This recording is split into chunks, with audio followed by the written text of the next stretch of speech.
Chapter 1.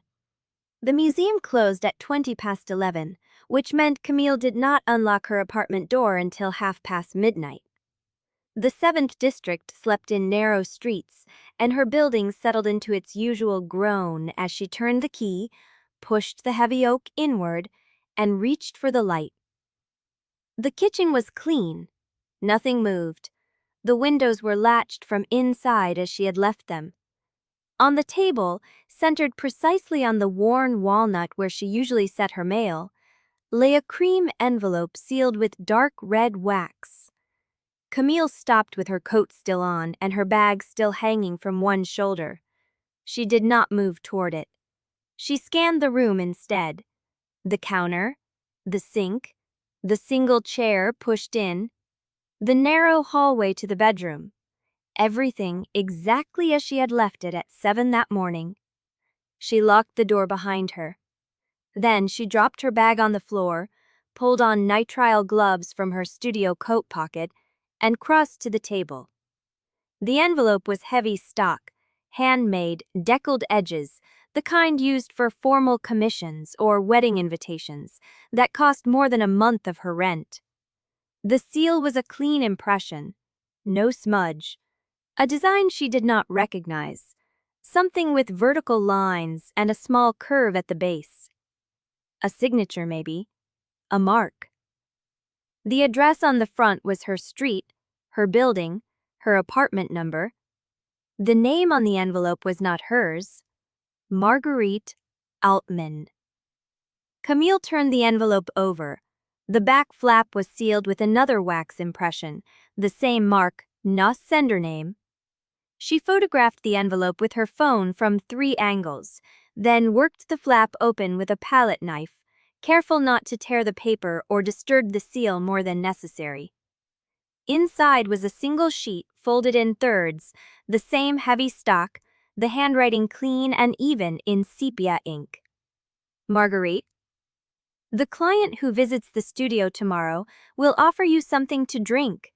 You must not accept it. Not from the glass he hands you, not from the bottle he opens, not from any vessel that passes through his fingers. He will be polished and plausible.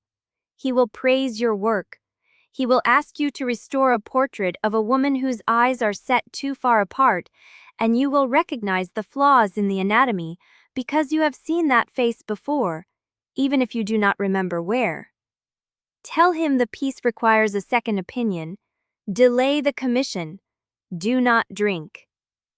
You bit your thumb at the knuckle when you were 9, waiting for your mother to come home. You thought no one noticed.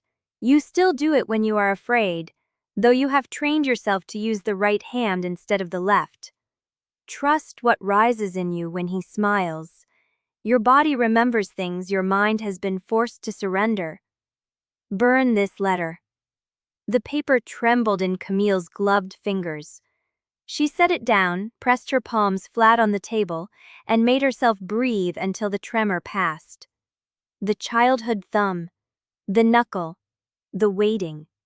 She had not thought about that in years, had not told anyone. It was the kind of detail a mother might carry, a sibling, a lover who had watched her long enough to catalog every nervous habit. But her mother had been dead for 6 years. She had no siblings, and the last person who had seen her bitten knuckles had been a boy in her secondary school who had laughed at her for it and whom she had avoided ever since. The letter knew. She read it again, slower this time. The client tomorrow. The offered drink. The portrait with the wide-set eyes. A name that was not hers but that sat on the page with the confidence of long use. Marguerite. She did not know a Marguerite, had never used the name, but the shape of it on the envelope felt less like a mistake and more like a claim, as if someone had been addressing her by that name for so long that the other one felt provisional.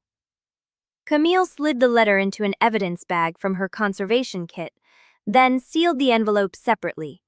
She checked the locks again. Deadbolt engaged, chains slotted, window latches tight. No sign of forced entry. The building key was registered and the locks had been changed when she moved in 2 years ago. The landlord don't know. What a partitis that aggress to my high, or I regret the adenemy, which is environt the agentee the business wormed for the delimitely floor, sleece to the evident stag, flood in the tegswort, then left without a trace. She sat on the edge of the bathtub with the evidence bag in her lap, and stared at nothing until her pulse slowed. She could call the police.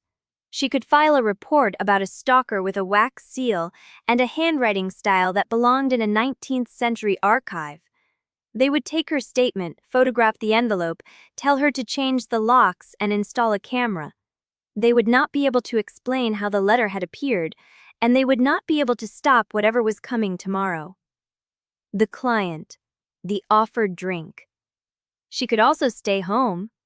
Call in sick, cancel the appointment, pretend the letter had never arrived. That option lasted about 3 seconds. Whoever had written this knew too much, and knowledge that specific did not arrive by accident. The letter was not a threat. It was a warning. And something about that distinction mattered enough to keep her from shredding it. She stood up, returned to the kitchen, and looked at the envelope again. The wax seal caught the light, dark red with a faint mineral gloss. Chapel soot, Mabel. Something old. Camille pulled out her phone and dialed a number she had saved years ago and never used. A service recommended by a colleague who had dealt with a stolen painting and needed discreet protection afterward. The number still connected. The voice that answered was neutral, unhurried, professional.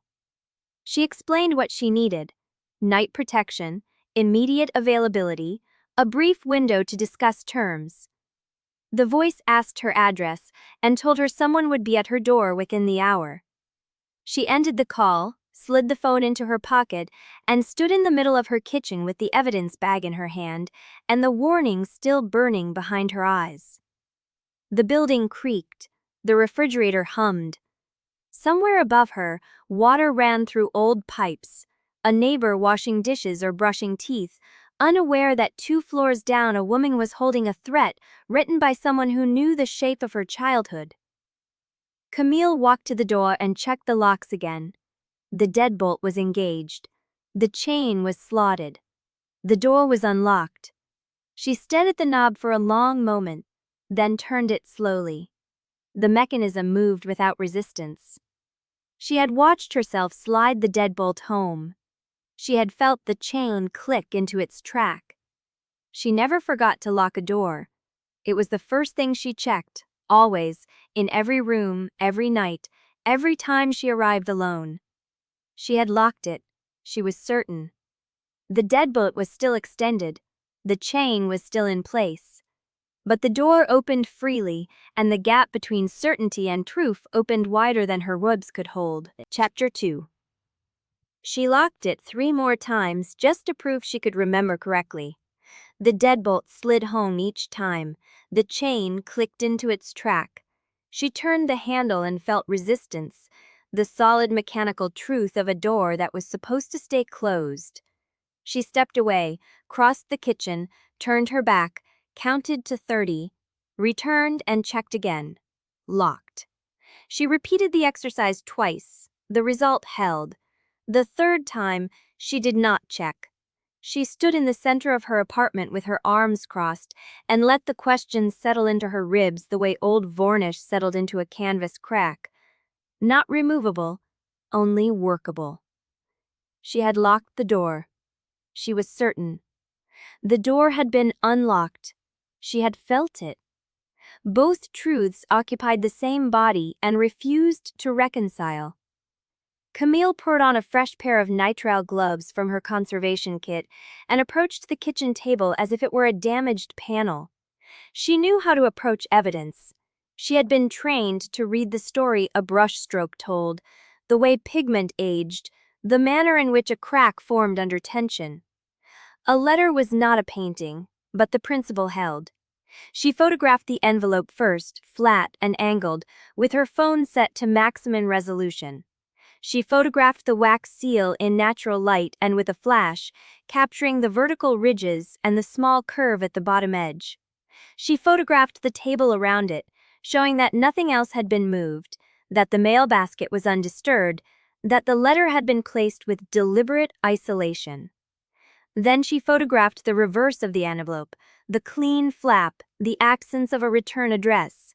She set her phone aside and measured the paper with a ruler from her desk. Standard conservation bond, neutral pH, machine-cut edges. Nothing special, nothing traceable. The kind of paper sold in any good art supply shop. The ink was iron gall, old-fashioned, the kind restorers dreaded because it ate through paper over centuries. This letter was not centuries old. The ink was fresh, the strokes unbroken, the oxidation barely begun. Someone had written this recently, using a recipe meant to last. She slid the letter out of the evidence bag with tweezers and placed it on a clean sheet of blotting paper. She read it again, the same words in the same elegant hand, and felt the same chill settle beneath her skin. Do not drink anything he offers you. Do not trust the portrait with the wide-set eyes. Do not brûler this letter. The third instruction was the one that kept snagging. Why warn her against destroying evidence, unless the letter itself was meant to outlast the warning? Unless the writer expected her to need proof later, when the warning alone would not be enough. She turned her attention to the wax seal.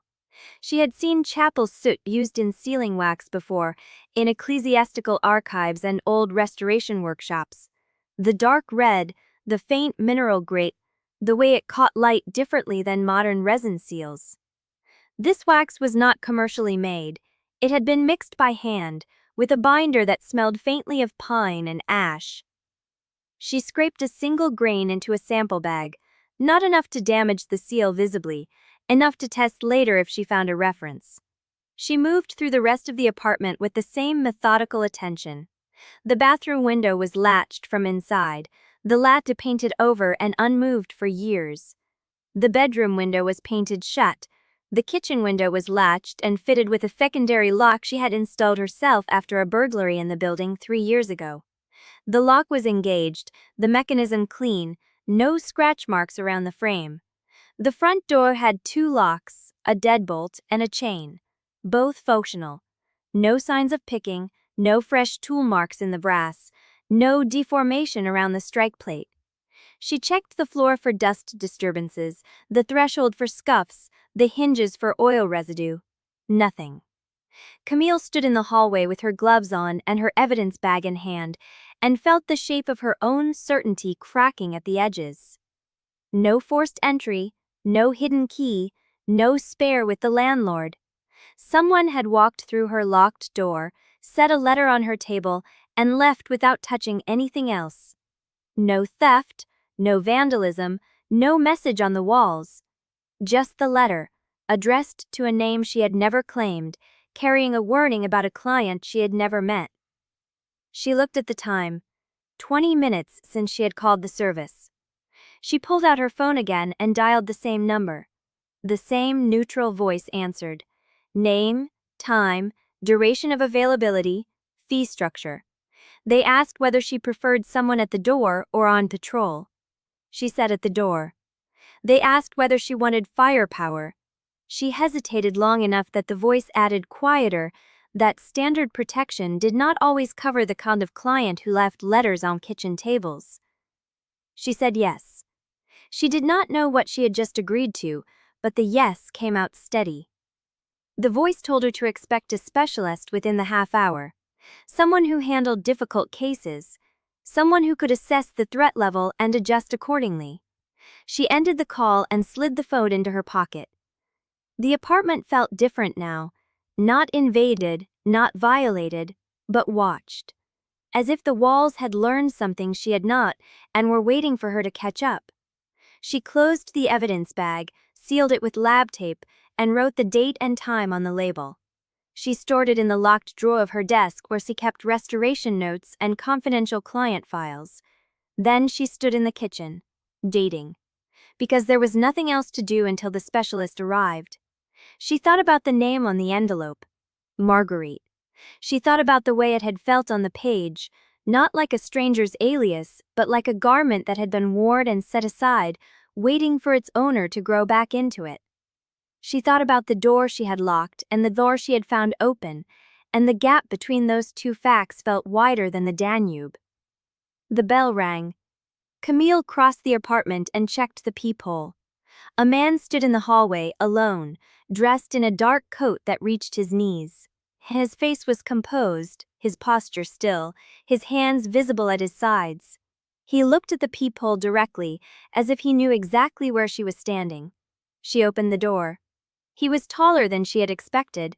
His features were elegant and old, the kind of face that belonged in a portrait she might have restored, all sharp cheekbones and a mouth that did not seem accustomed to smiling.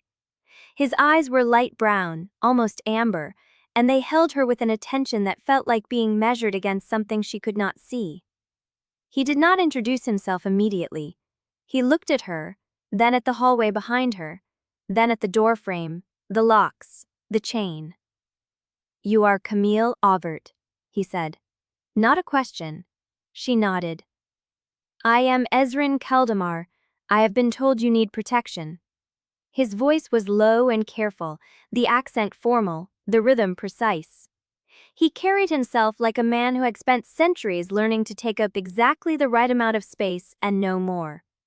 He held her gaze a moment longer than a stranger should, and something in his expression flickered, too fast to name. Recognition. He looked at her as if he had been expecting her. Chapter 3. He stood in the doorway without stepping through, his dark coat still holding the night cold, his hands at his sides. The hallway light fell across his face in a way that deepened the hollows beneath his cheekbones and made his eyes look more amber than brown. Camille did not step back. She held her position in the narrow entrance, one hand on the doorframe, the other still bare from removing her gloves. "You recognized me," she said.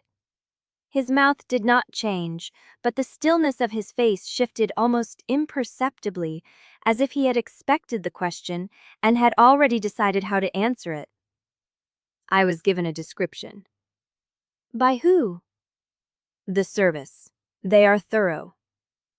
He said it without apology, without evasion that sounded like evasion, and Camille felt the shape of that answer slip past her like something she could not quite grip. She let it go. She needed him more than she needed to win the first exchange. She stepped aside and gestured him in. Ezren Caldemar crossed the threshold with a measured economy of movement, his gaze moving across the hallway, the kitchen, the narrow corridor that led to the bedroom and bath. He did not touch anything. He did not knock quickly, but by the time he reached the kitchen table, she had the distinct sense that he had already catalogued every window, every lock, every possible point of entry or exit. He stopped at the table and looked at the empty surface where the letter had been. "May I see it?" She hesitated. She did not like handing over evidence she had already processed, but she had called him for protection. That meant trust, or at least a working version of it. She unlocked the desk drawer, removed the sealed evidence bag, and set it on the table. She did not open it. Ezren looked at the bag without touching it. He studied the envelope through the lab tape, the wax seal fragment she had scraped into a small glassine packet, the handwriting visible through the clear plastic. "The seal," he said. "You took a sample." "I took a grain. The binder is pine ash mixed with something I could not identify in the field." He looked up at her, and for a moment his composure seemed to hold a different weight. Not surprise, but something closer to recognition of a familiar pattern. "You work in conservation." "Paintings. At the museum." "That explains the gloves." He said it without warmth, but without mockery either, like a man stating a fact he had already known and was pissed to see confirmed. She folded her arms. "What else did the service tell you?" "But you are a single woman living alone in the 7th district, that you work late hours and return after the museums close, That you found a letter on your kitchen table addressed to a name you do not recognize, and that the letter contained information no stranger should have. He paused. They also said you take your coffee with no sugar and too much cardamom. The detail landed like a hand on her shoulder. She did not move, but something inside her tightened. She had not told the service about her coffee. She had not told them about the cardamom. She did not remember mentioning it in the call, not once, not even in passing. How do you know that? He met her gaze without flinching.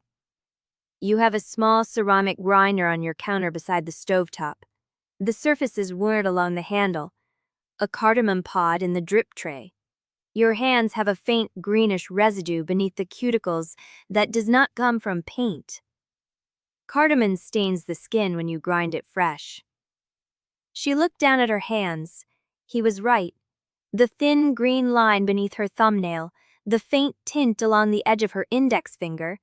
She had not noticed it. She had been wearing gloves all evening, but the residue had been there before she put them on, and she had not washed her hands properly since returning home. She looked back at him. You noticed that in the first 30 seconds. I notice everything. It was not a boast, it was a statement of function, delivered with the same flat precision as a technical specification. He was telling her what he was built to do. She should have found that reassuring. Instead, it made the department feel smaller, as if every surface she had taken for granted was now legible to someone who could read her life from a half-empty coffee cup. This is my apartment, she said. I need to know how the letter got in. He turned from the table and began a slow circuit of the room. He checked the kitchen window, ran a finger along the edge of the frame, examined the secondary lock without touching it. He moved into the hallway, inspected the door frame, the hinges, the strike plate.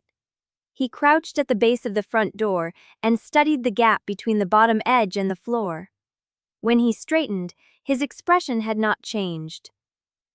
There is no sign of forced entry, no hidden key, no spare with the building manager. I know. I checked all of that. Then the person who left the letter has a key. I changed the locks 2 years ago. Locks can be copied. Keys can be photographed and returned before you notice they were missing. If someone had access to your key ring for even a few minutes, they could make a duplicate. She thought about her key ring. It lived in her bag, always. She did not leave it on desks, did not hand it to anyone, did not set it down in studio meetings or cafe counters. But she had left it in her coat pocket once. At a restoration conference 2 months ago. The coat had been hung on a rack in the lecture hall for 3 hours while she sat through presentations on varnish removal and infrared reflectography. Anyone could have reached into that pocket. She had not thought about it until now. Ezren watched her process the possibility and did not interrupt. Tomorrow, he said, you will have a client at the studio. The letter warned you about a drink. Yes. Tell me about the client. She pulled her phone and scrolled through her calendar. New commission consultation. A man named Elias Voss. He contacted the museum through a provenance research office, said he had a private collection he wanted assessed for restoration. Sabine approved the meeting. Sabine? My supervisor. She handles incoming requests. He nodded, but his attention had shifted to her phone screen. Have you met Voss before? No. Does the name mean anything to you? She shook her head. I looked him up after I read the letter. Nothing in my contacts, nothing in the museum database. He appears to be a legitimate collector with ties to several private galleries. Appears. Everything I found verified, but the letter is specific about the drink. Ezren was quiet for a moment, then he crossed to the kitchen, opened one of her cabinets without asking, and retrieved a small glass. He set it on the counter and looked at her. If he offers you a drink tomorrow, what do? Refuse. Better. What do? She understood the distinction. He was not asking for the plan she would announce in front of the client. He was asking for the actual action she would take. "I will not let the glass touch my hand," she said. "I will not put it down on my work surface. I will excuse myself to another part of the studio before he has a chance to insist." Ezren set the glass down and turned to face her fully. "That is enough for tomorrow. After the meeting, we will know more." "You are coming to the studio?" "I will be in the building. You will not see me unless you need to." She should have argued. She should have insisted on maintaining control of her own professional space, her own schedule, her own life. The words were there, lined up behind her teeth. But she thought of the letter, the locked door, the name she did not remember. She thought of the green residue beneath her cuticles that she had not noticed until he pointed it out. "Fine," she said.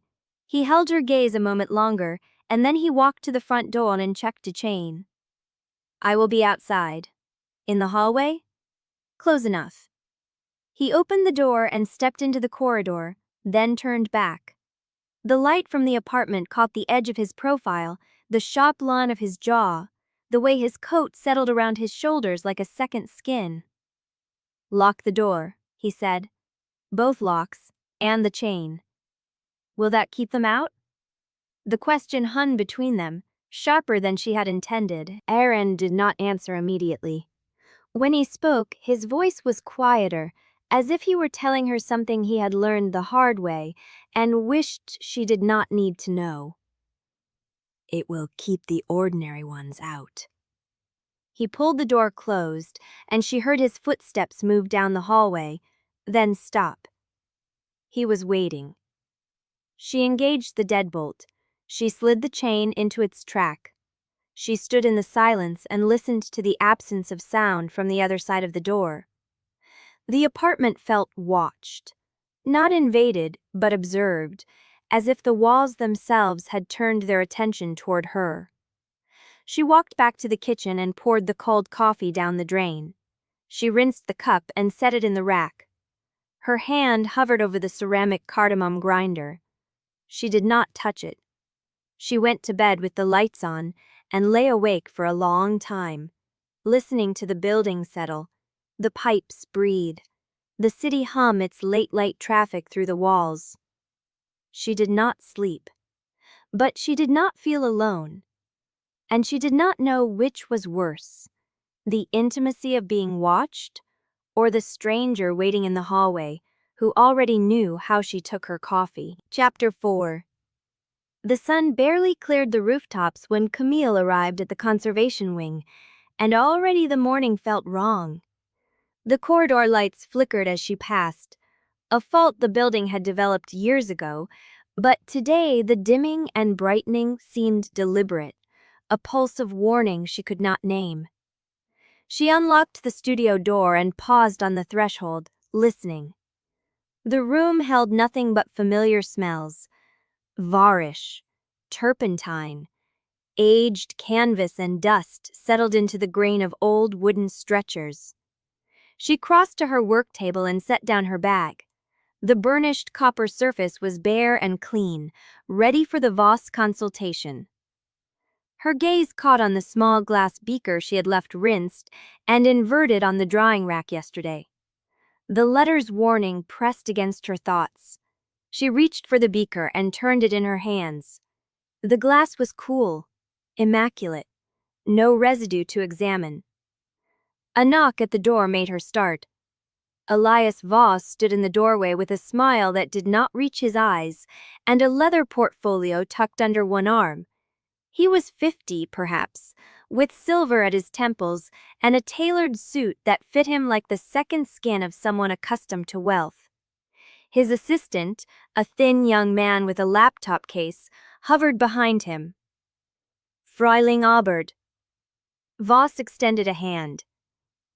"I am delighted you could make time for my little collection." Camille shook his hand briefly. Dry warmth, no calluses. Voss. "Welcome. Sabine tells me you have several pieces in need of assessment."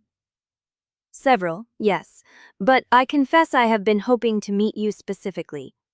Your reputation for handling Delacroix's later palette is widely admired. The flattery was polished, professional. She could not fault the delivery. But as she gestured him toward the seating area near the north window, she noticed the way his assistant placed the laptop case on the low table with deliberate care. The contents required precise positioning. Camille tripped her voice even. The assessment process begins with provenance documentation and pigment analysis. If you have the records ready, we can start. Voss settled into the chair across from her and crossed one leg over the other. All in good time. I brought something to ease the morning's labor. He made a small gesture. The assistant produced a silver tray from somewhere, a flask, 3 small glasses arranged with the precision of a ceremony. Voss uncapped the flask and poured a pale amber liquid into each glass, and the scent of apricot and brandy rose into the conservation studio air. A modest schnapps from my own cellar, to celebrate the beginning of our work. Camille's pulse quickened. She kept her expression neutral. The letters warding huddled between them now like a blade drawn in silence. Voss lifted one glass and offered it to her with both hands, his smile widening as he did so. Her hand did not move to take it. The refusal was not a decision made in her mind, it was a command issued by a deeper layer, a wall that rose before she could even consider politeness. She could not reach toward that glass. I do not drink before examinations, she heard herself say, her voice steady. The solvents can react unpredictably with alcohol. I should not risk contaminate the wek. Voss's smile did not falter, but his eyes sharpened. A single sip would do no harm, surely. Professional policy. She allowed the faintest note of apology to color her words without yielding an inch. The assistant lingered by the tray. Voss studied her for a long moment, the glass still extended.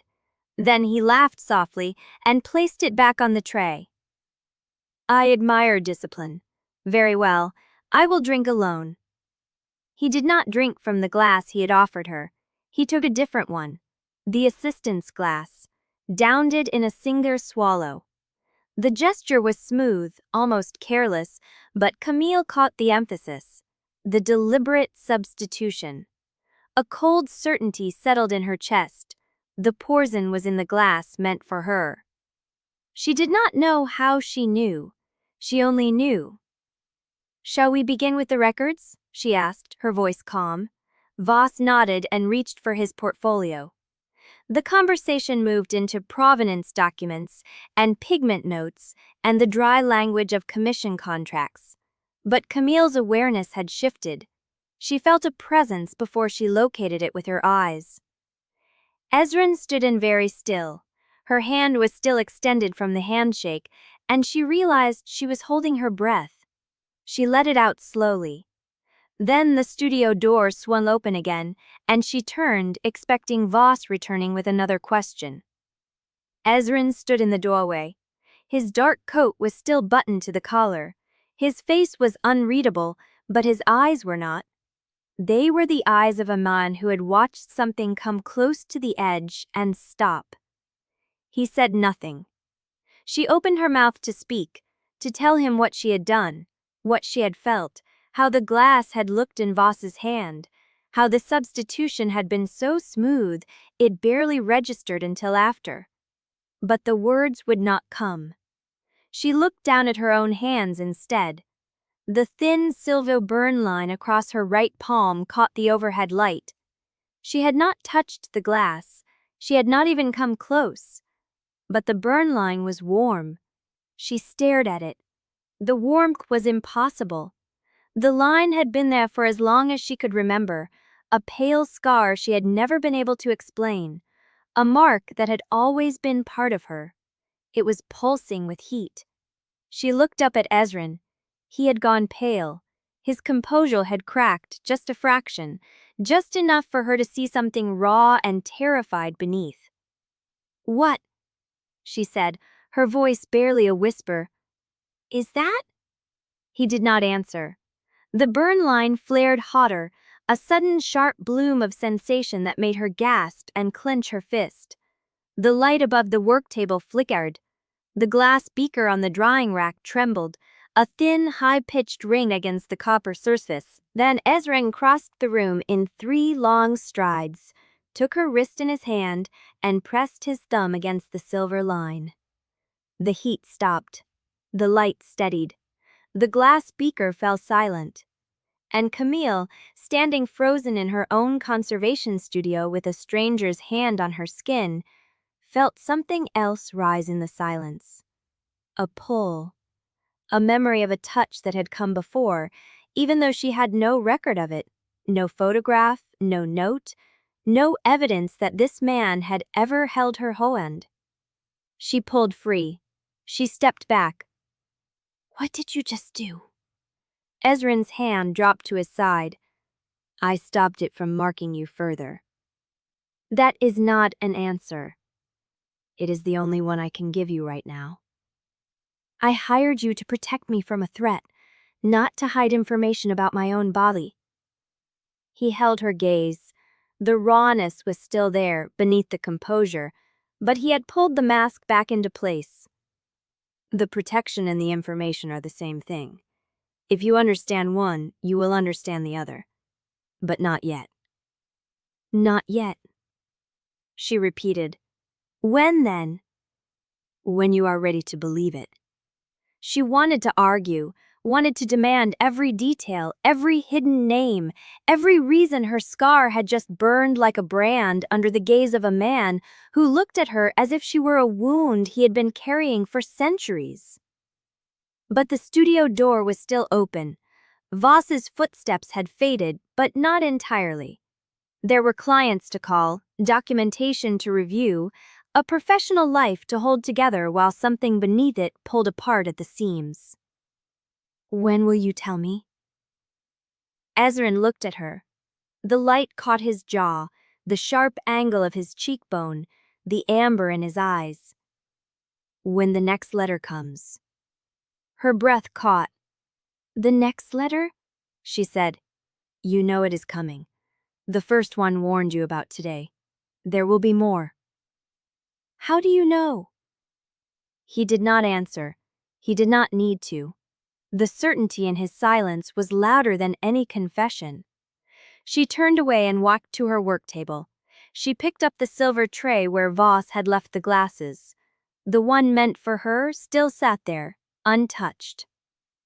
"You are not safe," Ezren said from the doorway, "but I will keep you alive until you can remember why." She closed her fingers around the glass. It was cold, ordinary, empty, but the burn line on her palm was still warm, and she knew, with a certainty that had no evidence behind it at all, that she was already remembering someone she had never met. Chapter 5. The glass was cold against her hand. Ordinary. Evidence. She turned it over in her hand, watching the overhead light catch the rim where Voss's lips had not touched. Ezren had not moved from the doorway. "You should put that down."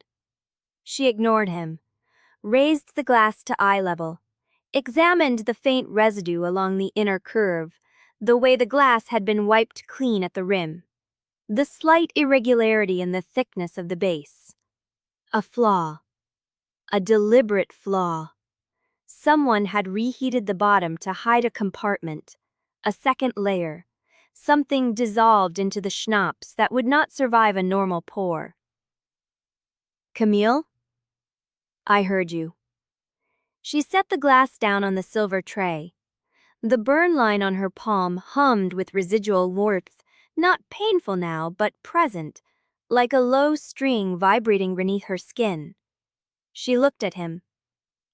"Voss knew the glass would be offered to me. He prepared it beforehand. The assistant was a prop." Ezren said nothing. "And you knew. You watched from the corridor, and you saw everything, and you did nothing." "I did what I was hired to do." His voice was quiet, careful. "I kept you alive."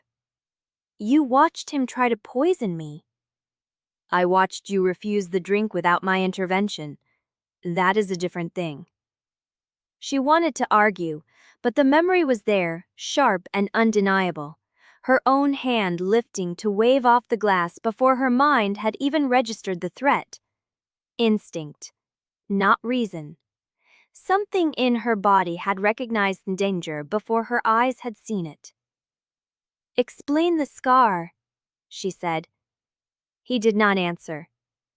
You knew it would react. You came into the room the moment it started burning. You touched it and it stopped. What is it? A mark. Of what? He held her gaze.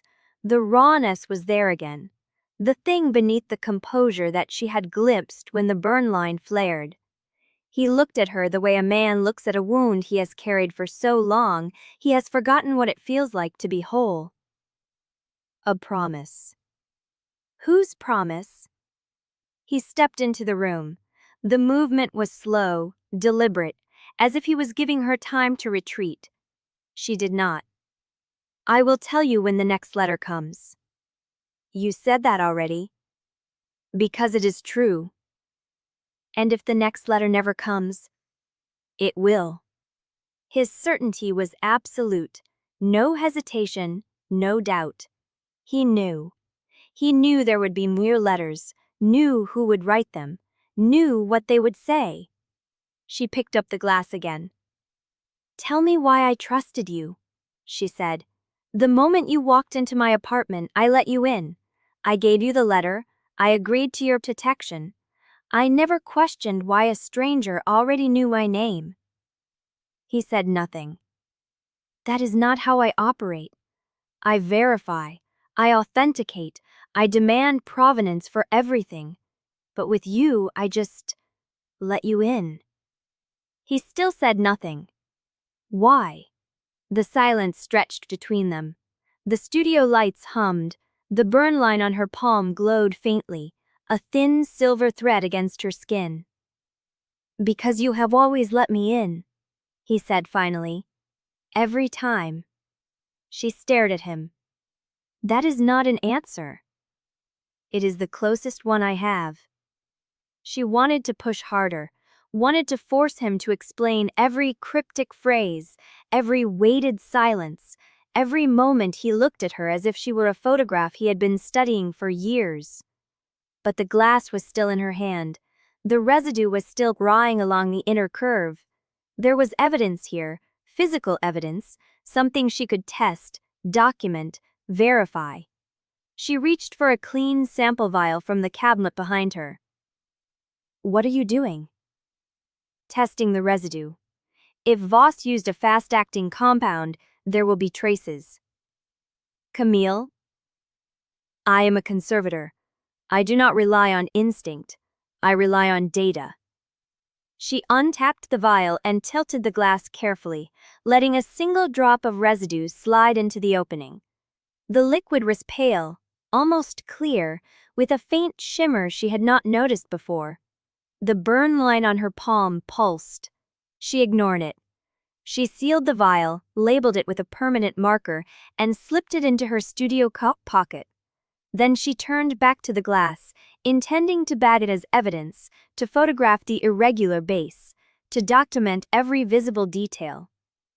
Ezren reached past her and knocked the glass off the tray. It hit the edge of the work table and spun, spraying a thin arc of residual liquid across her hand. She gasped as the drops hit her palm. The burn line erupted. It was not heat this time. It was pain, sharp and chemical, as if the liquid had peeled back her skin and was dissolving the tissue beneath. She cried out. Ezren grabbed her wrist, dragged her to the sink, and forced her hand under the cold tap. The water hit her palm like a shock, but the pain did not stop. It burrowed deeper, spread up her fingers, crawled toward her wrist. Hold still. His voice was steady, controlled, but his hand was shaking where he gripped her arm. She looked down at the water running over her skin. The residue was washing away, but the burn line was not fading. It was glowing. a thin silver thread against the pink of her flesh, visible even under the running water. Her pulse should have been racing. She had just been burned by an unknown chemical compound. There was a man she barely knew holding her wrist under a tap while the scar on her palm blazed like a filament. But her heart was slowing. The pain was still there, but her pulse was dropping, steadying, as if her body recognized something in the grip of his fingers around her arm. She looked up. Ezren's face was pale. His composure had cracked open. He was staring at her palm, at the silver loin, at the way it glowed under the running water. "You remember," he whispered. She shook her head. "I do not know what that means." He looked at her. His eyes were wet. "You remember. I just be a coyness. I will not relie this base." He agreed to your protection. I never questioned why a stranger already knew my name. He said nothing. "That is not how I operate. I verify, I authenticate, I demand provenance for everything. But with you, I just let you in." He still said nothing. Why? The silence stretched between them. The studio lights hummed, the burn line on her palm glowed faintly, a thin silver thread against her skin. "Because you have always let me in," he said finally. "Every time." She stared at him. "That is not an answer." "It is the closest one I have." She wanted to push harder, wanted to force him to explain every cryptic phrase, every weighted silence, every moment he looked at her as if she were a photograph he had been studying for years. But the glass was still in her hand. The residue was still drying along the inner curve. There was evidence here, physical evidence, something she could test, document, verify. She reached for a clean sample vial from the cabinet behind her. "What are you doing?" "Testing the residue. If Voss used a fast-acting compound, there will be traces." "Camille?" "I am a conservator. I do not rely on instinct. I rely on data." She uncapped the vial and tilted the glass carefully, letting a single drop of residue slide into the opening. The liquid was pale, almost clear, with a faint shimmer she had not noticed before. The burn line on her palm pulsed. She ignored it. She sealed the vial, labeled it with a permanent marker, and slipped it into her studio coat pocket. Then she turned back to the glass, intending to bat it as evidence, to photograph the irregular base, to document every visible detail. Ezren reached past her and knocked the glass off the tray. It hit the edge of the work table and spun, spraying a thin arc of residual liquid across her hand. She gasped as the drops hit her palm. The burn line erupted. It was not heat this time. It was pain, sharp and chemical, as if the liquid had peeled back her skin and was dissolving the tissue beneath. She cried out. Ezren grabbed her wrist, dragged her to the sink, and forced her hand under the cold tap. The water hit her palm like a shock, but the pain did not stop. It burrowed deeper, spread up her fingers, crawled toward her wrist. Hold still. Chapter 6. The water was still running. Her palms still glowed. And Ezren Caldemar was still looking at her, as if she had just handed him something he had spent centuries searching for. "You remember," he said again. She pulled her hand free, turned off the tap, dried her palm against her coat, and watched the silver lime fade from a glow to a scar. "I do not know what you think you saw." His face was wet. He did not wipe it. "I know what I saw." "You saw a chemical reaction, an irritant compound reacting with scar tissue. There will be a physiological explanation." "There will not." She looked down at her palm. The burn line was quiet now. A thin silver thread, smooth and healed, as if it had never been torn open. "I cannot afford to believe that." "Then do not believe it yet." His voice was hoarse. "But do not destroy the evidence trying to disprove it either." He picked up the fallen glass from the floor. wrapped it in a clean cloth from the drawing rack, and held it out to her. "Bag this, label it, keep it somewhere no one can reach but you." She took it. "You are giving me evidence. I am giving you the truth, but you have to be ready to look at it." He picked up the fallen glass from the floor, wrapped it in a clean cloth from the drawing rack, and held it out to her. "Bag this, label it, keep it somewhere no one can reach but you." She took it. "You are giving me evidence. I am giving you the truth, but you have to be ready to look at it." She bagged the glass in her own evidence protocol, signed the label, and placed it in the locked drawer beside the letter. When she turned back, Ezren was standing in the studio doorway with his coat on. "I have boundaries," she said. He stopped. "You are not to interfere with my schedule. You are not to enter my workspace without my permission. And you are not to touch me unless I am bleeding or burning." He considered it. "Accepted. Did you expect me to argue?" She had. She had braced for a negotiation, for him to push back with operational necessity and professional concern. But he simply stood there, still and quiet, and let her set the terms. "Those are your conditions," he said. "What are mine?" She blinked. "Your conditions? I am guarding you against a threat that has already tried to kill you once tonight. That means I need to know where you plan to be, when you change a route, if you feel followed. You do not have to tell me everything, but you must tell me the things that could get you killed." She wanted to refuse, wanted to tell him that her privacy was not negotiable. But she had merely died tonight, and the only reason she had not was that he had seen the trap before she did. "Agreed," she said. "Within reason." "Within reason." He repeated the words as if tasting them. "And the rest?" "The rest?" He took a step closer, not threatening, careful. "You said I am not to touch you unless you are bleeding or burning. What happens if you need to be moved quickly? If the fastest way to safety means I take your arm?" "Then you ask first." "What if there is no time to ask?" "Then you do what I need to do, and you tell me after." He nodded slowly, as if filing the instructions somewhere important. "One more." She waited. "When you ask me a question about what I know, I will answer. Not everything at once, but I will not lie, and I will not hide behind professional discretion." "You could do that now." "I could." He did not move.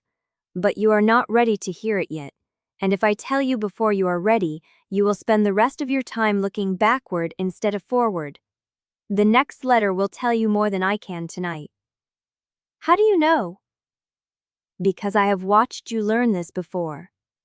The words landed like a blow.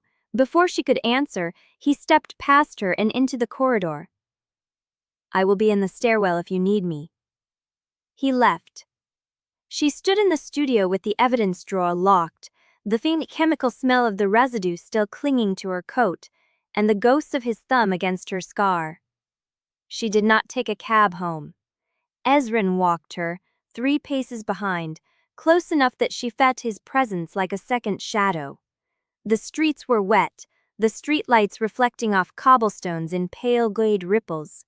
She tried to catalog what she knew. The glass was bagged, the residue was sampled. The scar had reacted to a chemical compound, but had also glowed, and she had no explanation for the glow that did not sound deranged. And Ezren Caldemar knew something. Something about her. Something about the scar. Something about a pattern of loss she could not feel. He walked her to the door of her building and stopped. "I will wait here until you are inside." "The stairwell," she said. "The stairwell," he agreed. "But I will not come up unless you call." She climbed the 4 flights alone, her keys in her hand, her body still humming with the memory of his touch. The door was locked. She checked it twice. The deadbolt was engaged. The chain was hung. She unlocked both, stepped inside, and reached for the light switch. The letter was on the kitchen table. Same cream envelope, same dark red wax seal. Same handwriting, precise and unhurried, as if the writer had all the time in the world. She did not touch it. She turned and pulled the door open, and Ezren was already on the landing, his hand raised as if he had been about to knock. "It arrived," she said. He lowered his hand. "I know." She stepped back and let him through, then closed the door behind them and locked both locks. The envelope was addressed to Marguerite Alkman. She picked it up by the corner, turned it over, and broke the seal. The wax crumbled under her thumb like dried earth. Inside, a single sheet of conservation bond, folded once. Ink the same deep black as the first letter. She unfolded it. "The melody is the key. Open the panel where the wall remembers. You wrote the rest yourself, before you forgot." No signature, no warning, no name. She read it twice, then looked up at Ezren. "What melody?" He was staring at the letter with an expression she could not read. Grief, recognition, hope. "You have been humming it for 3 weeks. He said quietly. "You do not know you are doing it, but you are." She opened her mouth to deny it, and then she heard herself. The same fragment of a waltz she had caught herself humming in the lab, at the tram stop, in the shower. She had not noticed until he named it. "The panel," she said. "Where the wall remembers. What does that mean?" Ezren's jaw tightened. "It means you hid something from yourself, and I think it is time to find out what." Chapter 7. The studio was cold at 1:30. Camille had waited until the cleaning crew finished their rounds, until the corridor lights clicked to their dim night setting, until she was certain no one would walk past the frosted glass door and wonder why the conservation lab was occupied. She had brought the evidence in her own bag: the sealed envelope with the wax scrap, the folded letter inside its archival sleeve, the grain of red seal she had scraped from the first message, stored in a glassine envelope between layers of acid-free tissue. Proper protocol would have meant logging everything into the museum's chain of custody system. She had chosen not to. Ezren was in the stairwell. He knew where she was. He had not tried to stop her.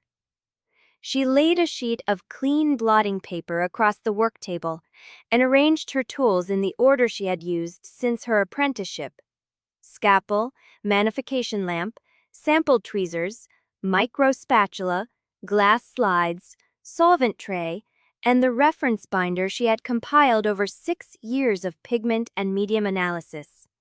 The work helped. The ritual of it. She took the wax grain from its envelope and placed it under the magnification lamp. The chip was small, smaller than a lentil, with a clean break where she had scraped it from the seal. Under the light, its surface showed a dull reddish-brown with darker inclusions, the chapel's soot she had identified on first inspection. But there was something else. A faint translucence at the thinnest edge, like resin that had not fully mixed. She reached for her reference binder and pulled the section on historical seal compounds. Commercial sealing wax was brittle, brightly colored, and uniform under magnification. Hand-mixed wax was different. It carried impurities, uneven distribution, the signature of the person who had compounded it. She worked a fragment onto a glass slide and added a drop of ethanol. The wax softened slowly, releasing a smell she knew. Pine. That was the ash binder Ezren had identified, but beneath it, something earthier. Amber, perhaps, or a vegetable resin she could not nom by scent alone. She dabbed the softened edge onto a strip of pH paper and waited. The reading came back neutral. Hand-mixed then. Commercial wax often leaned alkaline from industrial stabilizers. She made a note on her pad, then reached for the second item. The letter itself. She had handled it only in nitrile gloves, but now she needed a fiber sample. A single thread from the paper edge, no larger than a millimeter, taken from a spot where the fold had already weakened the fibers. She used the micro spatula to separate the thread and transferred it to a fresh slide. Under the magnification lamp, the fibers showed the long, even grain of cotton linen. Machine-made, but high quality. Conservation bond, as she had guessed, the kind used by museums, archives, and professional restoration studios. Available through 3 suppliers in Vienna. She knew them all. She wrote down the names. Then she turned to the ink. The writing was iron gall, she had confirmed that already, but iron gall could be mixed from many formulas. Museum-grade ink, art supply ink, hand-ground ink made from historical recipes. She lifted a corner of the letter and examined a stroke where the pen had paused. The line was even, the pigment dense, the penetration into the fiber consistent with a fresh batch rather than aged supply. Someone had written this recently, within days, perhaps hours, of it reaching her table. She set the letter aside and leaned back in her chair. The facts so far were thin but directional. High-quality paper from a limited set of suppliers. Fresh iron gall, hand-mixed wax containing maple soot, pine ash, and an unidentified resin. The wax was the most unusual element. Chapel's soot was not easy to obtain. It had to be collected from a specific source, a place where candles burned regularly and the soot was undisturbed long enough to gather in quantity. Churches, crypts, chapels that had not been renovated in decades. And the pine ash binder was old, not commercially manufactured. The kind of thing a restorer might make, or someone who worked with ecclesiastical materials. She reached for her phone and opened the contact list for the museum's approved suppliers. The first name was a standard art materials distributor. They carried conservation-grade paper and professional inks. They did not carry hand-mixed sealing wax. The second was a smaller shop near the university, no larger than a millimeter, taken from a spot where the fold had already weakened the fibers. She used the micro spatula to separate the thread and transferred it to a fresh slide. Under the magnification lamp, the fibers showed the long, even grain of cotton linen. Machine-made, but high quality. Conservation bond, as she had guessed, the kind used by museums, archives, and professional restoration studios. Available through 3 suppliers in Vienna. She knew them all. She wrote down the names. Then she turned to the ink. The writing was iron gall, she had confirmed that already. But iron gall could be mixed from many formulas. Museum-grade ink, art supply ink, hand-ground ink made from historical recipes. She lifted a corner of the letter and examined a stroke where the pen had paused. The line was even, the pigment dense, the penetration into the fiber consistent with a fresh batch rather than aged supply. Someone had written this recently, within days, perhaps hours, of it reaching her table. She set the letter aside, leaned back in her chair.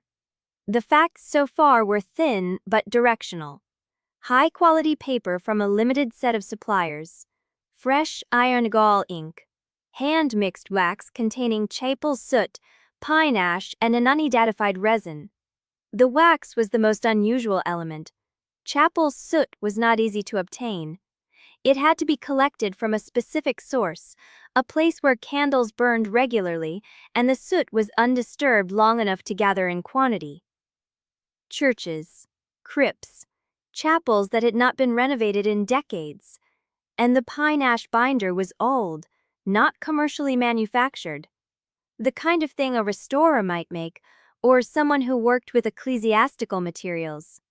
She reached for her phone and opened the contact list for the museum's approved suppliers. The first name was a standard art materials distributor. They carried conservation-grade paper and professional inks. They did not carry hand-mixed sealing wax. The second was a smaller shop where the university, known for traditional bindery suppliers. She had bought linen thread and leather shavings there. The owner might know about wax compounding. The third was a name she had not used in 2 years. Ecclesiastical Art Supplies, a specialist dealer in restoration materials for religious institutions. They carried varnishes, gilding compounds, and old recipes for sealants used in archival document preservation. They also carried pre-compounded sealing wax made from historical formulas. She called up the company's catalog on her phone and scrolled through the sealant section. There it was. No. 14. Restoration seal wax, dark red, hand-mixed using chapel soot, pine ash, and Venetian mastic resin. Suitable for document authentication and archival sealing. Limited availability. Her throat tightened. Venetian mastic resin. That was the unidentified earthiness under the pine. She read the description again. Hand-mixed using chapel soot. Venetian mastic was expensive. It was used in high-end varnishes and in certain restoration compounds for old paintings. Someone who knew translation would know where to source it. Someone who worked in the same world she did. She looked at the date of the catalog entry. Current. The wax was still in production. She looked at the supplier's address, a few blocks from the Stephansdom, in a narrow street she had passed a dozen times without entering. Then we are closer than I expected. To what? He looked at the evidence spread across her table, the glass slides, the reference binder, the phone still showing the supplier's catalog. To the place you hid the truth from yourself. She wanted to press, but the words stopped in her throat. He was standing in her studio in the middle of the night, and she had not told him she was coming here. He had known anyway, and she had not locked the door. She turned back to the table and began packing her tools into their case. You were not going to tell me, Ezren said. I was going to tell you in the morning. You found the order. You have the supplier. You could have got alone. She did not answer. He took a step closer, then stopped himself. Camille. She looked up. I am not here to cage you, but the person who bought that wax did not buy it for decoration. They bought it to write to you, and they knew where to buy it because they know what you know. She snapped the case closed. Then let us find out who they are. She reached for her coat. Ezren did not move. One thing, he said. She waited. The supplier, Mardit Esterhazy. He paused, and something shifted in his expression. The grief again. The hope. She knew your first face. She was the one who helped you hide the first letter. The words hit like cold water. Camille stood with her coat half on, her hand frozen on the collar. You knew that before I called the number. I knew the name. I did not know she was still alive. Then we go tonight. Ezren shook his head slowly. She closes at 6. She will not open for anyone after dark. Then we go tomorrow. She pulled on her coat and walked past him into the corridor. Behind her, the studio lights clicked off automatically, plunging the room into darkness. Ezren followed without a word. She felt his presence like a pressure at her back, and when she reached the stairwell and turned to face him, she found him watching her with an expression that was almost fear. What? She said. This is the year you always work fastest. His voice was low. You run ahead of the dawn, and I have never been able to keep up. The words stretched between them in the cold air. She opened her mouth to answer, but before she could speak, her phone buzzed. A text from an unknown number. She looked down at the screen. You are looking for the right person in the wrong place. Margot keeps your past. She does not remember it. Tomorrow, go to the whene Bibliothek. Ask for the reading room log. The melody is named on a page you filed yourself. She looked up. Ezren was reading over her shoulder. Do not go alone, he said. She stared at the message. The sender knew she had called the shop, knew she had found the supplier, knew she would look. The letter had said, "The wall remembers." Now someone was steering her toward the library. She did not answer the text. She slipped the phone into her pocket and stepped past Ezren into the stairwell. His footsteps followed her down. At the bottom, under the flickering light of the ground floor, she stopped. When was the last time I went to the whene Bibliothek alone? Ezren's face went perfectly still. 3 days before you died, he said. The first time. Chapter 8. The morning light cut through the studio blinds in thin gold lines, falling across the work table where Camille had spread the previous day's notes. She had not slept. The text from the unknown number burned in her pocket, and Ezren's words from the stairwell kept repeating. 3 days before you died. The first time. She pushed the thought aside and reached for her conservation kit. The whene Bibliothek would not open until 10. She had 2 hours to fill with ordinary work, with varnish and pigment, and the clean logic of restoration. The studio door opened. Sabine Joran stepped in, already wearing her white coat, a cup of coffee in each hand. She set one down in front of Camille without a word. You were here last night, Sabine said. It was not a question. Late commission research. Sabine's eyes moved over the table, taking in the reference binder, the glass slides, the phone placed face down. She did not press. The new client is coming in at 9, she said instead. Aldrich Conrad. He called yesterday afternoon after you left. Wants a provenance consultation on a 17th century devotional panel. Camille's hand paused on her kit. Did he say how he heard about us? Through Odette's network, I assume. Sabine sipped her coffee. She has been funneling collectors our way for months. Half of them are legitimate. And the other half? Sabine's mouth tightened. You ask questions now that you never used to. Camille did not answer. Sabine studied her for a long moment, then set down her cup and walked to the supply cabinet without another word. Aldrich Conrad arrived at 9 precisely.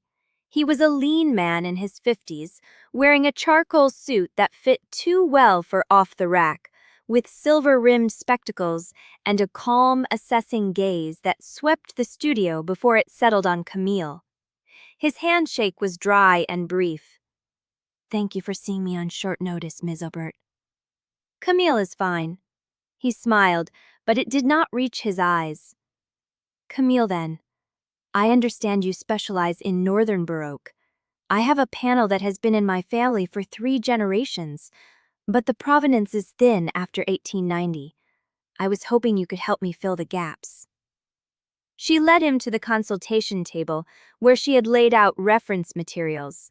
He sat across from her, his posture relaxed, his attention too sharp. What do you know about the panel's history? She asked.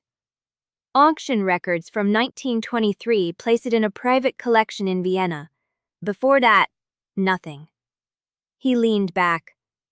I am told you have a gift for locating the invisible threads in a painting's past. Provenance is evidence, she said. I follow the evidence. And when the evidence is missing, then I look for what was removed. His eyes flickered. Removed deliberately, you mean? She did not answer. He reached into his briefcase and produced a folder of photographs, each one a high-resolution image of the panel. Camille studied them, noting the crack pattern, the discoloration along the lower edge, the faint ghost of an inscription beneath the surface layer. The overpaint is later, she said. 19th century, probably. There is something underneath. Can you recover it? Possibly, but it would require testing, and I would need access to the panel itself. Conrad nodded, but his attention had shifted. He was watching her hands as she traced the photograph, and something in his stillness made the hair on her arms rise. You have a very precise touch, he said. Do you ever work from memory alone? When the reference is gone, I mean. The question landed wrong. Memory is unreliable, she said. I prefer documentation. And when documentation is lost, when the records are burned or erased. He tilted his head. What do you trust then? She set down the photograph. Mr. Conrad, are you asking about the panel or about something else? He smiled again, the same flat smile. Forgive me, I spend too much time with old records. I forget that living people prefer direct answers. He closed the folder and stood. I will have the panel delivered to your studio by the end of the week. Your fee is acceptable. She walked him to the door, her hand on the handle, her spine cold. He paused on the threshold. One more thing. He turned. I understand you have been experiencing some unusual interruptions lately. Letters delivered to your home, that sort of thing. The air in the room went still. That is a very personal question, she said. I am a very personal collector. His eyes glinted. I find that the most interesting art is always attached to a story that someone tried to bury. He stepped into the corridor and was gone. Camille closed the door and locked it. She stood with her palm pressed flat against the wood, her heart beating hard against her ribs. The burn line pulsed again, and Camille felt something crack open inside her chest. She had spent her whole life trusting evidence. Now the evidence was telling her that the danger around her was not a stranger with a key. It was an entire hidden world. And the only person who had ever told her the truth was standing in front of her, waiting for her to decide if she believed him. Chapter 9.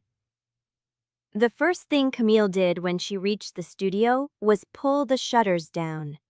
She worked by lamplight, the photographs of Conrad's devotional panel spread across her table, but she did not see them. She saw Ezren's face in the doorway, pale, afraid. She saw his hands, still steady despite the weight of what he had carried alone. The accord. The bargain. 3 days before you died. The first time. She pressed her palm flat against the table until the burn line stopped pulsing. The door opened behind her. Sabine did not knock. She carried 2 cups of coffee and a folded newspaper, and she set them down without speaking. Then she pulled out the chair across from Camille and sat. You were here all night again. I could not sleep.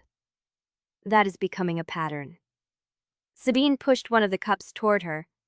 Drink. You look like you have not eaten. Camille wrapped her hands around the ceramic. The heat seeped into her fingers. I had a visitor yesterday, she said, after Conrad left. Ezren? He told me things, hard things. Sabine was quiet for a long moment. Then she leaned back and folded her arms.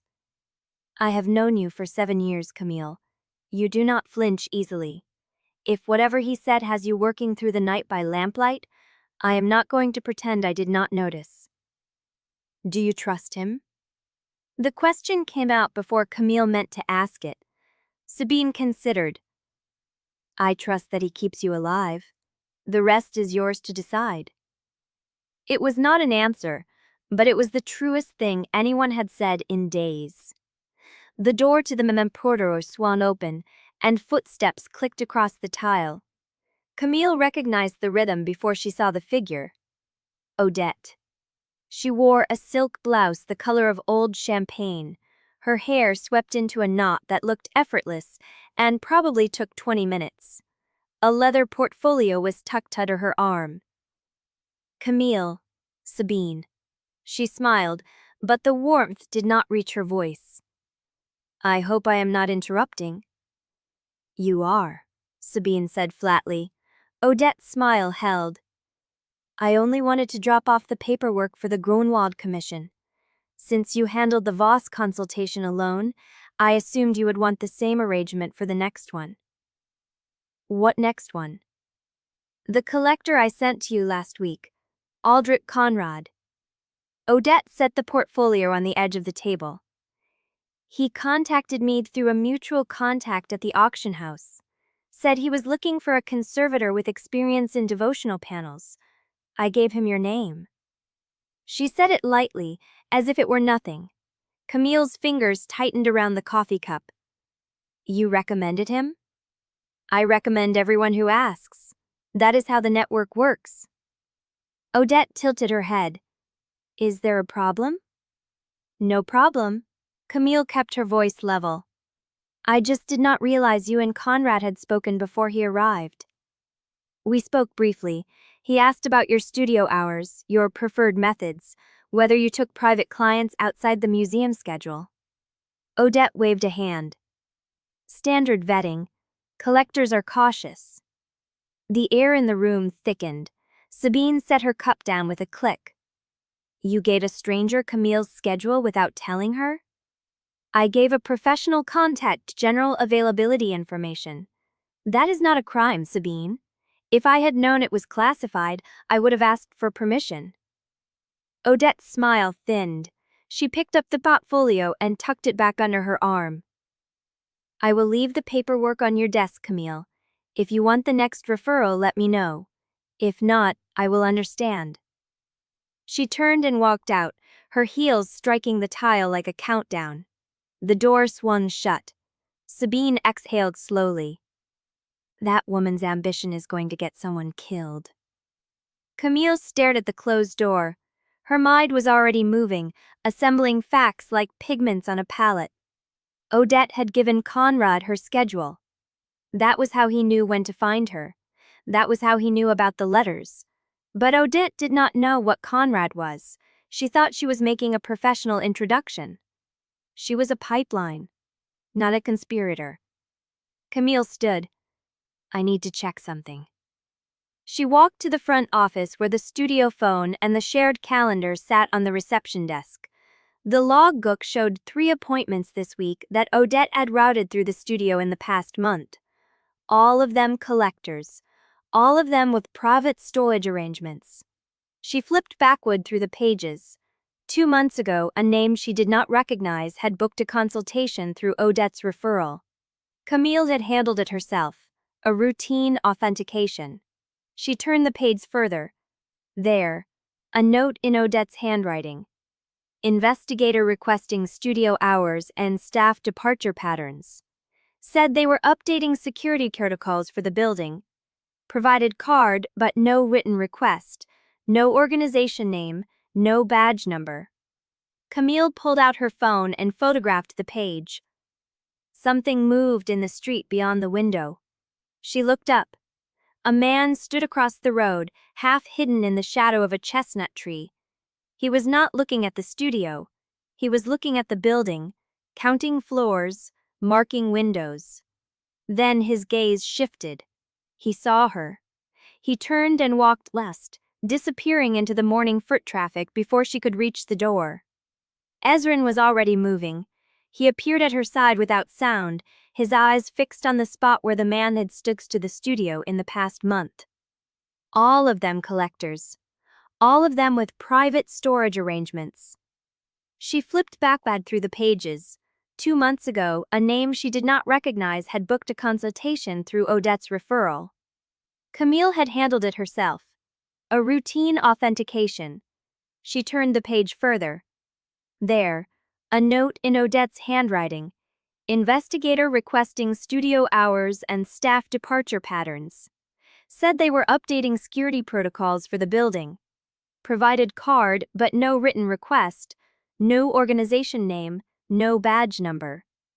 Camille pulled out her phone and photographed the page. Something moved in the street beyond the window. She looked up. A man stood across the road, half hidden in the shadow of a chestnut tree. He was not looking at the studio, he was looking at the building, counting floors, marking windows. Then his gaze shifted. He saw her. He turned and walked east, disappearing into the morning foot traffic before she could reach the door. Ezren was already moving. He appeared at her side without sound, his eyes fixed on the spot where the man had stood to the studio. He homaged he loved to the cover of forced, "We'll see, I just wish I was pushing about the gullet." I recognized what is making the longer reast Cataly's bent. I do not warn me. I did not want to spook him before I knew his pattern. Ezren's jaw tightened.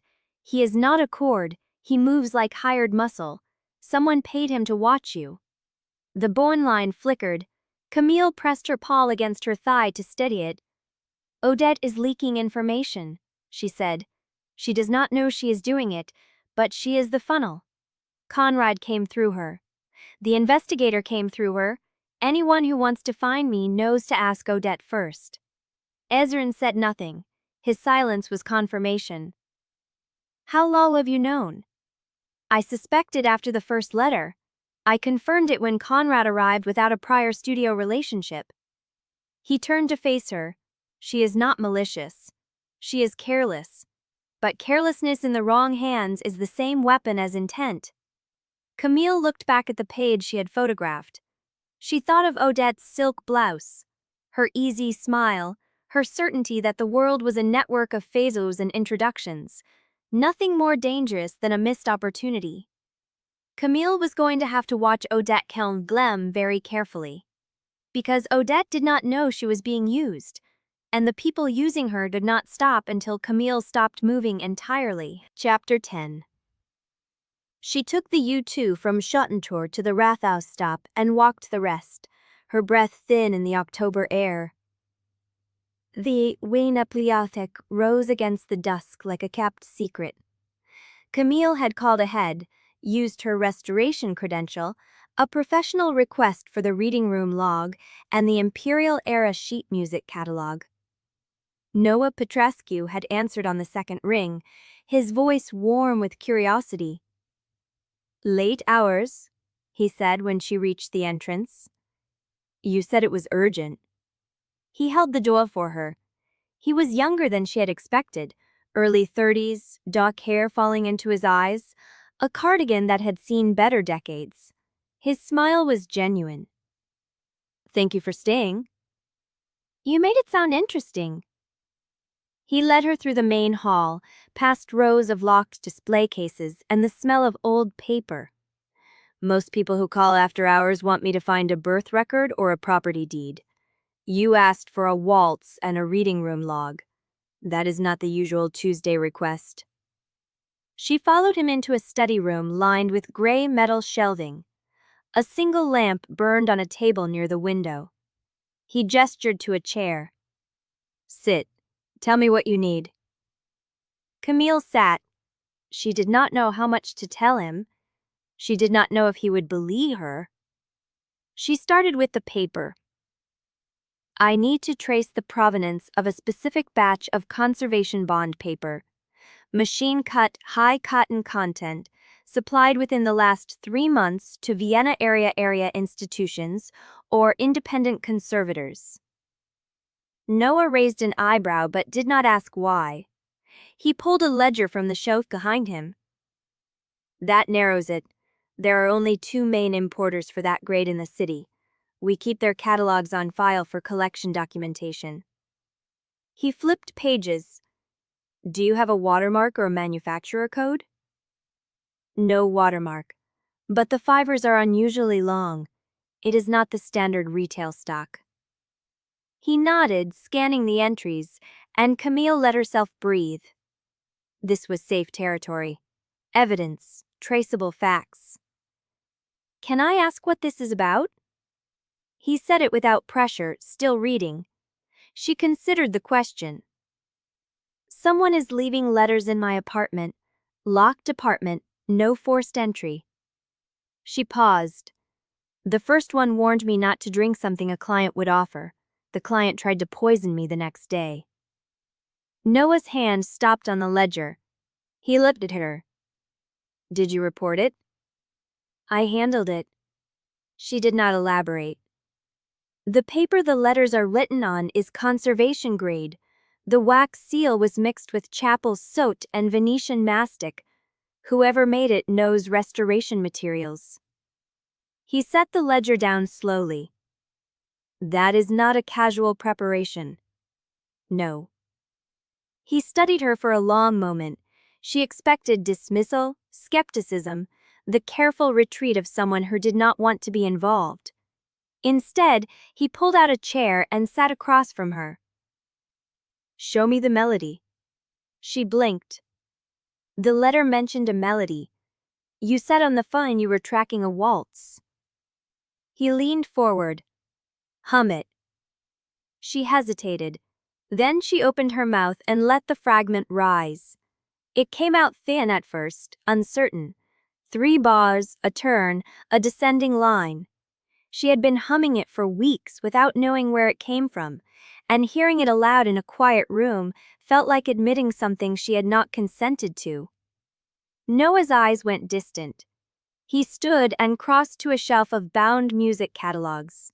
He pulled one down, thick with age, and flicked through it with the careful hands of someone who knew how old paper could break.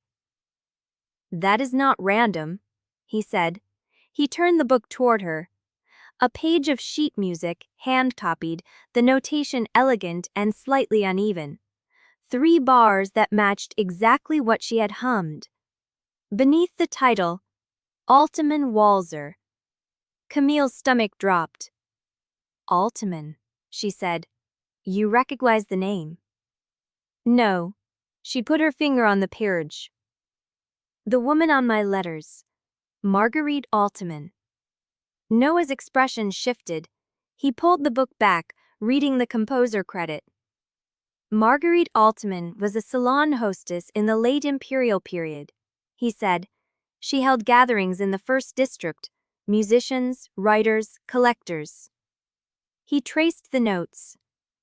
This waltz was composed for her. Anonymous composer, but the dedication is personal. Camille's burn line pulsed. How personal. The handwritten dedication at the bottom reads, For Marguerite, die Eclai, Organdaler Amering Ibelet. He paused. For Marguerite, who outlives every dawn. The room felt colder. Do you have her records? Camille asked. Salon attendance, correspondence, anything that names her circle. Noah set the book aside. Some. Most of it is uncatalogued. The estate materials were donated decades ago, but they were never fully processed. He looked toward the far end of the reading room, where a door with a brass plate stood closed. There is a sealed storage annex, restricted access, old papers unindexed. Sealed by whom? The original donor's family. They retain legal control over access. He hesitated. I can let you in for 10 minutes, no more. If anyone asks, you are not here. Camille met his gaze. She stood. Noah led her to the annex door.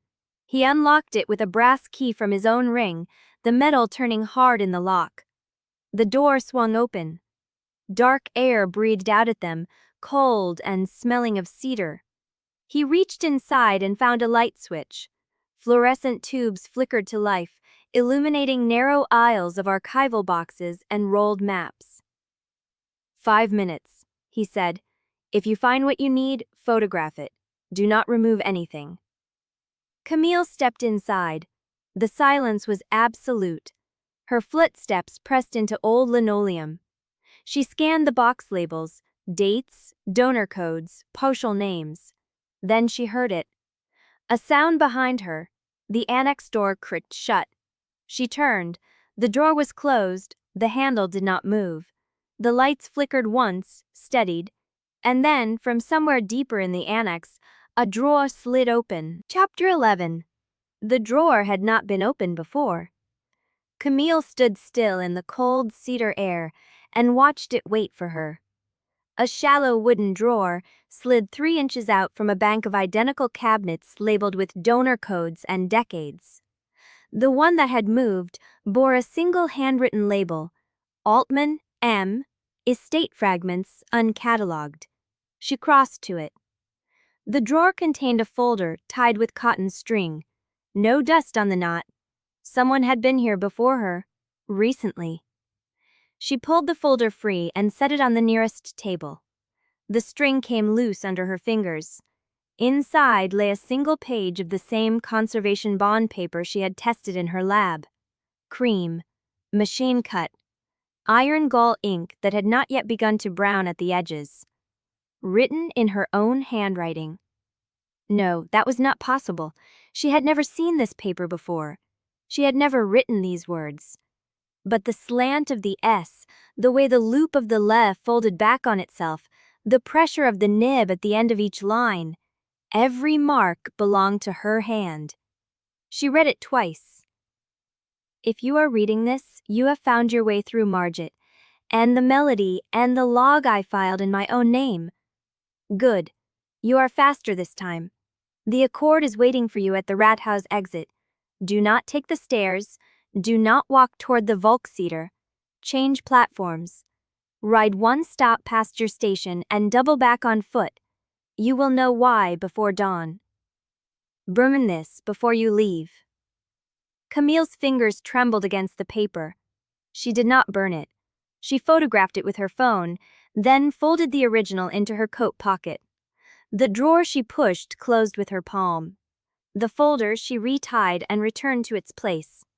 She crossed the annex and pulled the door. It opened. Noah stood in the reading room, a stack of books in his arms. He looked at her face and stopped walking. You found something. I found a note from myself, she said. She did not explain further.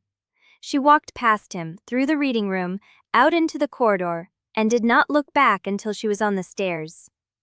The U2 platform was half empty at this hour. Camille stood near the information board and watched the seconds count down. She had 10 minutes before the next train. Her usual route would take her to Schuttentor, then a short walk home. She knew the turnstiles, the stairs, the quickest exit toward the 7th district. The note told her not to take it. She stared at the tunnel mouth where the train would appear and felt the shape of her indecision like a physical weight. He had no evidence that the note was genuine. She had handwriting analysis, yes, but handwriting could be copied. The paper matched the other letters, but that only meant the same source. The last warning kept her alive. That was the only evidence she had, and it was not empirical. It was survival. She closed her eyes and let the hum of the platform settle into her chest. When she opened them, she crossed to the opposite track. The train arrived 2 minutes late. She boarded, found a seat facing the window, and watched the tunnel lights flash past as the train carried her away from her station. She got off at the next stop. The platform here was older, tiled in a pattern she did not know, the signs bearing street names she had never used. She climbed the stairs to street level and began walking south, doubling back through narrow streets that smelled of wet stone and discarded cigarette ends. She heard the sirens before she reached the corner. Blue light flickered against the buildings ahead. 2 police cars, an ambulance, the kind of gathering that meant something had gone wrong in a way that left no room for bystanders. She kept walking. When she rounded the turn, she saw what had happened. The intersection outside her usual station exit was cordoned off. A black tarp lay across the pavement near the stairwell. A man in a dark coat was being loaded onto a stretcher, his face gray, his chest still. Around him, police spoke into radios. Commuters were being redirected through the side exit, the platform where she would have stood. Camille stopped breathing. Where were you? The voice came from behind her, low, controlled, furious with fear. She turned. Ezren stood 3 feet away, his coat dark against the streetlights, his face stripped of composure. His jaw was set so hard she could see the muscle working beneath the skin.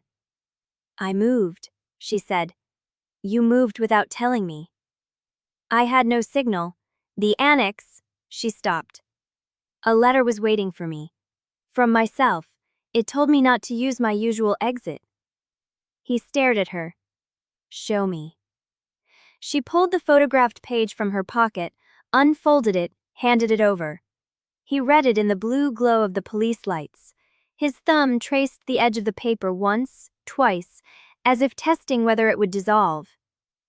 This is your writing, he said. Yes. You do not remember writing it?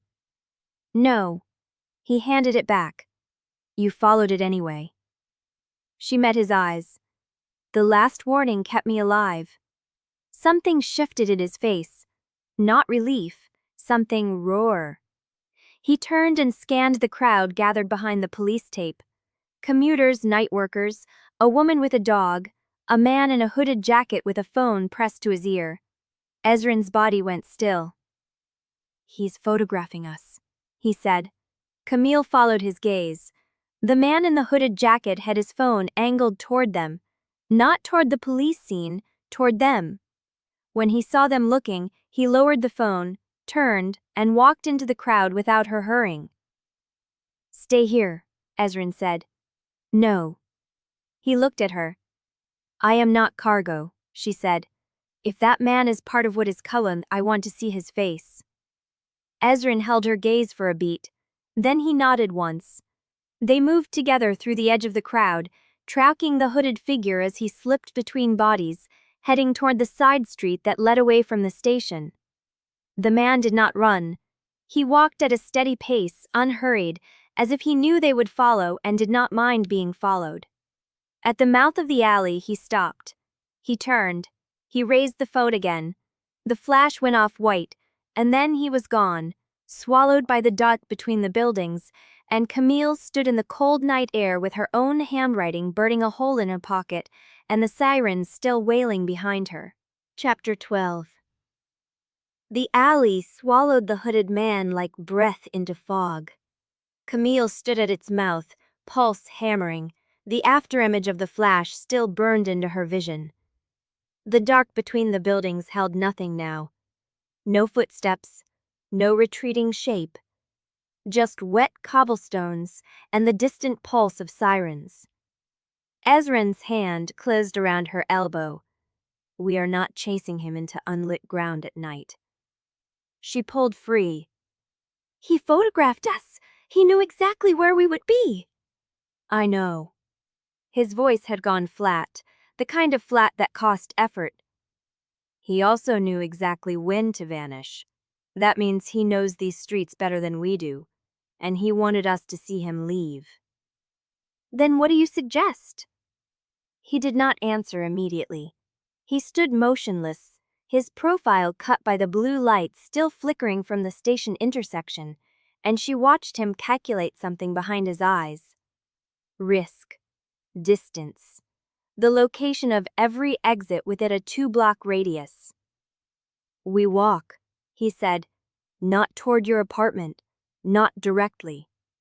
Where? Somewhere I can see the approaches. He led her north, away from the cordon, through streets that grew quieter as they moved. The wail of the sirens faded into the ambient hum of the city at night. A tram clattered past 2 blocks over, its windows bright and empty. Camille walked with her hands in her coat pockets, one curled around the folded note from the annex, the other pressed against the phone she had used to photograph it. Evidence. She had evidence of herself writing to herself, and she still could not make the shape of it sit right in her mind. They reached a small square she did not know. A fountain stood dry at its center, surrounded by benches. Ezren stopped, turned a full circle, then sat on the edge of the stone basin. She stayed standing. You are going to tell me I should have waited, she said. No. Then what? I am going to tell you that I cannot protect you if you move without me. I was protecting myself. The note saved your life, he said, and I am grateful for whatever version of you wrote it, but I did not know where you were for 43 minutes. I searched the whene Ablisfeck. I searched the platform. I searched the streets between them. He paused. I have searched for you before, in other years, and I know what it feels like to find you too late. The words landed like cold water. She wanted to argue. He wanted to say that she had the right to move through her own city without permission, that his fear was not her cage, that the bargain he made did not entitle him to her schedule. But he had searched for her, not as a bodyguard checking a perimeter, as a man who had done this before and lost. She sat on the basin beside him. I am not going to stop investigating, she said. I know. I am not going to take sedatives or let you move me to a safe house or stop going to the studio. He turned his head. The streetlight caught the amber in his eyes. I know that too. Then what are we doing here? He was quiet for a long moment. The fountain gurgled faintly in its dry basin, a trapped sound. I am trying to find the shape of a protection you will accept, he said. One that does not require you to become smaller. She looked at him. I have spent 400 years learning how to guard, he said, but none of that training taught me how to guard someone who will not be moved. You are not a painting I can lock in a climate-controlled room. No. So I am asking you to tell me where the line is. She frowned. The line. Between what you will tolerate and what you will fight, I need to know where it falls because I cannot afford to cross it by accident, and I cannot afford to stop short of it if the threat requires me there. The request was so precise, so clinical, that it took her a moment to hear the vulnerability beneath it. He was not bargaining for control. He was asking her to draw the boundary herself so he could work within it. She let out a breath. I will tell you when I move, she said, if I have time, but I will not ask permission. Acceptable. I will not be locked inside anything. No safe house, no hidden room, no arrangement where I cannot reach my work. Acceptable.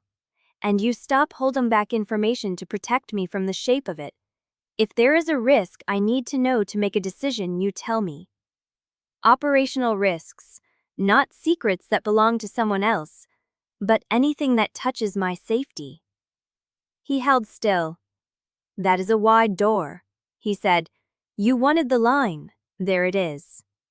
He considered her for a long moment. Then he nodded once. I will tell you what I can, he said, and what I cannot, I will tell you why. It was not everything, but it was more than she had expected, and the weight of it settled between them like something fragile and newly formed. She became aware of the distance between them on the stone basin. Less than a foot, close enough to feel the cold radiating off his coat, close enough to see the fine tension in his jaw. Thank you, she said. He did not answer, but something in his posture shifted, a release so small she almost missed it, and she understood that the concession had cost him more than he would ever say. They sat in silence for a while. The square was empty, the buildings dark, the only light coming from a single street lamp and the pale glow of the moon through thin cloud. I need to see your apartment, he said finally, before we do anything else. It is almost 2 a.m. I know. She stood, he stood with her.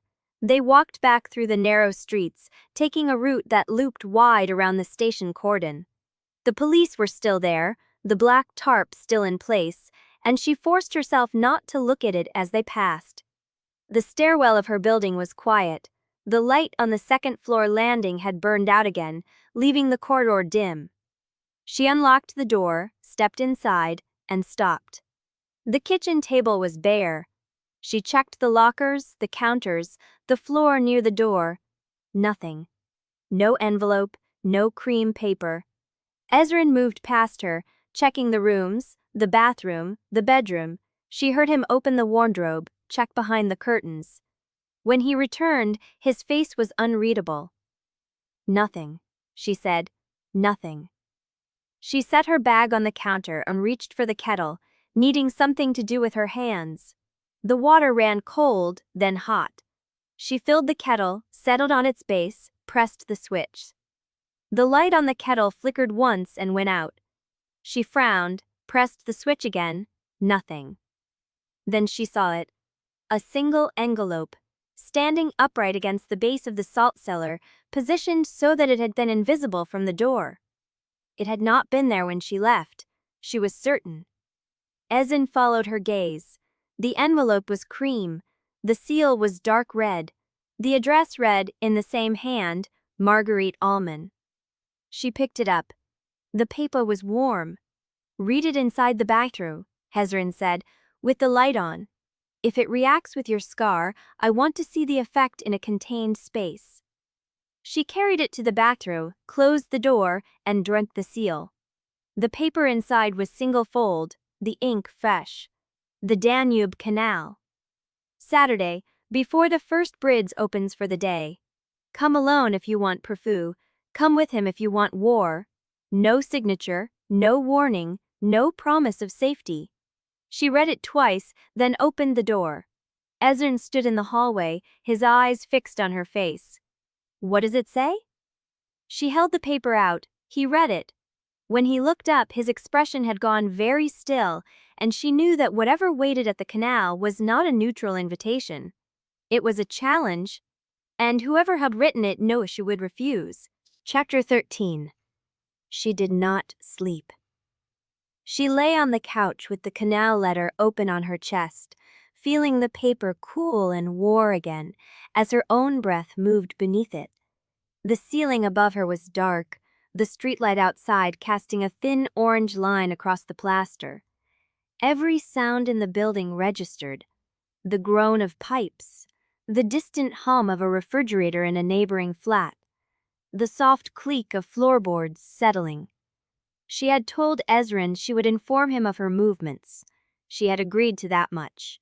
But the letter said alone for proof. And she needed proof more than she needed safety. The clock on the kitchen counter read 4:47 when she sat up. Dawn was still hours away this deep in November, but the canal meeting had said before the first bridge opens, and she did not know when that was. She had not looked it up. She had not looked anything up. She dressed in dark clothes, her warmest coat, comfortable boots. She put the letter inside her inner pocket, folded once, and added the photograph of the warning note from the whene bibliothèque, the vial of wax residue, and the test results she had logged in Sabine's lab. Evidence. Everything she had that might mean something to whoever waited at the canal. She left the apartment without turning on the lights. The stairwell was cold. The broken bulb on the second floor still had not been replaced, and she moved through the dark by memory, one hand brushing the wall for balance. The front door opened without resistance. The street was empty, the air wet with river fog. She watched him until he turned a corner and disappeared. She did not know if she was being followed. She did not know if she would recognize being followed anymore. The canal appeared between buildings, a dark ribbon of water reflecting the orange glow of distant streetlights. The path along the embankment was slick with condensation. She found the stairs that led down to the water level and took them slowly, one hand on the iron railing, testing each step before she put her weight on it. At the bottom, the air changed. Colder, wetter, the smell of stone and slow water. She stood on the paving beside the canal and waited. The first bridge was 100 meters to her left, its underside dark, the water beneath it black and silent. No one was there. No figure emerged from the shadows. No voice called out. She checked her phone. 5:03. She waited. The fog thickened. The water lapped against the stone. She began to feel the cold in her fingers, in her jaw, and she pressed her hands into her coat pockets and listened to the silent stretch. Then she heard the footsteps, not from the bridge, from behind her.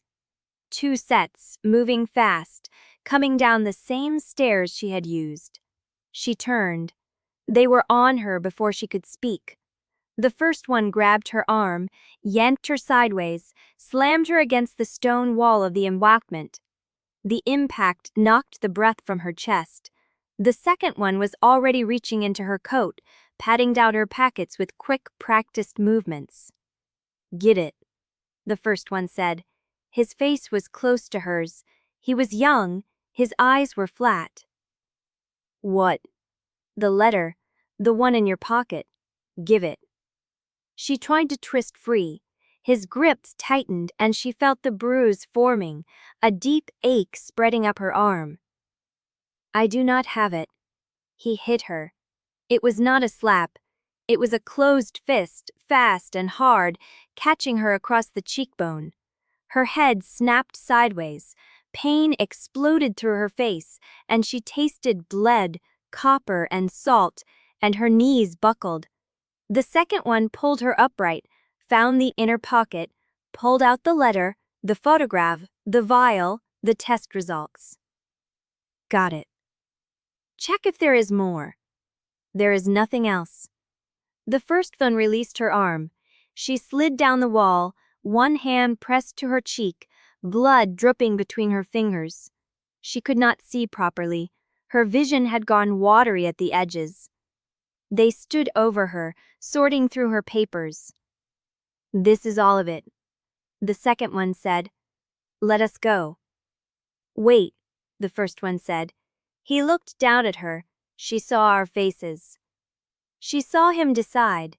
She saw it in the microsecond shift of his weight, the way his hand moved toward his belt, the way his partner stepped sideways to block her view of the canal. She had no weapon. She had no escape. The wall was behind her, and the water was at her back, and they were between her and the stairs. She thought of Ezren. She thought of the way his jaw had tightened when he read the letter. She thought of the words he had not said. The first operative took a step toward her, and then he stopped. His head turned slightly as if he had heard something. His partner turned too, both of them looking past her, toward the bridge, toward the dark water. She heard nothing. But they heard something. The first operative opened his mouth to speak. Something struck him. It was not a sound. It was a force. He was there and then he was not there, his body punching sideways into the stone wall, his head connecting with a sound like a dropped melon. He crumpled. The second operative reached for his belt.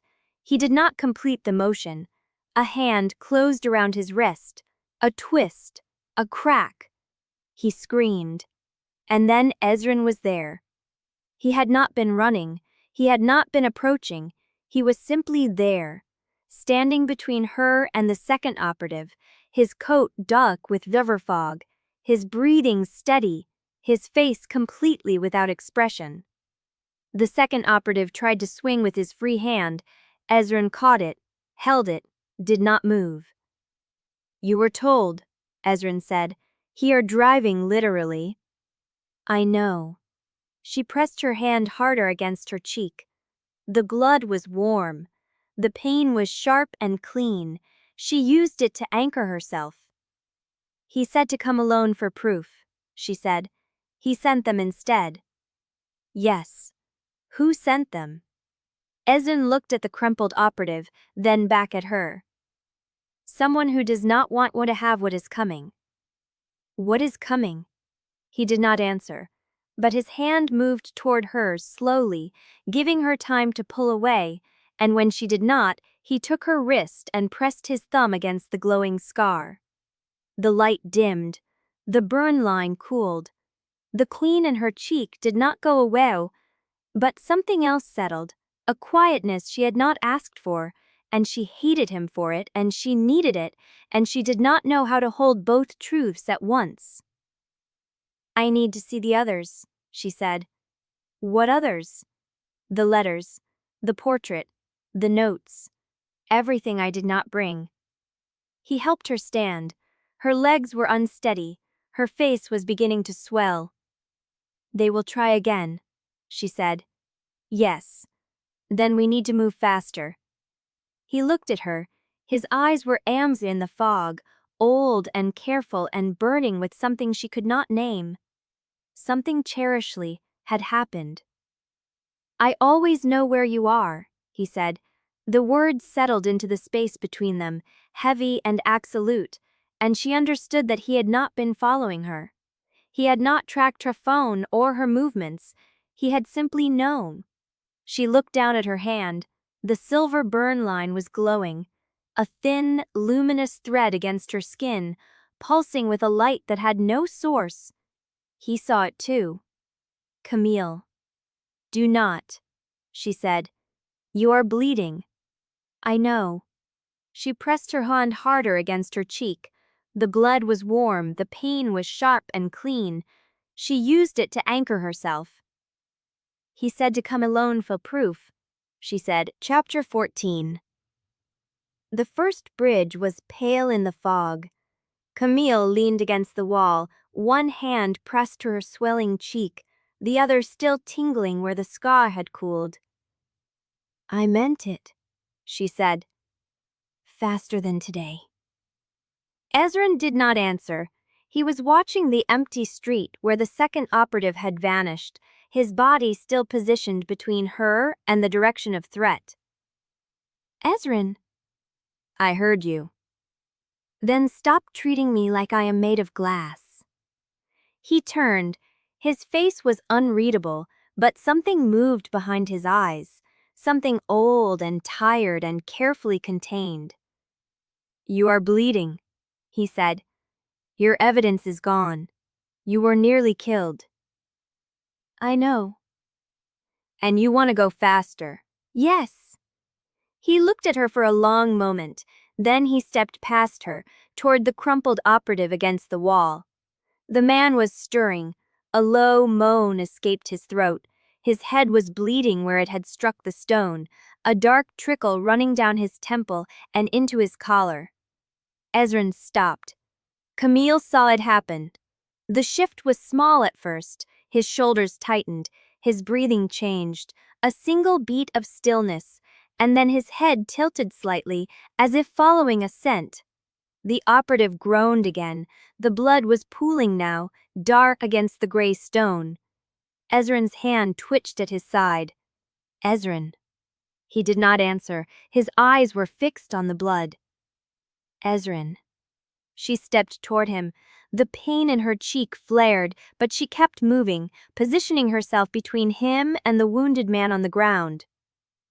Look at me. He did, slowly, reluctantly, and she saw it. His eyes were not amber anymore.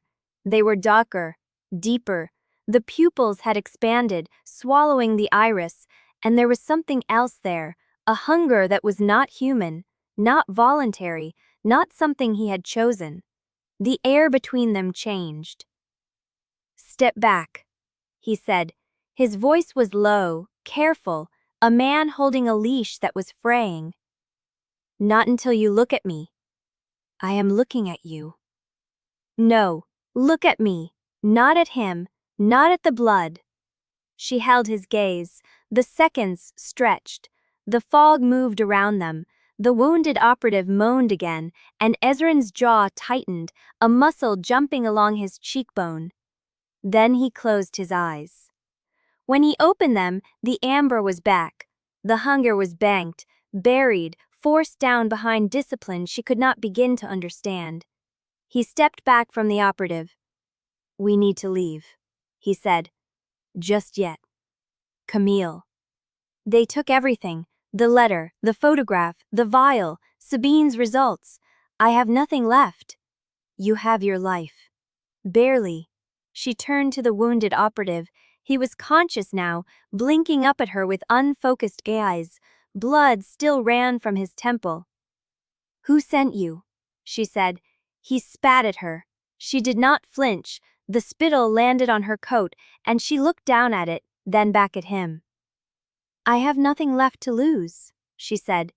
You stole it, so you can tell me who paid you, or I can let him finish what he started. She gestured toward Ezren. The operative's eyes flicked to him. And she saw it, the recognition. But fear. He knew what Ezren was, or at least he knew enough. Bracourt, he said.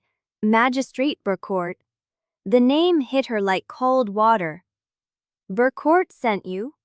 We were told to collect your evidence. That was all, just the evidence. And killing me. That was his choice.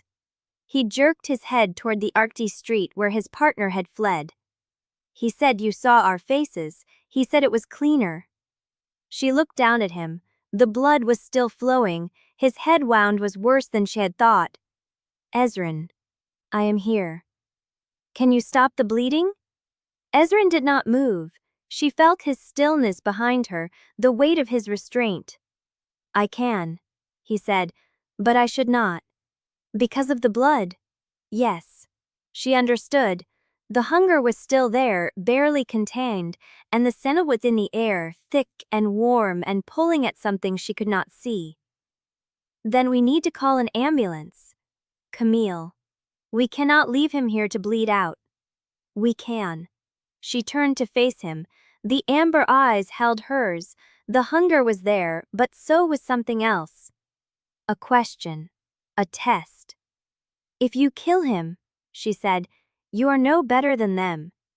Ezren looked at her for a long moment, then he pulled out his phone. He dialed. He spoke in German, low and rapid, giving the street and the bridge and the condition of the wounded man. He did not give his name. He hung up and put the phone away. They will be here in 6 minutes, he said. Thank you. Do not thank me, I did it for you. She nodded. She understood the difference. The wounded operative was watching them, his eyes glassy, his breathing beginning to slow. You should not have come alone, he said. The letter was not from him. Camille went still. What? The letter, the one demanding the canal, it was not from the magistrate. Someone else wrote it, someone who knew you would come. Who? But his eyes were closing. The blood was too much. He was slipping. Who? She said again, grabbing his collar. He smiled, a thin, broken smile, blood on his teeth. She is already dead, he said. You just do not remember. He had her nined. Her right to be. And tomorrow, you decide whether you want the truth badly enough to risk what it costs. And if I do? He met her eyes. His were amber again, warm and old and full of something that might have been hope, if hope were not such a dangerous thing. Then I will show you everything. Chapter 15.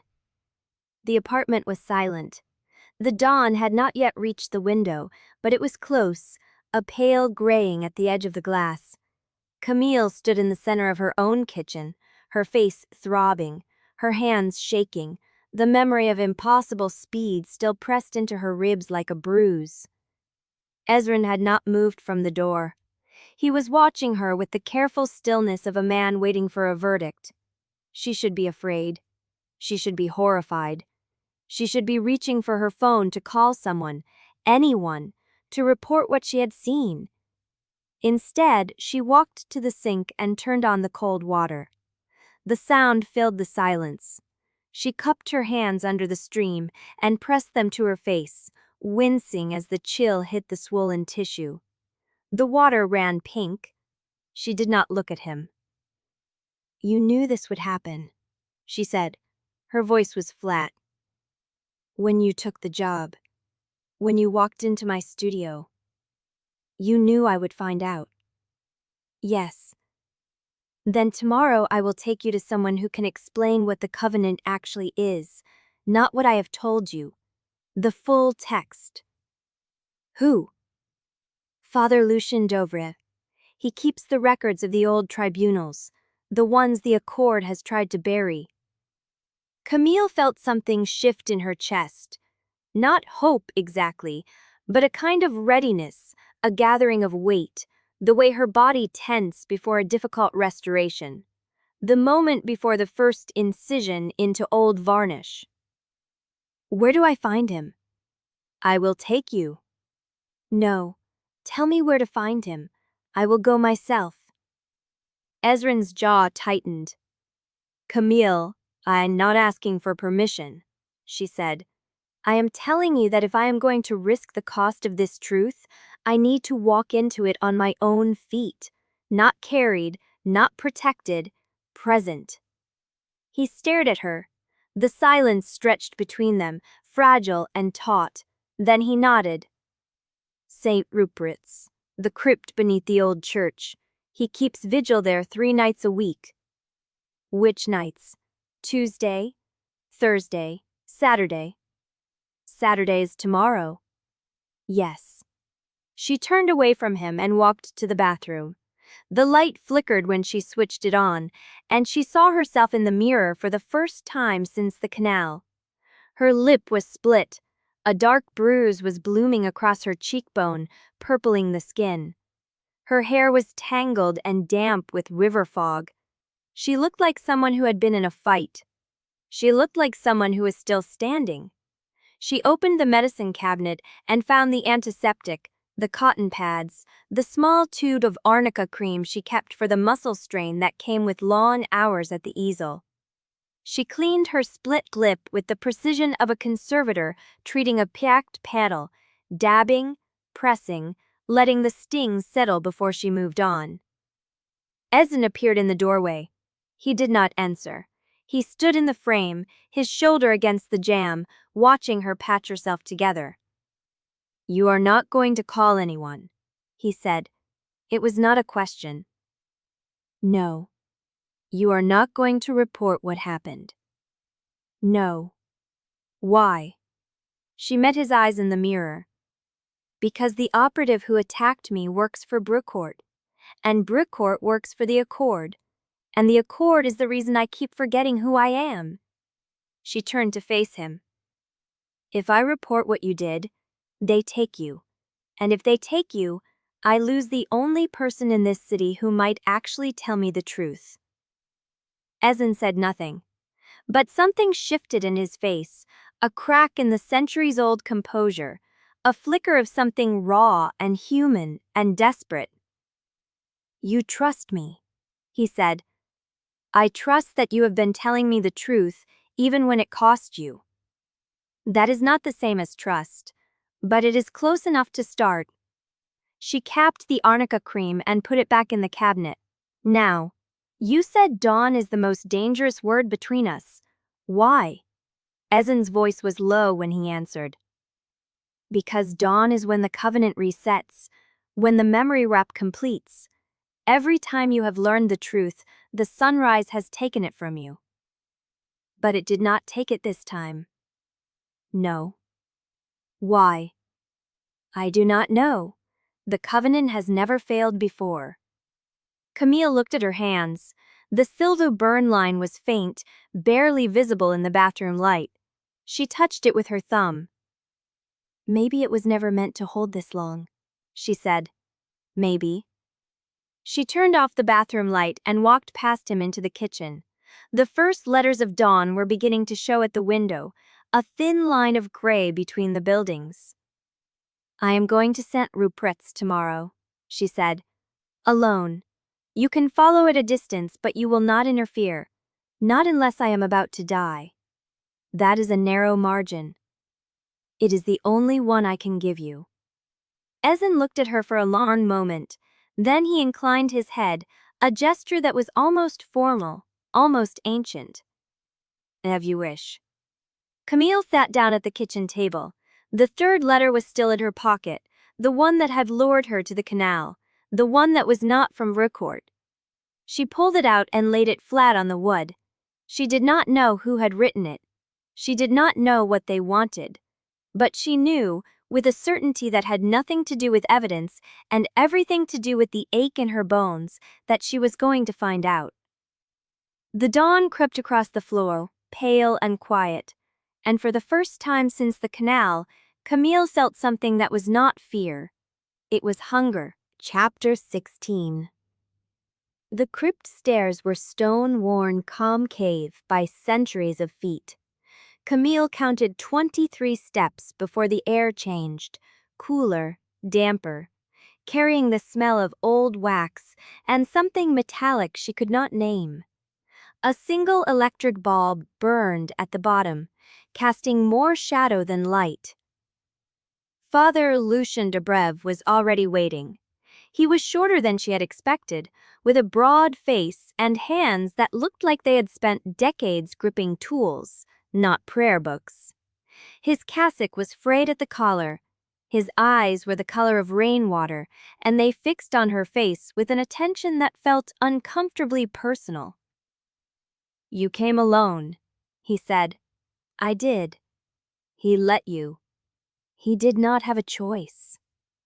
Lucien's mouth tightened at the corner, not quite a smile. "That sounds like her." Camille stepped off the last stair and looked around. The crypt was larger than she had expected. A single vaulted chamber with 4 stone pillars supporting the low ceiling. The walls were lined with cabinets, some wood, some iron, all locked. A long table stood in the center, covered with a white cloth that was yellowed at the edges. A single candle burned there, its flame steady in the still air. "The Accord tried to clear this place twice," Lucien said, following her gaze. "Once in 1927, once in 1973. Both times they decided it was not worth the diplomatic cost." "Why?" "Because I do not belong to them. This ground was consecrated before the Accord existed. They have no jurisdiction here, and they know it." Camille turned to face him. "Ezren said you keep records the Accord tried to bury." "I keep what people left behind." He moved past her to the nearest cabinet, a tall iron thing with 3 locks. "What do you want to know?" "Everything." Lucien laughed, a dry sound that did not reach his eyes. "That would take longer than either of us has, but I can show you the summary." He produced a key from beneath his cassock and unlocked the first lock, then a second, then a third. The door swung open with a groan, and Camille saw shelves stacked with bound journals, their spines cracked and faded. "These are not copies," Lucien said. "These are originals, written by women who looked like you and died with your name on their lips." Camille's throat tightened. "Which name?" "The one you carry now, the one you carried before, the one you will carry next." He pulled a journal from the shelf and laid it on the table. The leather was dark with age, the edges rubbed soft. "Open it." She hesitated. Her fingers touched the cover, and the silver burn line on her palm pulsed once, a brief warmth that faded as quickly as it came. She opened the journal. The handwriting was elegant, looped, feminine. Dated 1847. The pages described a winter in Vienna, a house on the Fringen, a man with amber eyes who appeared at night and spoke in a voice that made the writer's pulse quicken. The name she used for him was not Ezren, but the description, the way she wrote about his hands, his stillness, the way he watched her sleep, it could not be anyone else. Camille turned the page. A sketch fell out. A small watercolor portrait of a woman with dark hair pinned up and gray-greened eyes. Her eyes? She stared at the portrait for a long moment. The woman was not identical to her. The jaw was softer, the hairline different, but the resemblance was undeniable. Family? Blood? Or something stranger? "There are 12 more like that," Lucien said. "Different centuries, different names, same face, recurring." Camille set the portrait down carefully, as if it might break. "These women," she said, "who were they?" "They were you." "I need evidence, not faith." Lucien did not argue. He reached into the cabinet and pulled out a second journal, smaller than the first, bound in what looked like light letter. He opened it to a marked page and turned it toward her. "This one is from 1911. The writer describes a dream of dying in a canal before she ever visited a canal in her waking life. She writes that a man with amber eyes carried her back to a room she did not recognize, and that she woke with a scar on her palm that was not there when she fell asleep. Camille looked down at her right hand. The silver burn line caught the candlelight. She drew it, Lucien said. The scar. She drew it in the margin. Camille looked. There it was. A thin line across a sketched palm, rendered in brown ink, exactly where hers lay. Her breath went shallow. There is more, Lucien said. He crossed to a smaller cabinet against the far wall, one that Camille had not noticed at first. It was made of darker wood, almost glass, with a single lock that looked newer than the rest. Lucien produced a different key, smaller, and turned it. The cabinet door opened. Inside was a single shelf. On it lay a bundle wrapped in linen, tied with a strip of leather that had gone brittle with age. Lucien did not unwrap it. He stepped back. That is the one she left for you. The one who came before. Camille approached the cabinet slowly. Her fingers found the leather tie, and she pulled it loose. The linen fell open. Inside was a miniature, a small oval painting in a brass frame, small enough to fit in a palm. The woman in the painting wore a dark dress with a high collar and a strand of pearls. She held a music sheet. The notes were visible, the opening bars of the Altman waltzer. And at the bottom of the frame, etched into the brass with a fine hand, were 3 words. For the next one. Camille's hand trembled. She set the miniature down on the table next to the journal and the portrait, and for a long moment she could not speak. Lucien watched her in silence. Do you believe now? He asked. I believe someone wanted me to find these, she said. I believe they went to extraordinary lengths to make sure I did, but I do not know if that makes it true. What would make it true? Camille looked up at him. Her gray-green eyes were dry, but something in them had shifted, a crack in the careful architecture of doubt. Show me something I could not have known, she said. Show me something I could not have planted in my own head. Lucien considered her. Then he walked to the far end of the table and pulled open a drawer Camille had not noticed, built into the underside of the stone. He lifted out a flat wooden box and set it on the table. Chapter 17. Camille read the line again. Ezren, I am writing this in the dark because I know I will not remember you by morning. The words did not blur. They stayed sharp on the thin paper, each letter formed with a pressure that had pressed through to the other side. She turned the page. This is the 5th time I have tried to leave a record that survives the dawn. The first 4 were found by people who did not know what they held. 1 was burned. 2 were lost in a move between districts. The 4th I hid in the wall panel behind the wardrobe, but when I checked it 3 months later, the paper had crumbled to dust. I do not know how much time I have left in this body. I am 47 now, and the cough that began last winter has not improved. But I remember him this morning. I woke with his name on my tongue and the shape of his hands still pressed into my palm, and I wrote this before the light could take it. If you are reading this, I am already gone, but you are still here. And somewhere in this city, he is still waiting for you to find him. Camille looked up. The crypt air had gone still, the candle flames standing straight. Lucien had not moved. May I see the rest? She asked. They are yours. She untied the black ribbon, the bundle loosened, and the letters fanned out across the velvet like a deck of unplayed cards. She counted them by sight. 11. 11 attempts to be heard across a gap no letter should have been able to cross. She did not read them all at once. Her hand moved to the second one, dated 1902, and unfolded it carefully at the creases. Ezren, I dreamed of you again. You were standing on a bridge I have never seen, above water that ran the wrong color, too dark, too still. You were looking at someone behind me, and when I turned to see who it was, I saw my own face, but younger, wearing clothes I do not own. I woke with the sense that I had interrupted something. The scar on my palm has been warm for 3 days. Camille set it down.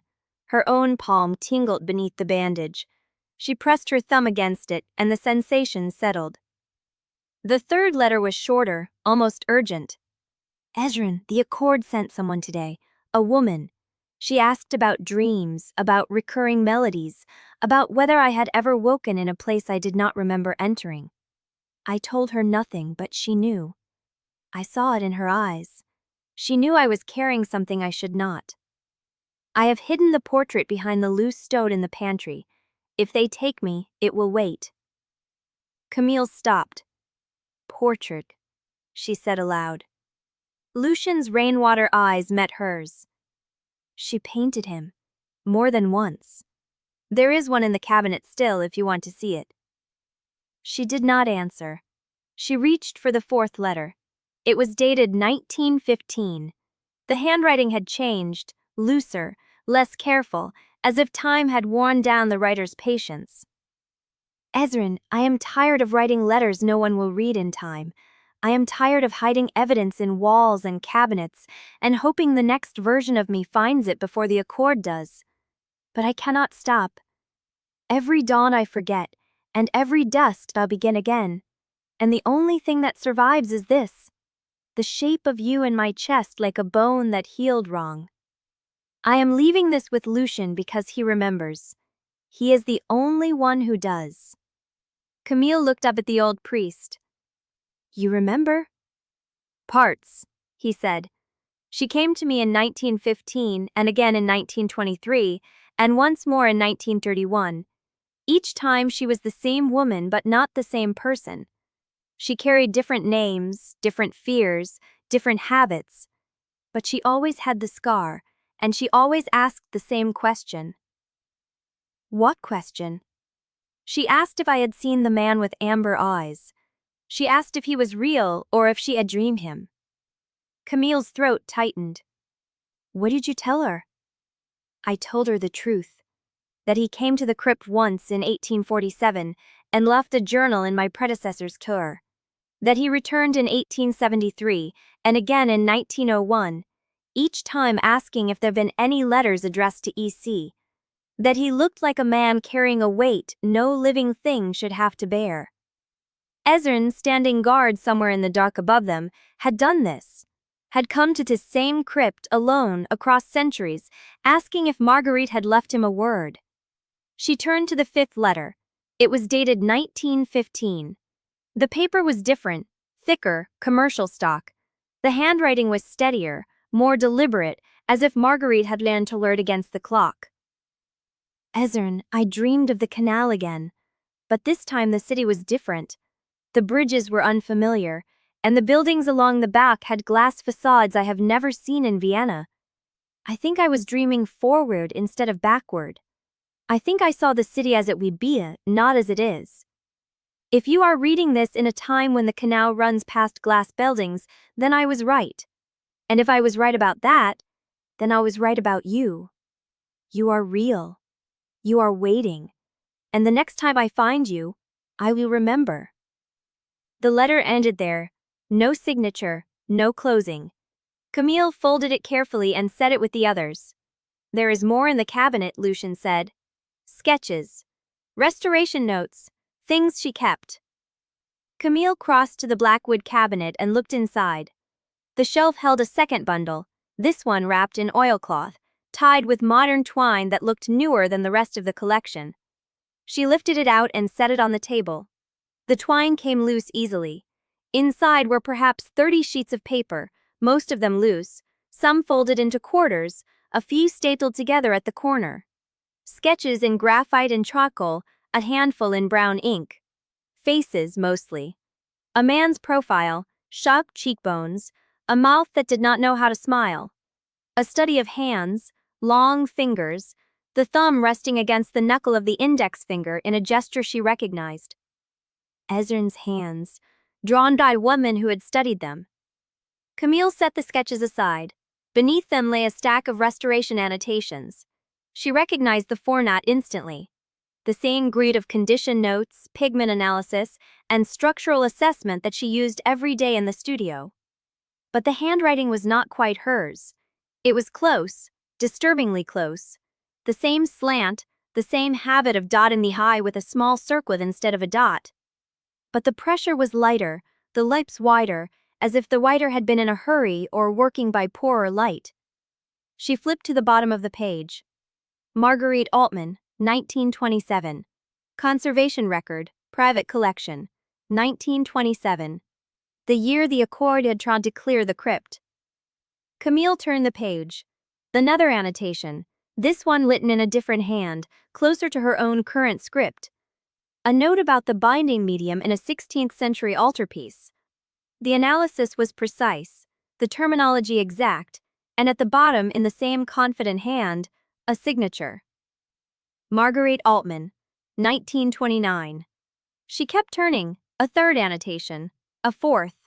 Each one signed with that other name, each one written in a hand that crept closer to her own as the dates advanced, as if the woman had been practicing toward her. The last sheet but different, it was a single page of unlined paper, faded once, with no date and no signature. The handwriting was hurried, jagged, the pen scratching under pressure. The building remembers where I hide things. I tested it. I left a note behind a loose plaster in the stairwell and returned 3 days later to find it pushed deeper, as if something had read it and put it back. I do not know if it is the Accord or something older, but the walls in this city are not neutral. They keep what we give them. If you are reading this, do not trust the empty spaces. They are watched. The note stopped there. The rest of the page was blank, but the pen had pressed through so hard that the shape of letters continued on the surface beneath, invisible but present, a ghost of continuation. Camille looked up at Lucien. Who wrote this?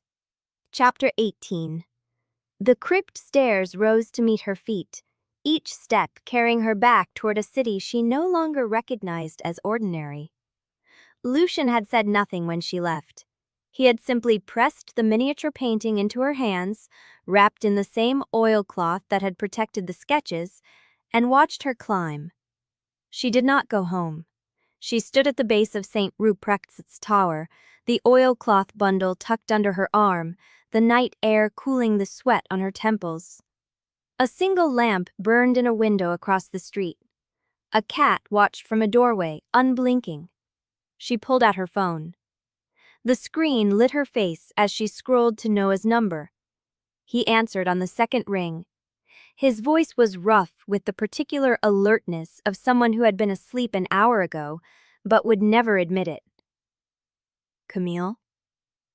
I need you to find me everything you can about the Altman Walzer, the composer, the salon where it was played, any attendance records you can pull from the imperial period. A pause. Fabric shifted. She heard him sit up. Now? Now. Give me 40 minutes. Meet me at the Whene Bibliothek staff entrance. He hung up before she could thank him. She walked. The 7th district was quiet at this hour, the cobblestones slick with condensation. Her footsteps echoed off the shuttered shop fronts and the sleeping Baroque facades. The bundle under her arm seemed heavier than its contents, the weight of 100 years pressed into oilcloth and paper. At the staff entrance, Noah was already waiting. He wore the same cardigan from their first meeting, the sleeves pushed up, his dark hair falling across his face. He held a metal key ring in one hand and a cardboard folder in the other. You owe me coffee for a month, he said, and unlocked the door. The Whene Bibliothek at night was a different world. The reading room, with its high ceilings and green glass lamps, stood empty and expectant. The shelves stretched into shadow. The air smelled of paper, dust, and the faint metallic tang of old ink. Noah led her past the main reading room, through a narrow corridor she had not noticed before, and into a small study room lined with bound periodicals. A single lamp burned on the table, illuminating a stack of ledgers. I started digging after your first visit, he said, setting the folder down. The Altman Walzer is attributed to a composer named Joseph Toffel. Minor figure, wrote salon pieces for the Imperial Circuit. Nothing remarkable. He opened the folder. Inside were photocopies of program notes, newspaper clippings, and handwritten lists. But the interesting part is who showed up at the salons where Toffel's pieces were played. He slid a sheet across the table. It was a reproduction of an attendance register. Handwritten names in brown ink, arranged in columns beneath the printed header. Salon Marguerite Allman, Palais Augsburg, Saison 1889. Camille's finger traced the list of names. Aristocrats, musicians, a few she recognized from museum provenance files. Then Noah placed another sheet beside it. Salon Marguerite Allman, 1892. Another. 1895. Another. 1901. The same name. The same handwriting in the register, the careful loop of the M and the sharp slant of the A. Marguerite Alval listed as hostess across 12 years. Camille looked up. Noah's expression was carefully neutral. "It gets worse," he said. "Or better. Depends on how you look at it." He pulled out a thawed sheet. This one was a formal announcement printed on cardstock announcing a salon evening hosted by Frau Marguerite Allman at a 1st District address. The date was April 1903. "Do you see the problem?" Noah asked. Camille read the date again. Then she read the hostess's name again.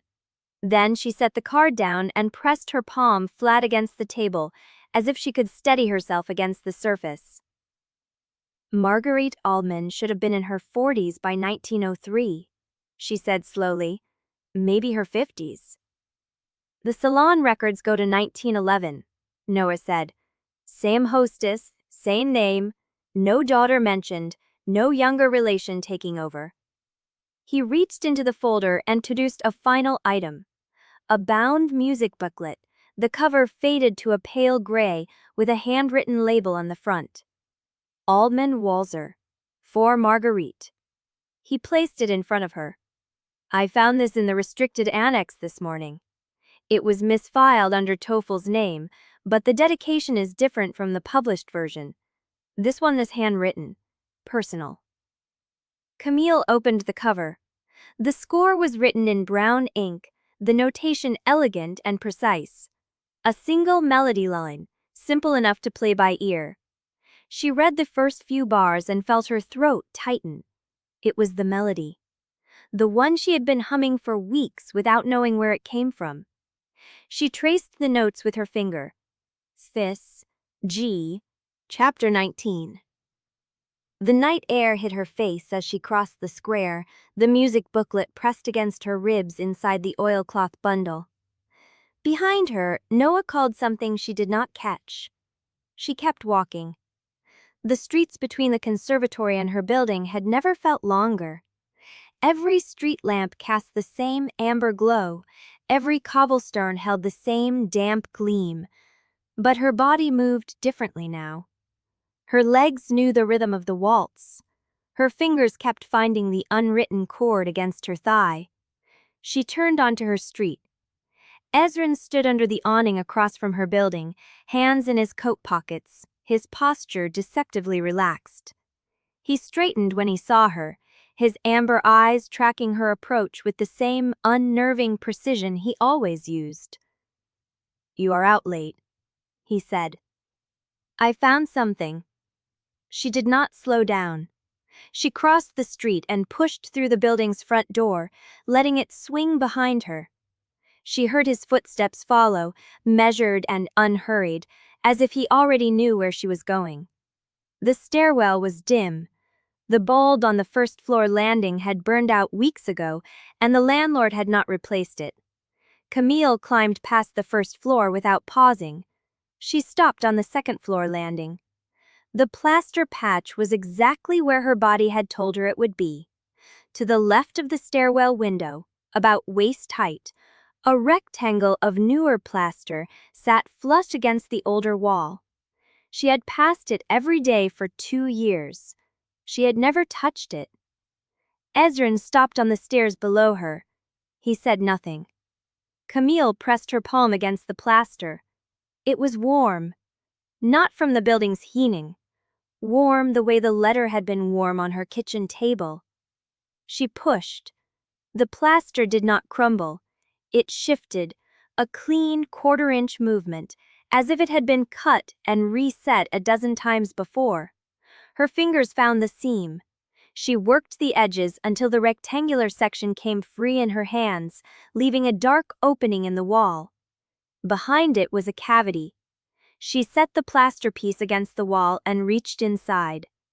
Her fingers touched oilcloth first, then something hard and flat, wrapped in the same material. She pulled out a bundle the size of a bread loaf, bound with twine. The knots were tight, professional, tied by hands that did not want the contents to spill. She carried it down to the first-floor landing where the light was better. Ezren followed. She sat on the bottom step and set the bundle in her lap. The twine was old, the fibers dry but not brittle. She worked the knots loose with her fingernails, careful not to tear the oilcloth. Inside was a leather journal. The spine cracked, the cover darkened by age and handling. Beneath it lay a stack of cream envelopes tied with a separate ribbon, and on top of everything, folded so the ink faced upward, a single sheet of paper. The handwriting was hers. Not Marguerite's elegant cursive from the letters in the crypt. Her own hand. The same slant, the same pressure on the downstrokes, the same way she crossed her T's high and sharp. She had written this. Not a past self speaking through an older alphabet. Her. The note was short. If you are reading this, you played the chord. I knew you would. The building does not remember where I hide things anymore. You have to. So I stopped hiding from the building and started hiding from the Accord. Everything I know is in the journal. Read it before dawn. Do not let Ezren touch it. There is one more cache after this one. The score will tell you where. Trust the Waltz. It is the only thing the Accord never took. Camille read the note 3 times. The words did not change. The handwriting did not become someone else's. She looked up. Ezren stood at the bottom of the stairs, his face unreadable in the dim light. What is it? He asked. A letter from myself. She heard how absurd it sounded. From before. She pulled the journal out of the bundle. The leather was soft, the pages swollen with age and handling. She opened it to the first entry. The date was 1927. The handwriting was Marguerite's, but the first line was addressed to someone who had not yet been born. To the woman I will become when this body finishes its work. You are not going mad. The Accord tells you that you are ill. You are not. You are remembering. Chapter 20. She looked at Ezren. His face held perfectly still. The dim light of the first-floor landing cut shadows across his cheekbones, and for a moment he looked older than she had ever seen him, carved from something that had waited a very long time. It is from before, he said. Not a question. Yes. She did not show him the note. She folded it and slipped it into her coat pocket, then lifted the journal out of the oilcloth bundle. The leather was soft against her fingers. The spine crackled with age. She set it beside her on the step and reached for the cream envelopes. There were 7 of them. The ribbon was silk, faded to the color of old bone. She untied it carefully and spread the envelopes across her lap. Each one was addressed in the same hand. Her hand. To Ezren. She did not open them. Not yet. The sight of her own slanted letters forming his name made something in her chest pull taut. A thread she had not known was wound around a bone she had not known could ache. Beneath the envelopes lay a flat rectangle wrapped in a separate piece of oilcloth, smaller than the journal, thin. She picked it up and felt the weight of a wooden frame inside. She unwrapped it. The portrait was small, meant to be held in two hands. A brass frame, tarnished at the edges, protecting a painting done in oil on a prepared panel no larger than a sheet of writing paper. The brushwork was tight, controlled, the strokes of someone who knew how to build a face from shadow and light. It was Ezren. Not the Ezren who stood on the stairs below her, watchful and composed. This was a younger Ezren, or a loner one. She could not tell which. His amber eyes caught the light the same way. His mouth was the same shape, the same slight asymmetry at the corner. But this Ezren was not guarding himself. The painting had caught him in a moment of unguarded stillness. His head turned slightly as if someone had spoken his name from just outside the frame. The longing in it was unmistakable. She knew that longing. She had seen it in her own face sometimes, in the bathroom mirror at 3 a.m, before she remembered to look away.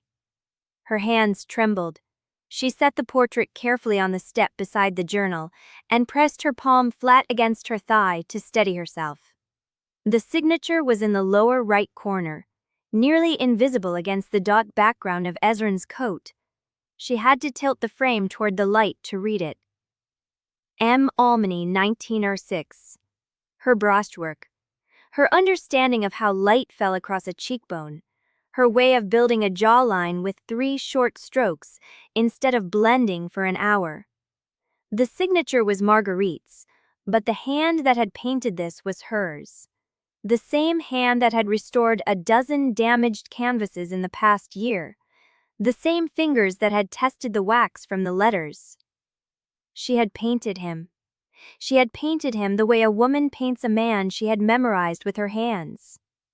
Camille set the portrait face up on the step and did not look at it again. She could not. Not yet.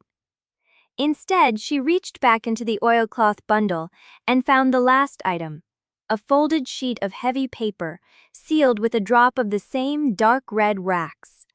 She broke the seal with her thumb. The handwriting inside was the same as the note.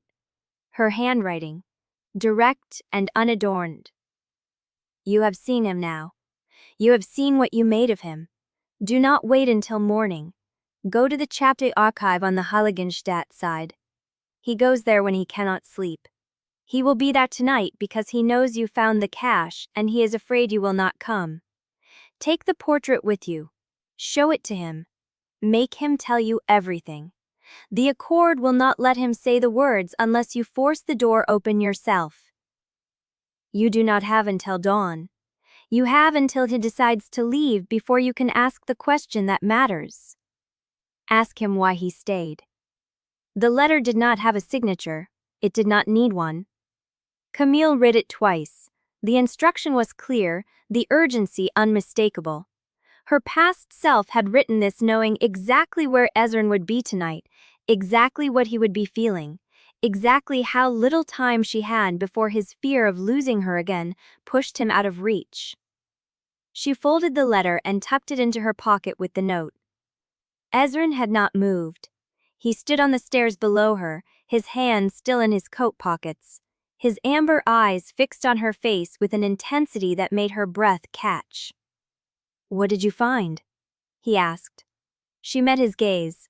The portrait sat on the step beside her, Ezren's painted face turned toward the light, caught in a moment of love she had given him with her own hands. The proof, she said. The proof that I knew you. Something flickered across his face. Not surprise. He had known what was in the cache. He had known, and he had waited for her to find it anyway. The chapel archive on the Heiligenstadt side, she said. You go there when you cannot sleep. His jaw tightened. Yes. Then we go there now. She stood. The journal went back into the oilcloth bundle. The cream envelopes followed. But the portrait she held in her hands, the brass frame cool against her palms, Marguerite's signature small in the corner. Ezren did not argue. He turned and led the way down the stairs, his footsteps steady on the worn stone.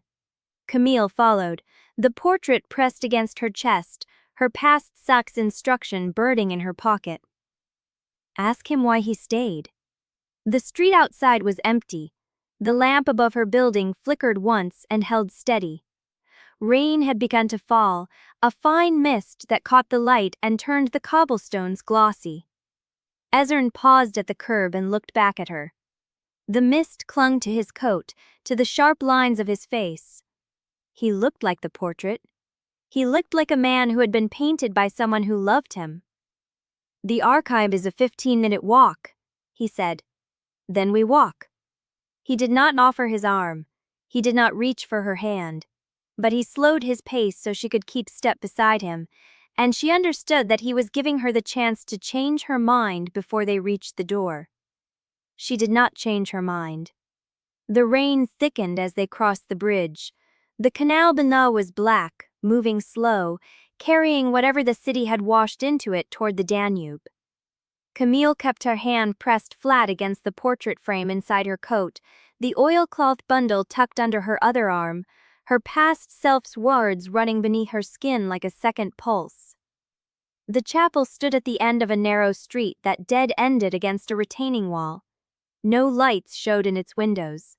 The door was iron-bound oak, old enough that the wood had darkened to the color of dried blood. Ezren stopped in front of it. "She said to ask you something," Camille said. "In the letter she left me." His breath fogged in the cold air. "She left instructions." "She left you." He closed his eyes, just for a moment. When he opened them, the restraint in his face had cracked at the edges, and she saw what the portrait had caught. The unguarded gun beneath the centuries of composure. "Then ask," he said, "before I lose the courage to answer." Wipe it completely told. Chapter archives smelled of old wax and colder stone. Votive smoke had stained the low ceiling amber, and the air pressed close with the weight of sealed records stacked in wooden cabinets along every wall. Camille stepped inside and let the door close behind her. The portrait was still in her hands. She had not put it down since leaving the cache, and she did not set it on the nearest surface now. She held it where Aaron could see it, where the painted light caught his painted face, where the unguarded longing she had given him with her own brushstrokes could not be mistaken for anything else. Aaron stood near a wooden reading table. His coat was still wet from the rain, and he had not lit any of the lamps. The only light came from a handful of votive candles guttering in red glass cups on a wall ledge. His hands were at his eyes. His jaw was set. But he looked at the portrait the way a drowning man looks at a shore he cannot reach. "Tell me," Camille said. "Camille?" "Tell me, or I walk out of here and I take this with me and I never come back." He went still, the kind of stillness that was not calm but control. Every muscle locked in place because the alternative was shaking apart. "You would not do that," he said quietly. "I spent 2 years thinking I was going mad. The Accord told me I was ill, my own letters called me a stranger, and you stood in my apartment on the first night and looked at me like you had already lost me." She set the portrait on the table, turning it toward him. "I painted this in 1906. My hand, my brush, you. So do not tell me what I would or would not do." The candles flickered. The shadows on his face shifted, and for a moment he looked exactly like the portrait had caught him, stripped of everything except the wound. "I have loved you for 400 years," he said. The words landed like a blade on stone. 400 years of watching you arrive, learn the truth, and forget me by dawn. 400 years of the Accord telling me that each time I let you close, I was signing your death warrant, and I have never been able to stop." Camille did not move. She let the words settle. "How many times?" "More than I can count. More than I have the courage to count. You have worn different names, different faces, different hands." He gestured toward the portrait, a small broken motion. The same eyes. Always the same eyes. You knew who I was the first night. Yes. At the door, before I said anything. Yes. The air between them had gone thin. Camille pressed her palm flat against the table, the silver scar catching the candlelight, a faint glow she could feel in her bones. Why did you stay? He flinched, not visibly, but she saw it, the way a man flinches when a wound is touched before he knows it is coming. Because leaving did not stop it either. He said, because I tried. After the first death. After the second. I told myself that if I stayed away, if I did not find you, the covenant would have no reason to trigger. You would live a full human life without ever knowing I existed. But you came back? I came back. His voice had dropped to something barely above the smoke, everything the discussion of Chemble's sklinged. Design and attention. 400 years of watching you arrive, learn the truth, and forget me by dawn. 400 years of the Accord telling me that each time I let you close, I was signing your death warrant. And I have never been able to stop. Camille did not move. She let the words settle. How many times? More than I can count. More than I have the courage to count. You have worn different names, different faces, different hands. He gestured toward the portrait, a small broken motion. The same eyes, always the same eyes. You knew who I was the first night. Yes, and I have never remembered. No. She looked down at the portrait, her brushwork, the way she had caught the light on his cheekbone, the way she had painted his mouth soft, as if she had kissed him 100 times and was trying to fix the exact shape of it on the canvas. Show me the covenant, she said. Aaron's eyes widened, just slightly. Camille? The original document, the bargain you made. I want to see the words. I do not have it. The Accord holds the original. Only the Accord. Then who else has seen it? He hesitated. The candlelight flickered and she saw him decide something behind his eyes. Roxandra Maria, he said. She witnessed the signing. She is the only living witness who was present when the ink was still wet. Then she is the one I need to find.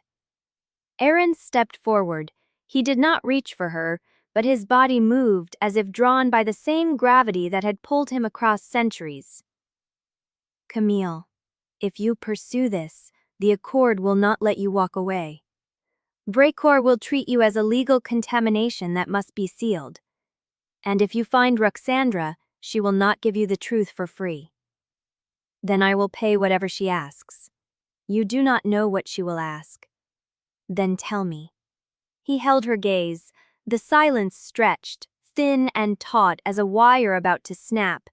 And then the door behind them groaned open before anyone touched it. The iron-bound buck swung inward on its own, a handspan of darkness widening into the chapel's nave.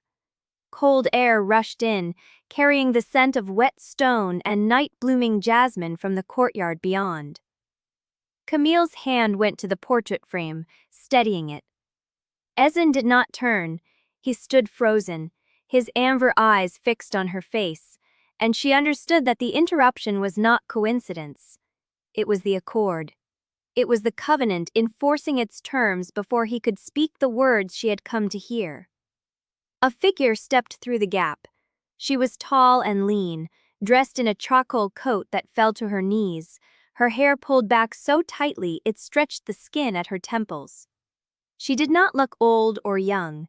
She looked carved, the way witness statues in cathedrals look carved. Human in shape, but not in substance. Ezren Caldemar, she said. Her voice was low, unhurried, carrying the weight of someone who had never needed to raise it.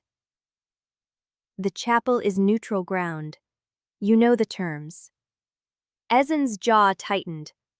I know them.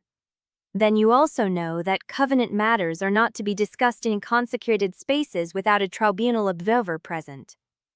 She turned her gaze to Camille, and her gray eyes were the color of ash. You are Camille Aubert.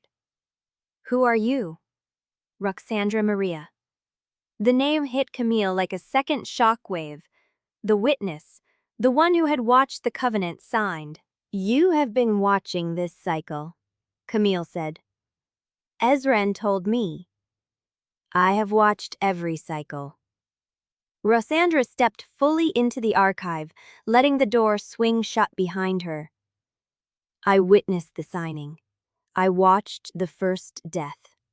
I have watched every life you have lived since, and I have watched Ezren find you in every one of them. Then you know what I came here to ask. I know what you came here to demand. Roxandra's mouth curved, not quite a smile. The question is whether you are prepared to hear the answer. Ezren moved, not toward Roxandra, but toward Camille, a single step that put him between them. Do not do this, he said. Roxandra's gaze did not waver. The cycle is breaking. The covenant failed at dawn. You both know what that means. It means she remembers. Camille's voice came out steadier than she felt.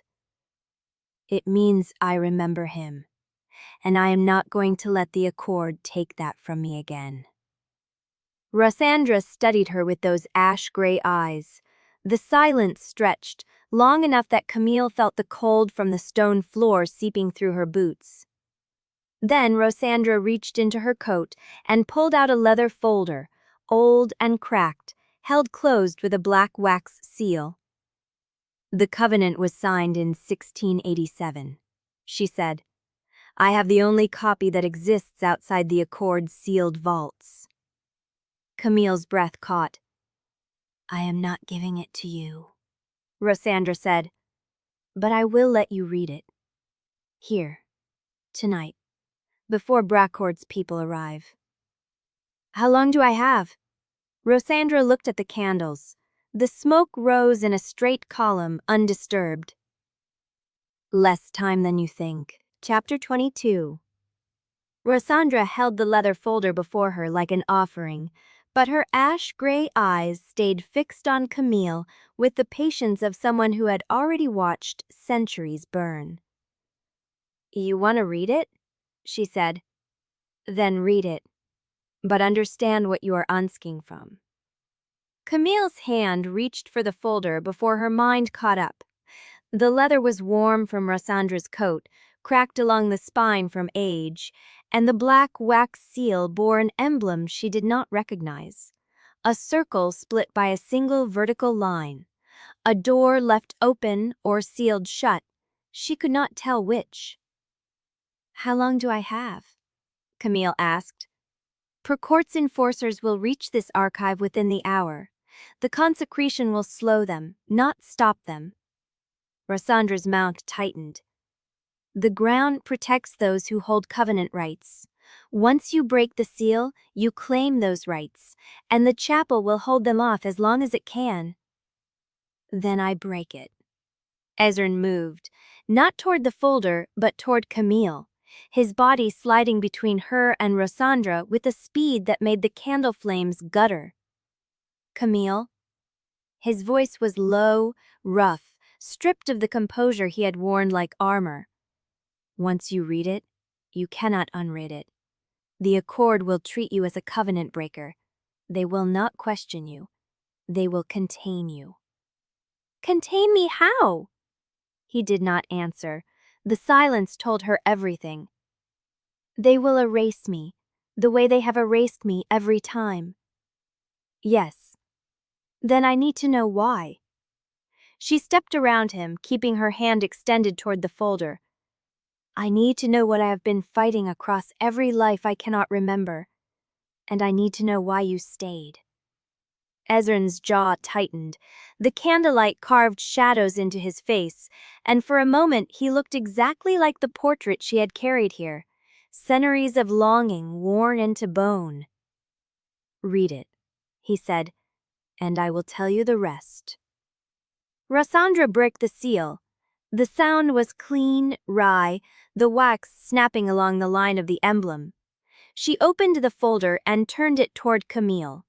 The parchment inside was aged, the ink oxidized to a deep brown, but the handwriting was sharp and precise. Legal hand. The language was an older German, formal and layered with clauses that Camille had to read twice to understand. "I, Ezren Caldemar, of the Caldemar line, do willingly enter this covenant with the Accord Labion, witnessed by Rossandra Marek, contract scholar, and sealed by the blood of the first breach. The terms, that the human known in this life as Elizabeth Corvin shall be spared from execution following the 3 deaths caused by the revelation of my true nature, provided that her memory of that revelation and of any subsequent truth concerning my kind shall be erased by the next dawn following each instance of knowledge attained through direct confession or witnessed proof. This erasure shall extend to all emotional attachment, all physical recognition, and all conscious recollection of the bond formed between us. It shall not extend to muscle memory, dreams, artistic expression, or indirect records, as these are deemed beyond the covenant's reach and do not constitute a threat to accord security. This clause is conditional upon the survival of a human in each cycle, and shall remain in effect until such time as a superseding bargain or tribunal ruling voids it. Said voiding requires either the human's demonstration of continuous consent across lifetimes, or a finding that the covenant has been materially breached by accord action. Camille read the last sentence twice. Her pulse hammered in her throat. "Continuous consent," she said. "That is what the letters are for." Rossandra's expression did not change. "Your past selves understood that the covenant could only be broken if you proved you had chosen him every time. Freely, without memory of the previous choice. So they left evidence. Yes, 11 letters, a portrait, a waltz, a cache behind a false wall." Camille's voice cracked on the last word. "They knew they would forget. They built a paper trail across decades so I could prove what they could not remember." Ezren's hand moved toward her, stopped, fell back to his side. "Every life, every time you learned the truth, you asked me to help you leave something for the next one. You told me where to look, what to hide, what melody would unlock the cache. I planned this." "You planned it across 4 centuries. You have been fighting the erasure longer than I have been alive as a vampire." Camille looked down at the covenant in her hands. The record of 17 erasures, 17 choices made and unmade, and the only man who had remembered every single one. She looked at Ezren. "Why did you stay?" He did not answer immediately. The silence stretched, and she saw something break behind his eyes, something he had held intact for longer than she could measure. "Because you asked me to." Camille's breath caught. "The first time," he said, "the first life, before the covenant, before the deaths, you asked me to stay. You knew what I was, you knew your world would not accept it, and you asked me anyway. And now? I stay because I choose to." He stepped closer, close enough that she could see the flecks of gold in his amber eyes. "Not because a covenant demands it, not because a debt requires it, because every life, every face, every name, you have been the only constant I would rather keep than forget." The folder trembled in Camille's hands, and then the chapel's iron-bound door shuddered against its frame. Someone was on the other side. Rossandra's head turned. "They are here, earlier than I estimated." Ezren's hand found Camille's wrist, his grip firm but not restraining. "Read the rest later. We need to move." Camille looked at the covenant, at Ezren, at the door that would not hold much longer. "Then we move together," she said. Chapter 23. The chapel's iron-bound door shuddered again. Wood groaned against iron. Someone on the other side was testing the lock. Camille did not move. She stood with the covenant in her hands. 17 cycles reduced to ink and parchment, and the weight of every erased life pressed against her ribs. Ezren's hand was still on her wrist, warm, steady, the same hand that had held her father while he died. "We need to move," Ezren said again. "Where?" The question came out flat, harder than she intended. She turned to face him, and the candlelight caught the gold in his eyes, the same eyes 17 women had painted, described, written letters to, and forgotten by dawn. "There is a passage behind the altar," Rossandra said. "It opens into the catechal mechwork beneath the old city. Bracourt's people know about it, but they will not expect you to use it. They expect you to fight or surrender, not run." Camille looked at the covenant in her hands. The words blurred. Continuous consent. 17 cycles. 17 women who had chosen him and then forgotten they ever had. "Did I know?" she asked. "When I asked you to leave the evidence, did I know what I was asking?" Ezren's jaw tightened. "You understood the cost better than anyone. You always did." "Then why did I keep doing it?" "Because you believed the choice mattered even if you could not remember making it." The answer landed like a blade between her ribs. Because her past self had believed in something she could not prove. A consent that survived its own erasure. A love that outlasted the memory of having loved at all.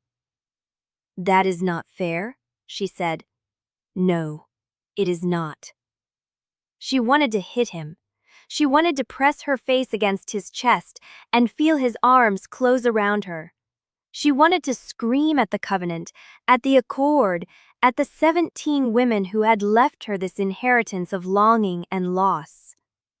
Instead, she did neither. She looked at Ezren and let the anger rise, hot and clean and desperate. "You have watched me forget you 17 times. Yes. You have held my father while he died. You have carried every confession I cannot remember making. You have stayed, for 4 centuries, knowing I would wake up every time as a stranger. Yes. And you never stopped." Ezren's composure cracked. The exhaustion beneath it was ancient, bone deep. The weariness of a man who had loved the same woman across so many losses he had stopped counting. "Every life," he said. "Every face, every name. I have watched you become someone new and fall in love with you anyway.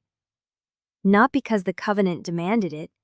Not because I hoped the next cycle would be different. Because each time, you were still you. The same eyes, the same stubbornness, the same way of tilting your head when you were about to argue." Camille's throat burned. "And what do I get?" she asked. "What do I get besides a cache of letters and a portrait I cannot remember painting?" "You get to choose." The words hit her like a physical blow. "You get to choose, Camille. Right now, with full knowledge, no covenant erasing it by dawn. No prior self speaking for you. You get to decide whether you want this, want me, want the truth you have been hunting for across 17 lifetimes." The chapel fell silent. Camille looked down at the covenant in her hands, then at Ezren, then at the door, where the iron lock was beginning to splinter under the pressure of Bracourt's enforcers. She had spent her life trusting evidence, demanding proof, refusing to believe what she could not document. But this was not a question of evidence. This was a question of choice. She set the covenant down on the archive table. "I came here to force the truth from you," she said. "I came here because a letter from a woman I do not remember told me to. I came here because I needed to know what I had been fighting across every forgotten life." She stepped closer to Ezren, close enough to see the tension in his jaw, the hope he was trying not to show. But I am not her. I am not Marguerite. I am not Elizabeth. I am Camille Aubert, and I am choosing this right now because I have weighed the evidence, because I have seen what you carry, and because I refuse to let a covenant decide what I am allowed to remember. Ezren's breath caught. Camille, do not make me repeat myself. His hand moved to her face, slow, as if she might dissolve at the contact. His thumb traced the line of her cheekbone, and she felt the warmth of his skin against hers, felt the silver scar on her palm pulse in answer. I love you, he said, across every name you have worn, every face you have forgotten, and every morning you have woken up and not known me. I love you, Camille Aubert, and I will keep loving you long after the accord falls. She kissed him. It was not gentle. It was not patient. It was the collision of 4 centuries of waiting and 17 cycles of erasure and a single night of remembering, all pressed into the space between 2 bodies. Ezren's arm closed around her waist, pulling her against him, and she felt the shudder run through his frame, the restraint he had held for so long finally breaking. His mouth moved against hers with a tenderness that tasted like grief and relief and something else she could not name. The iron-bound door splintered again. Roxandra's voice cut through the darkness. I can hold them for 10 minutes, no more. Camille pulled back just far enough to meet Ezren's eyes. 10 minutes, she said. Not enough. It will have to be. She took his hand, the same hand that had held her father while he died, the same hand that had reached for her across every life, and together they turned toward the passage behind the altar. The covenant sat abandoned on the archive table. The iron lock gave way, and Camille Aubert ran into the dark with a man she had chosen in full knowledge of everything she had lost, everything she had gained, and everything still coming for them both. Behind them, Roxandra's voice rose in a language older than the chapel, and the air itself seemed to thicken as the enforcers breached the door. 10 minutes. It would have to be enough. Chapter 24. The catacomb passage smelled of wet stone and generations of candle wax. Camille's free hand trailed along the wall as they moved, the rough surface scraping her fingertips. Ezren's grip on her other hand was unyielding, pulling her forward through the dark with the certainty of someone who had mapped this route across centuries. Where does this lead? An old archive room beneath the Heiligenstadt chapel, he said, his voice low and steady, despite the rush of their escape. The accord sealed it decades ago. They will not think to look there. They will look everywhere. Yes. The passage narrowed, then opened into a space so small Camille could touch both walls at once. A wooden door, warped with age, stood at the end. Ezren pushed it open, and cold air spilled out, carrying the smell of paper, dust, and something metallic she could not identify. The room beyond was no larger than her studio closet. Shelves lined 3 walls, crammed with leather-bound volumes and rolled parchments. A single window high on the 4th wall showed only darkness, but Camille could feel the shift in pressure, the hush that meant they were underground. Ezren released her hand and closed the door behind them. The lock clicked into place with a sound that felt final. 10 minutes, Camille said. She bought us 10 minutes. It has been 12. Camille's chest tightened. She crossed to the far wall, pressed her palms flat against the cold stone, and tried to slow her breathing. The silver scar on her right palm pulsed once, twice, then settled into a steady warmth that had nothing to do with danger. Behind her, Ezren did not move.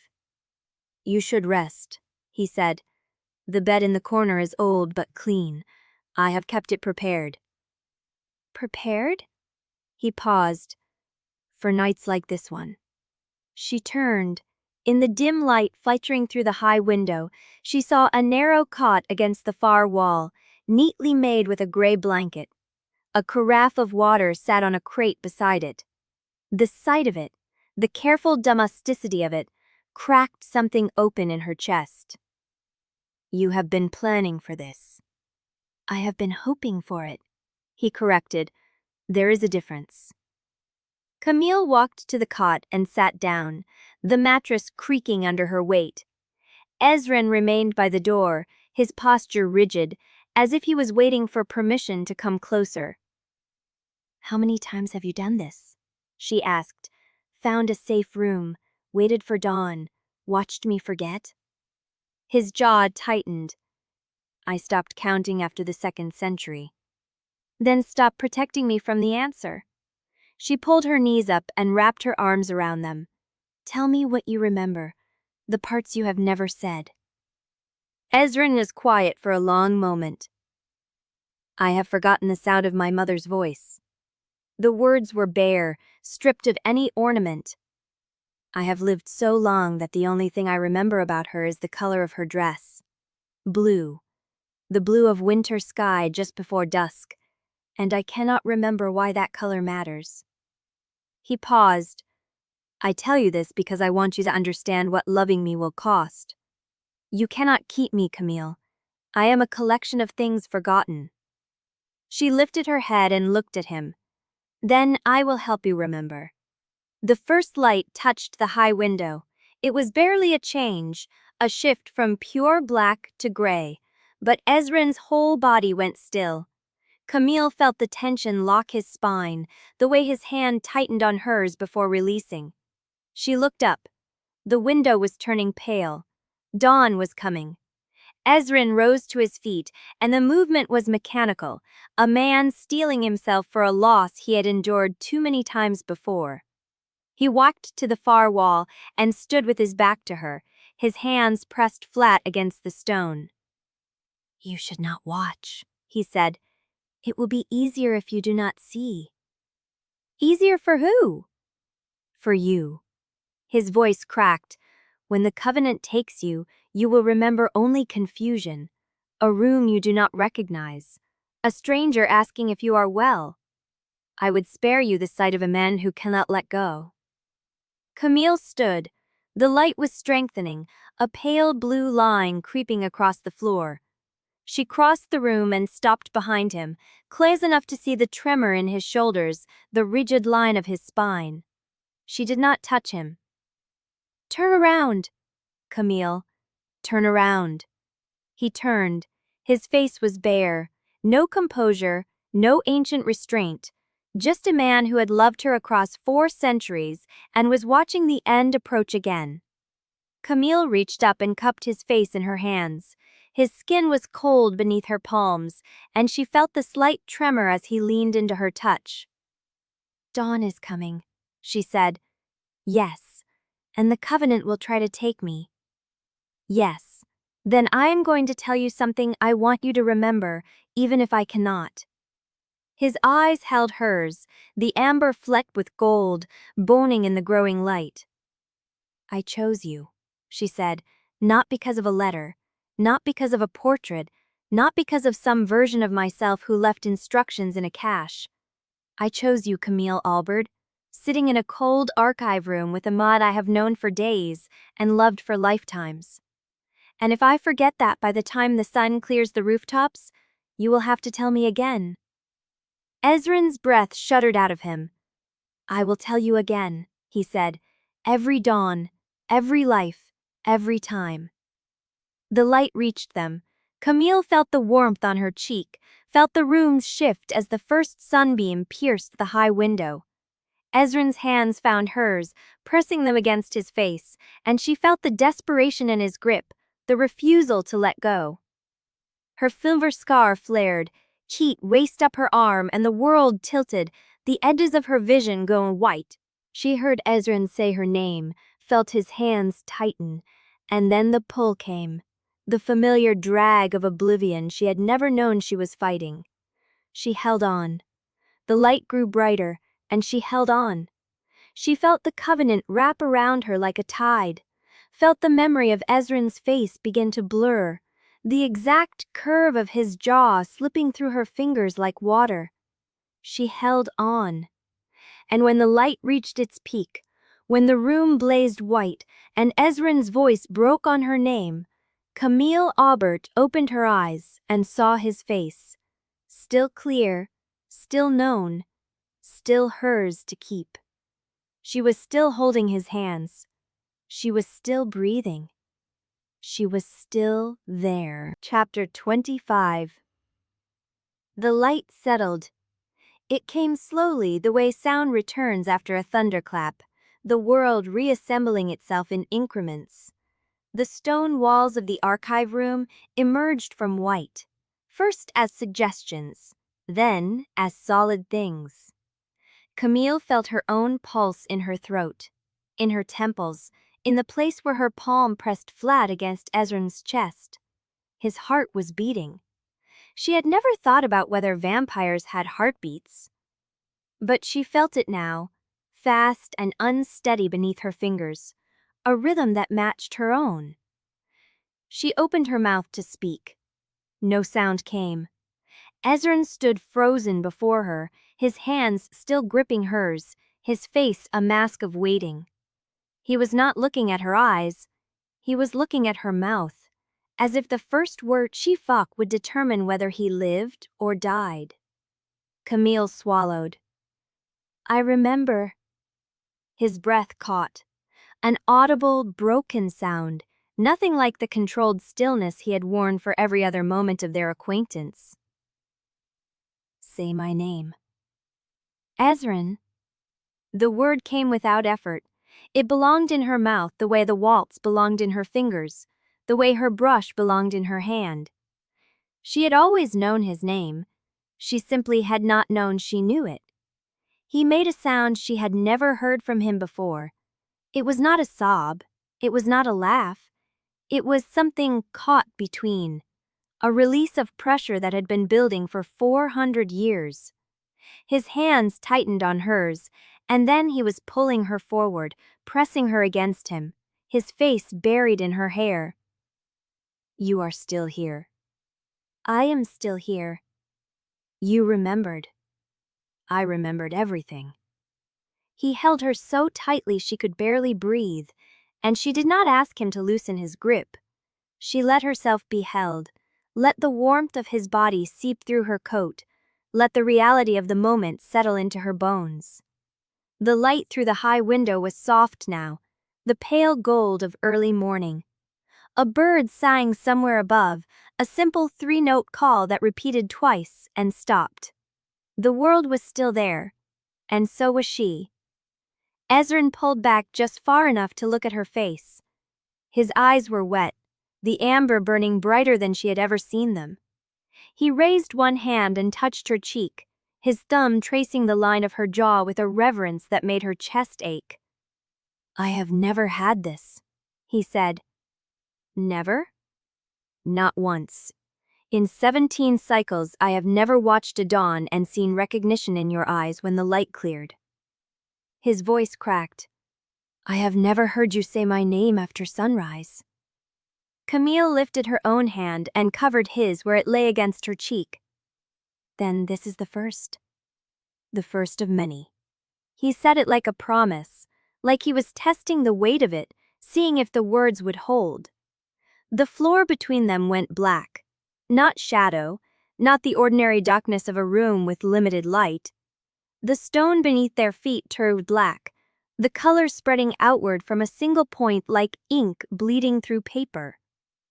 Ezren's hand dropped from her face. He stepped back, pulling her with him, his body shifting into the space between her and the spreading dark. The blackness stopped at the edge of a circle, roughly the width of a dinner plate, and then it began to burn. Not with flame, with light. A sigil formed in the center of the circle, lines of pale fire tracing themselves into the stone. Camille recognized the shape, A triangle crossed by a vertical line, 3 smaller marks at each point. A chord script. The burning seal flared once, twice, and then the light stabilized, casting a cold glow across the archive floor. Ezren's face had gone still. What is it? A summons seal. His voice was flat. Bracourt knows we survived the dawn. He is calling us to tribunal. Here? Now? No. The seal marks a location and a time. He pointed to the marks at the trial's points. Midnight. House behind the facade. The old Catholic facade to the Minard cure. Camille stared at the burning sigil. The light did not flicker. It remained steady, patient, as if the seal itself was waiting for her response. What happens if we do not go? They come for us, and they will not stop at the archive room door. She looked from the seal to Ezren's face. The rawness was still there, the vulnerability he had shown her at dawn, but something else was hardening beneath it, a readiness she had not seen before. You knew this was coming. I hoped it would not come so soon. But you were ready. He met her eyes. I have been ready for this since the first dawn you forgot me. He paused. But I have never been ready with you still remembering. The sigil pulsed once, twice, and then the light stabilized, casting a cold glow across the archive floor. Ezren's face had gone still. What is it? A summons seal. His voice was flat. Bracourt knows we survived the dawn. He is calling us to tribunal.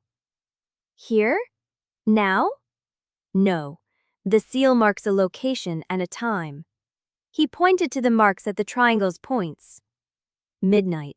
House behind the facade. The old Catholic facade near the Minard cure. Camille stared at the burning sigil. The light did not flicker. It remained steady, patient, as if the seal itself was waiting for her response. What happens if we do not go? They come for us, and they will not stop at the archive room door. She looked from the seal to Ezren's face. The rawness was still there, the vulnerability he had showed her at dawn, but something else was hardening beneath it, a readiness she had not seen before. You knew this was coming. I hoped it would not come so soon. But you were ready. He met her eyes. I have been ready for this since the first dawn you forgot me. He paused. But I have never been ready with you still remembering. The sigil pulsed once, a slow heartbeat of light, and then began to fade. The black receded, the stone returning to its ordinary gray, until nothing remained but a faint scorch mark where the seal had burned. The room was quiet again. Camille looked at the window. The sky was blue. The bird had returned, singing its 3-note call. Morning was moving forward, indifferent to the line that had just been crossed. Midnight, she said. Midnight? Then we have until midnight. Ezren nodded slowly. Camille turned from the window and faced him fully. She felt the weight of the hours stretching ahead, the last ordinary day she might have before stepping into a tribunal house that had already decided she was a contamination. She did not feel afraid. She felt awake. Tell me everything, she said. Everything you have not told me. Everything the covenant would not let you say. Every name, every death, every choice you made when I was not there to remember it. Tell me all of it before midnight. Ezren's composure croaked again, a fault line running through the ancient restraint. Once I start, he said, I do not know if I will be able to stop. Camille stepped forward and took his hands. Chapter 26. Camille sat with her back against the archive wall, Ezren's hands still wrapped around hers. The scorch mark on the stone floor had cooled to a dull gray, but she could still feel the heat of the sigil against her skin. A phantom burn that would not fade. She had asked him to tell her everything. He had opened his mouth to begin, when the door at the top of the stairs groaned. Not the archive door, the outer door, the one that led up from the catacomb passage into the chapel's undercroft. Ezren was on his feet before the sound finished, pulling her up with him, his body already shifting into the space between her and the stairwell. The amber in his eyes had darkened to something older, harder. "Stay behind me." "Ezren? Do not argue, not now." The footsteps came down the stone stairs, measured, unhurried. A single pair of boots moving with the confidence of someone who knew exactly where they were going. 3 men emerged from the stairwell. The one in front was not large. He was lean, severe, dressed in a charcoal coat that fit like a uniform. His black hair was combed back from a high forehead, and his pale gray eyes moved across the room with the efficiency of a man cataloging evidence. A thin white scar crossed the left side of his jaw, and at the base of his throat, just visible above his collar, a small bronze mark caught the light. The Accord brand. The 2 men behind him stopped at the foot of the stairs. They did not draw weapons. They did not need to. Their stillness was the stillness of predators who had already calculated every exit. The lean man stepped forward. "Camille Aubert." His voice was calm, not unkind. That was somehow worse. "I am Magistrate Ilian Bracourt. I am here to contain a legal breach." Ezren moved, a half step that brought him closer to her. "She has covenant rights." "She has a failing covenant." Bracourt's pale eyes did not leave Camille's face. "I am not here to harm you. I am here to prevent what comes after the damage already done." Camille found her voice. "Then say what you came to say." Bracourt inclined his head, a small acknowledgement of her directness. "You remember him." He said it without accusation. "You survived dawn with your memory intact. That has never happened in 17 cycles. Do you understand what that means?" "It means the covenant is breaking." "It means every safeguard the Accord has built around your case is now compromised." Bracourt's voice stayed level. "If one human can carry forbidden memory across lifetimes, then every restraint that protects both species begins to fail. The letters you have been finding, the evidence your past selves left behind, all of it was meant to remain hidden, buried. The covenant was not cruelty, it was containment." "Containment of what?" "Of you." Bracourt stepped closer. "And of what happens when a human knows too much about what moves in the dark." Ezren moved with him, keeping himself between them. "She is not a contamination. She is the center of a contamination. There is a difference." Bracourt's pale eyes flicked to Ezren. "You have loved her across 4 centuries. I understand that. But your devotion has created a legal wound that is now bleeding through every cycle. If her memory survives the next dawn, the Accord will have to decide whether to erase her permanently or execute her to prevent exposure. You will not touch her. Then come with me, both of you. Submit to containment, and I will argue for a controlled erasure that returns her to her ordinary life with no memory of any of this. She will wake tomorrow knowing nothing of vampires, covenants, or you." Camille felt the words settle into the air between them. No memory of any of this. No memory of Ezren. She thought of the portrait in the cache, her own brushwork shaping his face across a century she could not consciously remember. She thought of the waltz her fingers knew without her mind teaching them. She thought of the way his hands had held hers at dawn, trembling when she said his name. No. Gore's expression did not change. "Then you force a harder resolution." He raised his hand. The 2 men behind him moved. Ezren shifted, his body tensing for the speed she had seen once before, the impossible velocity that broke physics. But before he could act, a voice cut through the undercroft from the stairwell behind Bracourt. "Ilian, you are making a procedural error." Roxandra Merrick stepped into the light. Her gray days were the color of ash, her hair pulled back so tightly it stretched the skin at her temples. She looked carved, a witness statue come to life. Bracourt turned. Ruxandra, you have not filed a formal review request for this cycle. You cannot seize a covenant-bound human without a tribunal observer confirming the bleach has reached containment threshold. She held up a folded document, its seal already broken. I have filed one. The review is now active. You have 72 hours before you can act. Bracourt's jaw tightened. You are interfering in a matter that does not concern you. I witnessed the original covenant. I watched her choose him in every cycle. That makes it my concern. Ruxandra stepped past him, her gaze landing on Camille. You have 3 days. Use them to find the witness copy of the original covenant. The one that says the memory clause was a temporary emergency measure, not a permanent right. Is that true? The accord expanded the clause against every future version of you.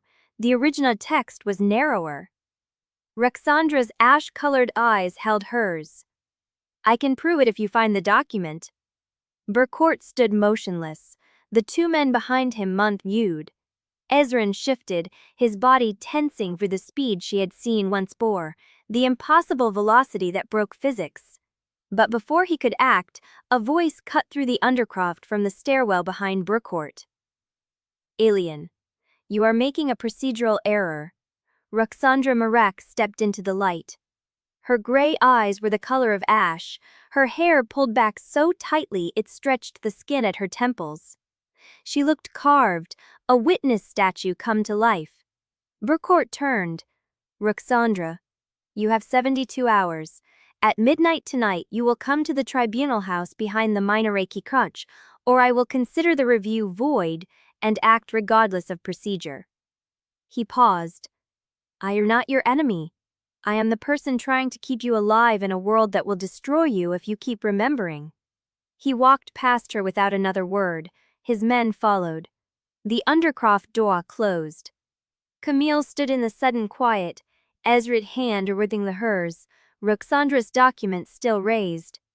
3 days. The countdown had already begun. Welkable Nixley slowly, among the one has not be. I just have to match the glue that I stayed at man. I got it out here. I am here to trap those definitions. I will always run my us program. Then say what you came to say. Bracourt inclined his head, a small acknowledgement of her directness. You remember him. He said it without accusation. You survived dawn with your memory intact. That has never happened in 17 cycles. Do you understand what that means? It means the covenant is breaking. It means every safeguard the accord has built around your case is now compromised. Professionally. I am not your enemy. I am the person trying to keep you alive in a world that will destroy you if you keep remembering. He walked past her without another word. His men followed. The undercroft door closed. Camille stood in the sudden quiet. Ezren Shore, Chapter 2000. The undercroft door settled into its frame with a sound like a held breath released. Camille did not move. Her palm tingled where Ezren's hand gripped hers, the silver scar a low thrum beneath her skin. 3 days. 72 hours to find a document that might not exist, in a city that had been hiding its truth from her for 17 lifetimes. Ruxandra lowered her document. The broken seal swung from its ribbon. We cannot stay here. Ezren's jaw tightened. Where is safe if the four could ever be declared his hand? Nowhere. But some places are safer than others. Ruxandra turned toward the stairwell. There are rooms beneath a private club on the Gumpendorfer Strasse. Neutral ground. The accord does not listen there. Camille found her voice. Why are you helping me? Ruxandra stopped. Her ash-colored eyes held something unreadable. Not warmth, but a hardness that suggested she had been waiting for this question a long time. Because I watched them write the covenant, and I have watched them rewrite it ever since." She paused. "The original was 3 pages. The version you read in the chapel archive was 27. The words landed like a stone dropped into still water. "They expanded it. Every cycle, each time you found him and remembered, they added another clause, another restriction, another reason the reset was necessary." Roxandra's voice carried no sympathy, only fact. "The original text said the memory clause would activate only if you posed an active threat of exposure. The Accord redefined active threat to mean any knowledge at all." Ezren's hand tightened around Camille's. "And the witness copy?" "Sealed by the original signatories, hidden by someone who knew the Accord would eventually bury it." Roxandra met Camille's gaze. "I do not know where it is, but I know it exists." They followed her up the stone stairs. The night air hit Camille's face like a wall. Vienna was still awake around them. Tram bells, laughter from a late cafe, the electric hum of a city that did not know what moved through its shadows. She felt the dissonance like a second skin. Roxandra led them through back streets, past darkened shop fronts and delivery entrances, until they reached a narrow door set into a sandstone facade. No sign, no number. She pressed her palm against the iron plate, and the lock released.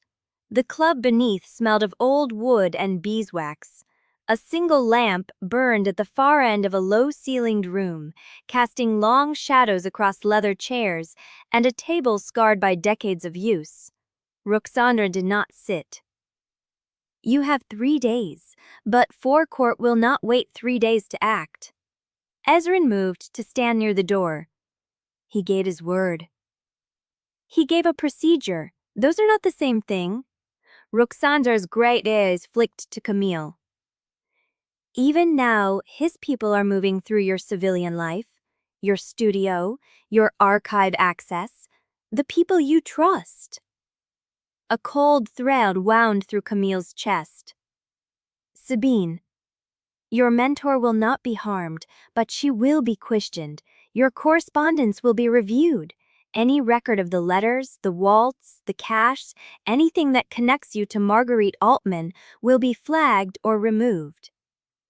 Roxandra's voice stayed level.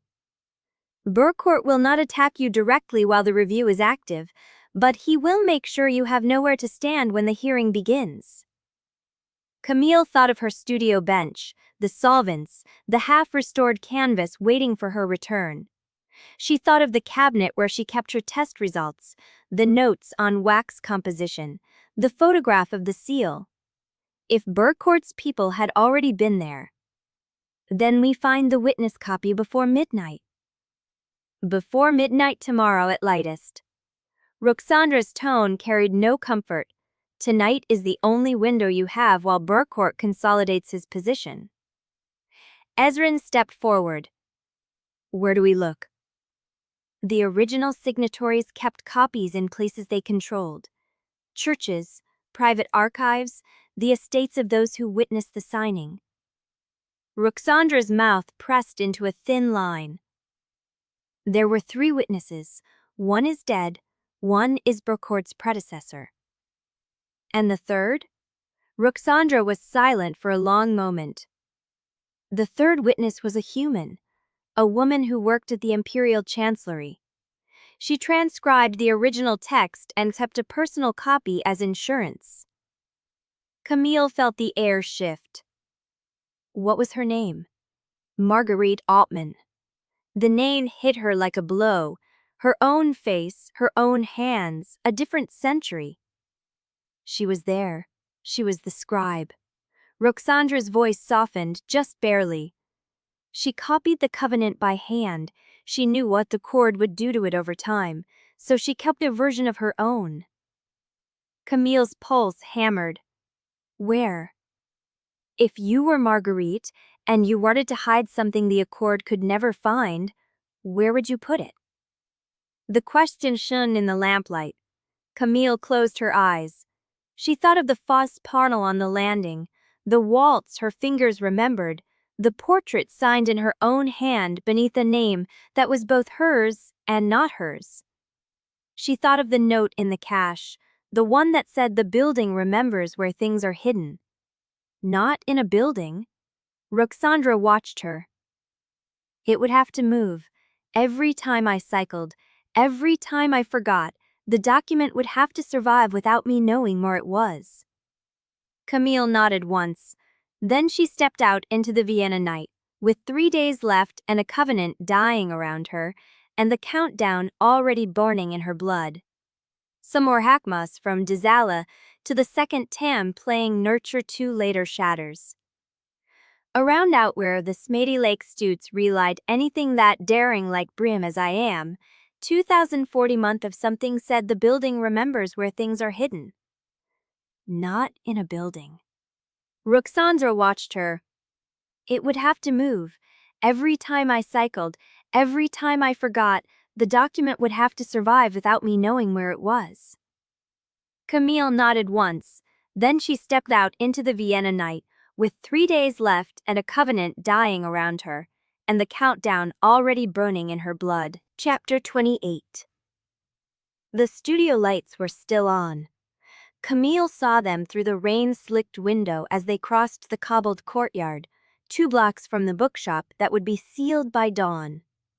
Ezren walked a half-step behind her, his coat dark against the wet stone, his silence carrying the weight of the countdown. She should have been moving toward the 4th district.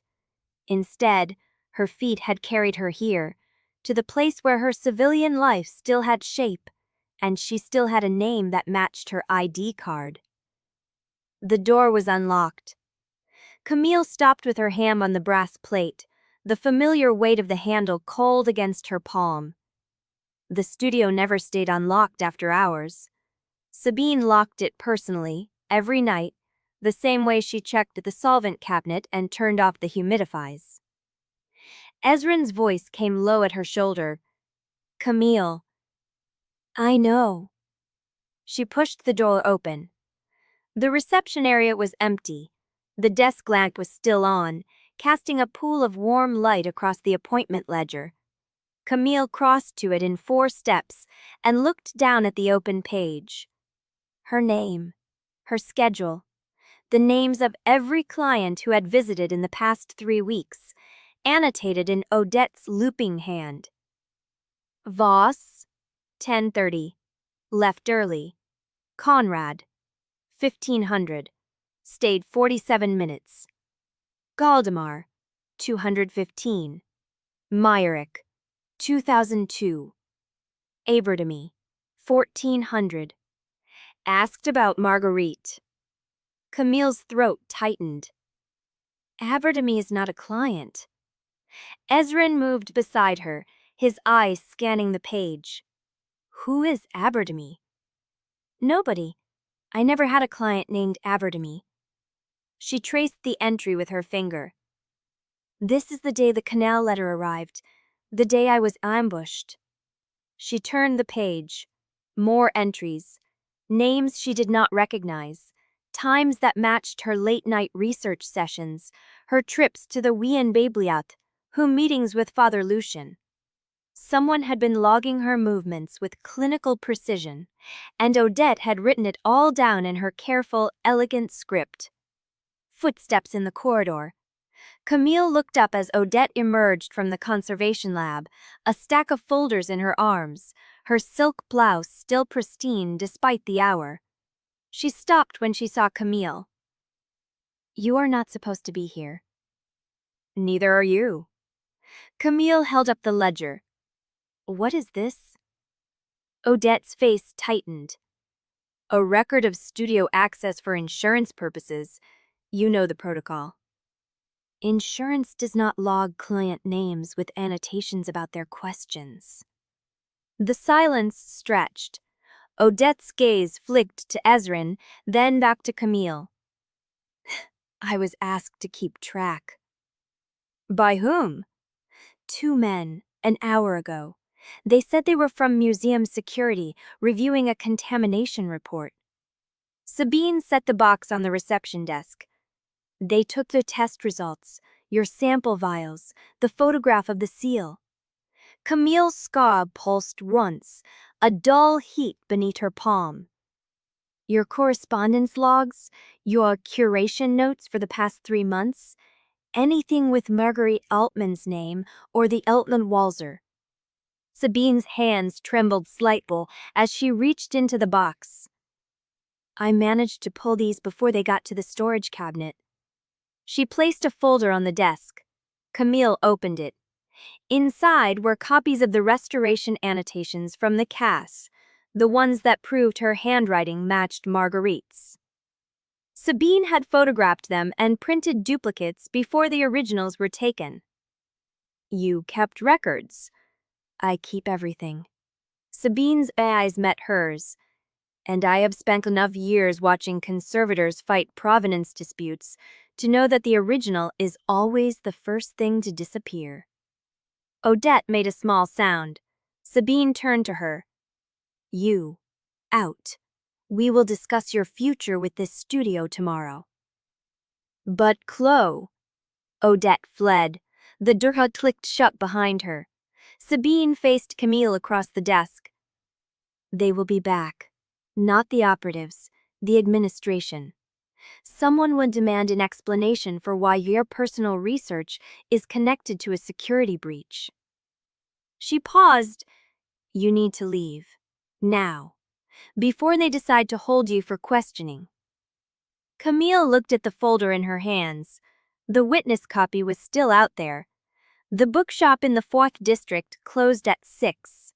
The owner did not answer after dark. What are you not telling me? Sabine's face flickered just once before she mastered it. One of the men who searched your bench, he asked about a music booklet. Specifically, he said it was misfiled in the webnovel annex under a composer named Toffel. Camille's blood went cold. Who told him about the music booklet? Sabine's silence answered her. Noah. He did not know what he was handing over. They told him it was part of a legitimate provenance investigation. Sabine's voice was barely a whisper. He called me an hour ago. He said he was sorry. He said they took the original score and the attendance registers and the log entry from 1911. The Altman Walzer. The only thing the Accord never took. Until now. Camille pressed her palm flat against the desk, felt the scar pulse beneath the skin. They wanted the melody gone. They wanted me to forget it. Ezren's hand found hers, warm and steady. Then we find the witness copy before Dawn reclaims anything else. Camille looked at Sabine. The bookshop in the 4th district. Can you get me an address? Sabine pulled out her phone. I can get you more than that. She typed for a moment, then turned the screen toward Camille. A name and a number. Elizabeth Horvath, proprietor. Horvath Antiquarian Books, Margaretenstrasse 42. Camille memorized it. She does not answer after dark. Sabine said, but she opens at 7. And she keeps paper records of every acquisition since 1922. Camille felt in the folder in her hands. The witness copy was still out there. The bookshop in the 4th district closed at 6. The owner did not answer after dark. What are you not telling me? Sabine's face flickered just once before she mastered it. One of the men who searched your bench, he asked about a music booklet. Specifically, he said it was misfiled in the webnovel annex under a composer named Toffel. Camille's blood went cold. Who told him about the music booklet? Sabine's silence answered for her. Noah. He did not know what he was handing over. They told him it was part of a legitimate provenance investigation.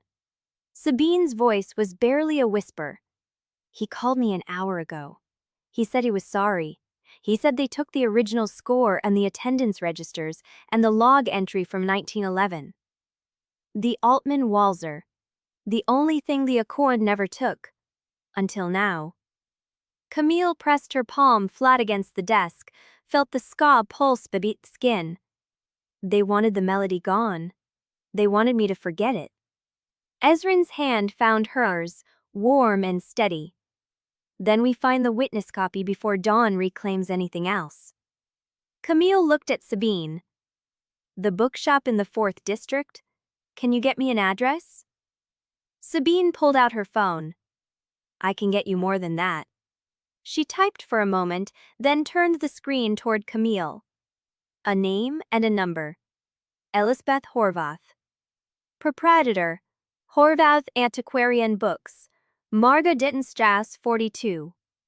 Camille memorized it. She does not answer after dark.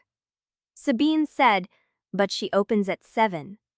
And she keeps paper records of every acquisition since 1922. Camille thought of the countdown in her blood. 3 days. 1 dawn already lost. Then we wait. Ezren's voice came low. We cannot wait. We cannot break into a locked bookshop either. Camille met his eyes. Not without drawing every enforcer in Vienna. We used the hours to find Father Lucien. Sabine pulled a folded paper from her coat pocket.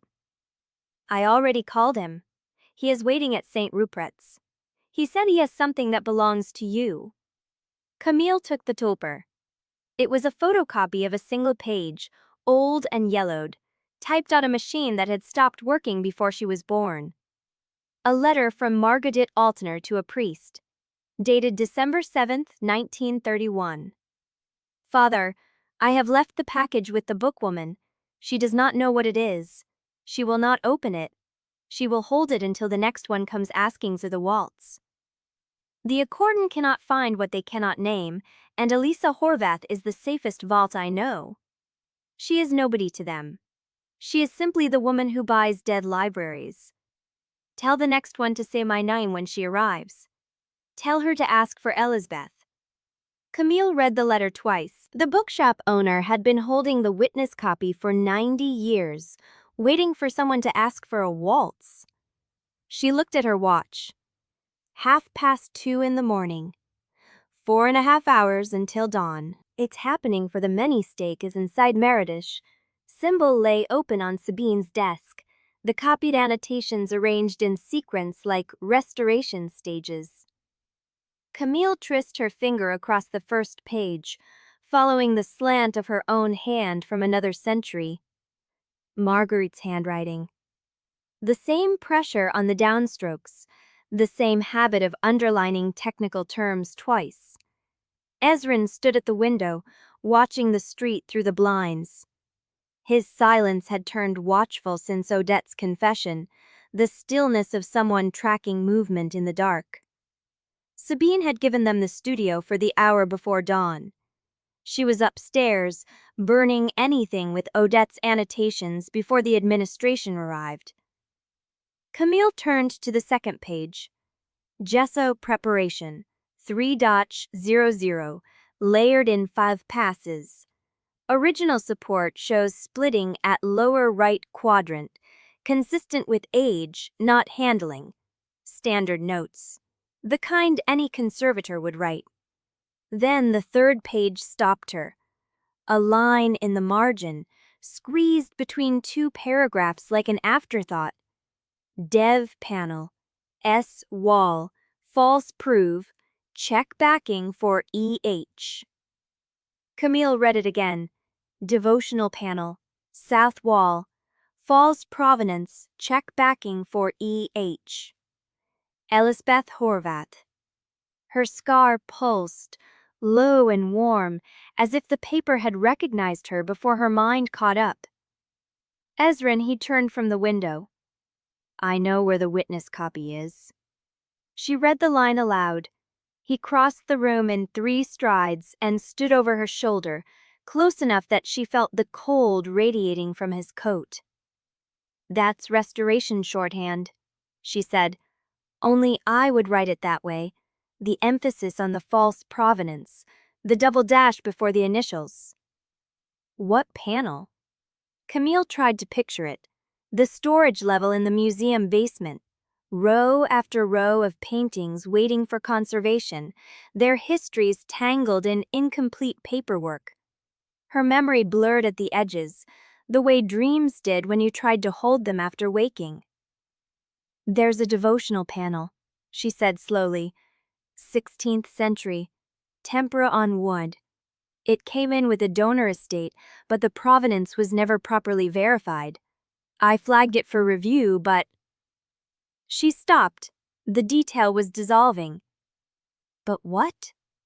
But someone else filed it under a different accession number. She pressed her palm against her forehead.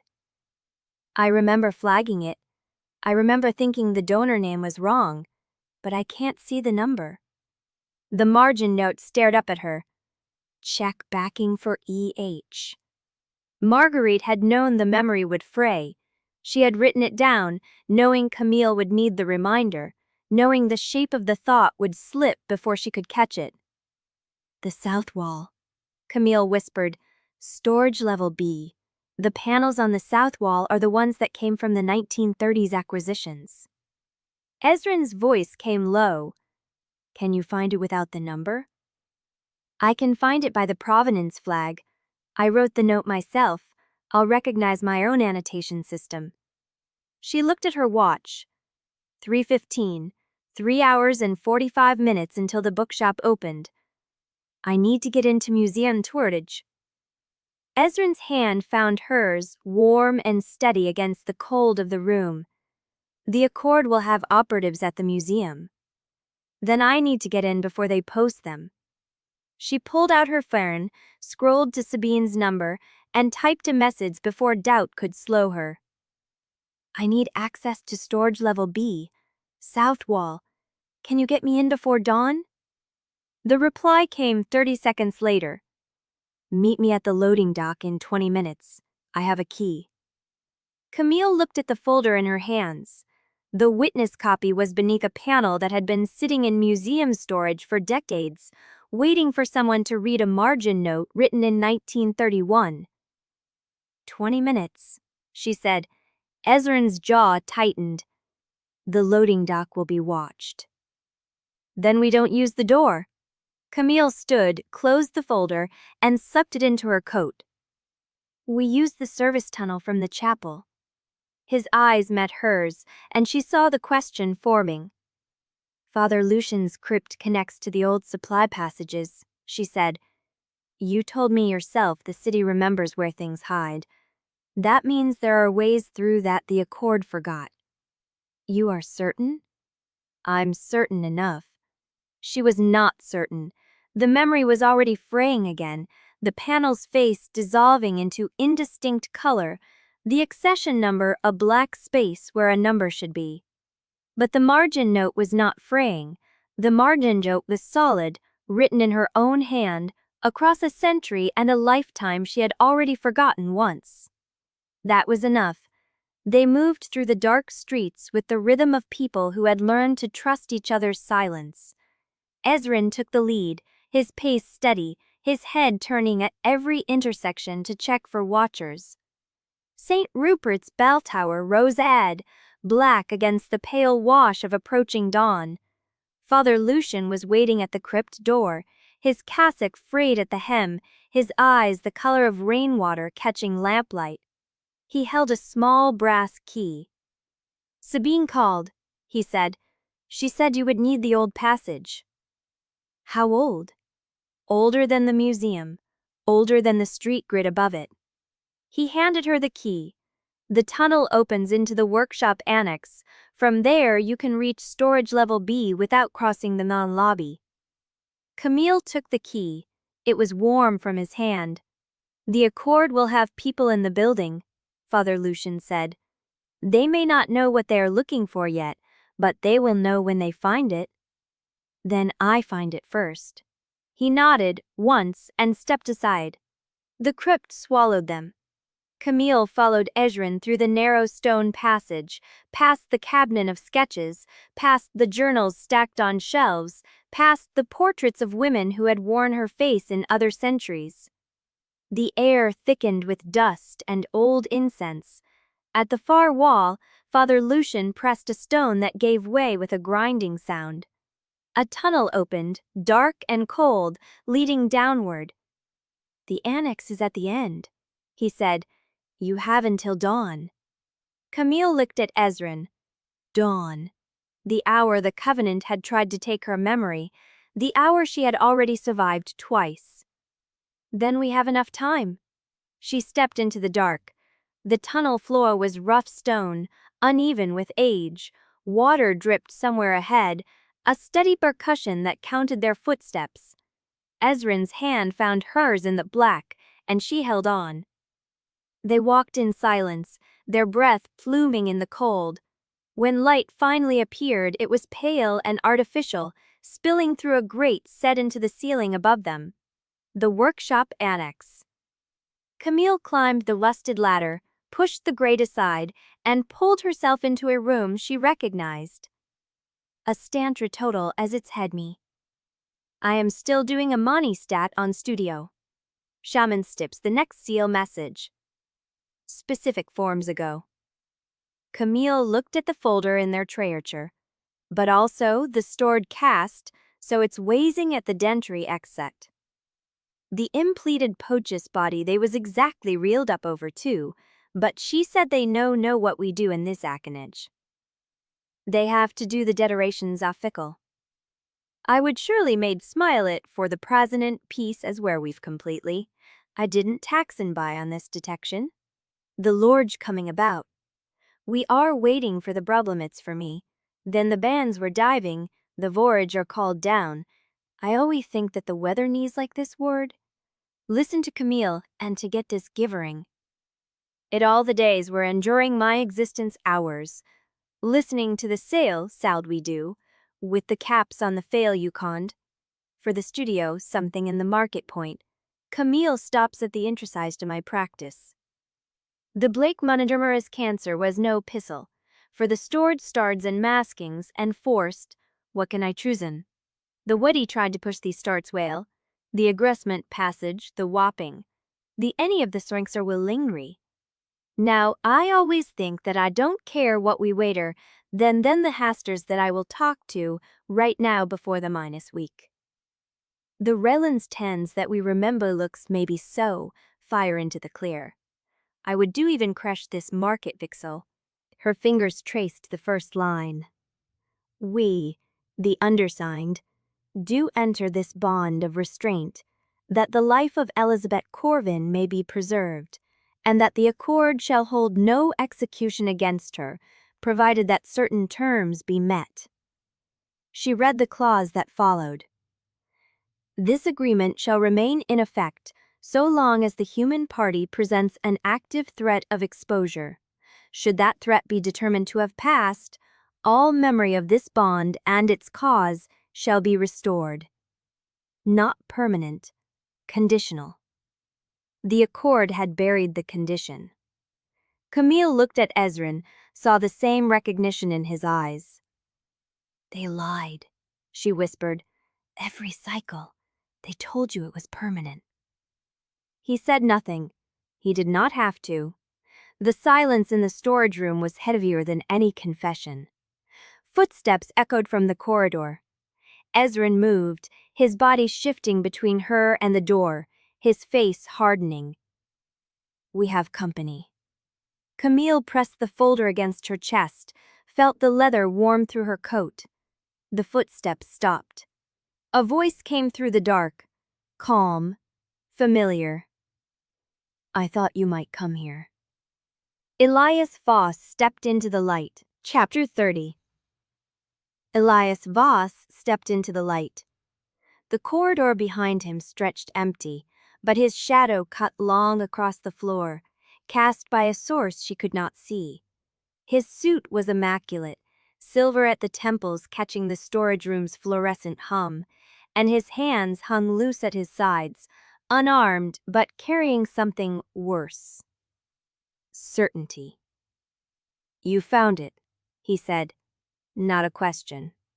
Camille pressed the leather folder against her chest, the Covenant's pages warm through the old hide. Her scar pulsed once, low and answering, as if the document recognized her hand.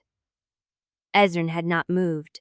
He stood between her and Voss, his body a wall of tension, his amber eyes fixed on the man who had tried to poison her in another room. Another lifetime that was only did ago. "She's leaving," Ezren said. "She is, but I need her to hear me first." Voss stepped forward. Ezren's hand came up, palm open, a warning that needed no words. Voss stopped. "I wrote the letter," he said. The air changed. Camille's mind raced through every piece of evidence she had catalogued: the wax seal with the chapel suit, the iron gall ink on conservation bond paper, the childhood detail no stranger should know, the warning that had saved her life. "The first letter," Voss said, "on your kitchen table, the one that told you not to drink what I offered. You tried to kill me. I tried to make you afraid enough to investigate before they buried the truth again." Ezren's voice came low and hard. "You are standing in a room full of evidence that says otherwise." "I am standing in a room full of evidence that took you 90 years to find." Voss looked at Camille, and for the first time, something shifted in his composure. Not softness, something older, worn thin by waiting. "Marguerite asked me to watch for the cycle that would break. She said I would know it by the retrieval, by the woman who found what was hidden before dawn." Camille's fingers tightened on the folder. "You knew Marguerite?" "I was her assistant in 1929. Young, stupid, loyal enough to carry a secret she trusted me to keep." He reached into his coat, slow, his eyes never leaving hers. "She gave me this to deliver when the white woman came looking." He pulled out an envelope, cream paper, same weight as the letters in the cache, same faint watermark she had logged in her analysis. "She said you would not remember her face, but that you would know her handwriting." He held it out. Ezren took it first, checked it with his fingers, then passed it to her. Camille broke the seal. The paper inside was covered in the same precise hand that had written the cache instructions, the journal entries, the letters to a man she had loved across forgetting. "If you are reading this, then I am already gone, and you are already here. I have hidden the covenant where the accord cannot find it, but they will look for you now that you have started waking. Do not trust the ones who offer safety in exchange for surrender. The condition was written into the bond from the beginning. They have hidden it from him as well as from you. Show him the truth. He has earned it." No signature. She did not need one. Camille looked up at Voss. "You could have told me sooner. And watched the accord bury you before you reached the evidence." He shook his head. Marguerite was clear. The next one would need to find the truth herself, or she would not believe it when it mattered. Voices in the corridor. Ezren turned toward the door, his body shifting into readiness. "How many?" "2, Voss said. Bracourt's interior team. They did not follow me." "Then why are they here?" "Because I sent word that she had been seen entering the storage annex." Voss's voice did not waver. "They needed to find her here, or the discovery would not hold when she presents it at tribunal." Camille stared at him. He had led them here, had let her retrieve the covenant, had brought the enforcers as witnesses to the retrieval, so the evidence could not be suppressed. "You planned this?" "For 90 years. He stepped back, his face settling into the mask of a man who had just made the worst betrayal of his life and meant every bit of it. "Go. The tunnel is still open. Father Lucian will hold the crypt. You have until midnight." The footsteps were closer now. Ezren grabbed her hand. They ran. The storage room door slammed behind them as they reached the grate. Ezren dropped fast, caught her as she climbed down, and the tunnel swallowed them into darkness. She held the covenant against her chest with one hand and the letter from Marguerite in the other, running blind through stone that remembered older footsteps, older escapes. The light above them flickered, a great scrape open. Voices dropped into the tunnel behind them. Camille ran faster, her breath burning, the precious paper sweating against her fingers. They burst out of the tunnel into the crypt, and Father Lucian was there with a lantern and a face that said he already knew. He raised his hand. The ground trembled, stone groaned behind them, and the tunnel entrance sealed itself, a wall of old granite sliding into place as if it had never opened. Father Lucian lowered his arm. "You have until midnight," he said. Camille pressed the covenant to her heart and felt her scaw burn in answer. Then the crypt door rang with a knock. Not the front entrance, the small door at the side, the one that led to the street. 3 knocks, deliberate, measured. A voice through the wood, calm and cold. "Father Lucian, you know why I am here." Camille knew that voice. Magistrate Bracourt had found them. Chapter 31. 3 knocks. The sound traveled through the crypt stone like a pulse through bone. Camille stood frozen, the covenant pressed against her chest. Marguerite's letter crumpled in her fist. Bracourt's voice came again, low and unhurried. "I am not here to break consecrated ground. I am here to collect what belongs to the accord." Father Lucian turned toward the door, his broad face unreadable in the lantern light. "He cannot enter without permission. Consecrated ground predates his authority. For now." Ezren was already moving, his hand finding Camille's elbow. "How long before he overrides that?" "Longer than it takes you to use the passage behind the altar." Lucian gestured toward the far wall, where a wooden screen covered in faded icons stood against the stone. "It leads to the canal side.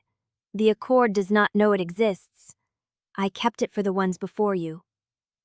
Camille's throat tightened. "How many before me?" "Enough that I stopped counting." His rainwater-colored eyes met hers. "Go. I will hold the door long enough." She wanted to ask more, wanted to know his name in her past lives, whether he had watched her forget, whether he had ever wanted to tell her the truth himself. But Bracourt knocked again, harder this time. "Father Lucian, you are harboring a fugitive from a court judgment. That carries consequences even for consecrated ground." Ezren pulled her toward the altar. The screen swung open on oiled hinges that should have screamed with age, but moved in silence. Behind it, a narrow stairway dropped into darkness, the steps worn smooth by feet that had been using this route for longer than Vienna had electric light. Camille looked back. Father Lucian stood between her and the side door, his hands loose at his sides, his frayed cassock hanging straight. He looked like a man who had made this stand before and was prepared to make it again. "Show him the truth," he said. "He has earned it."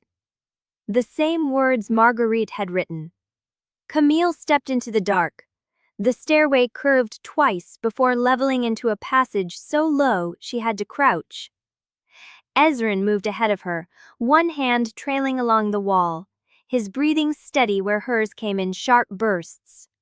The air smelled of old water and lime mortar, the particular cold of places the sun had never touched.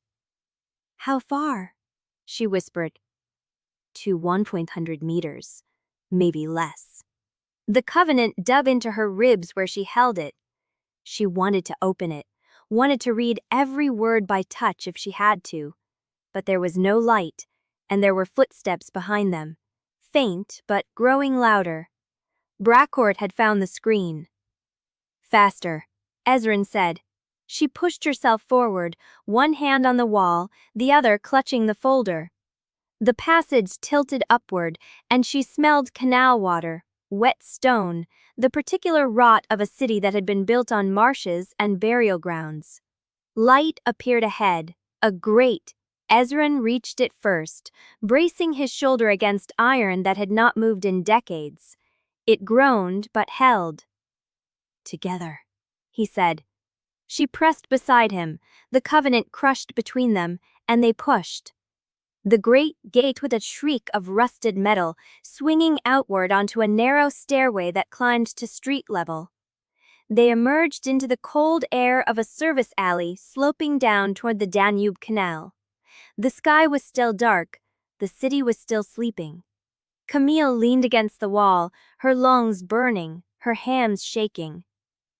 "We need to see it," she said, "before he finds us again."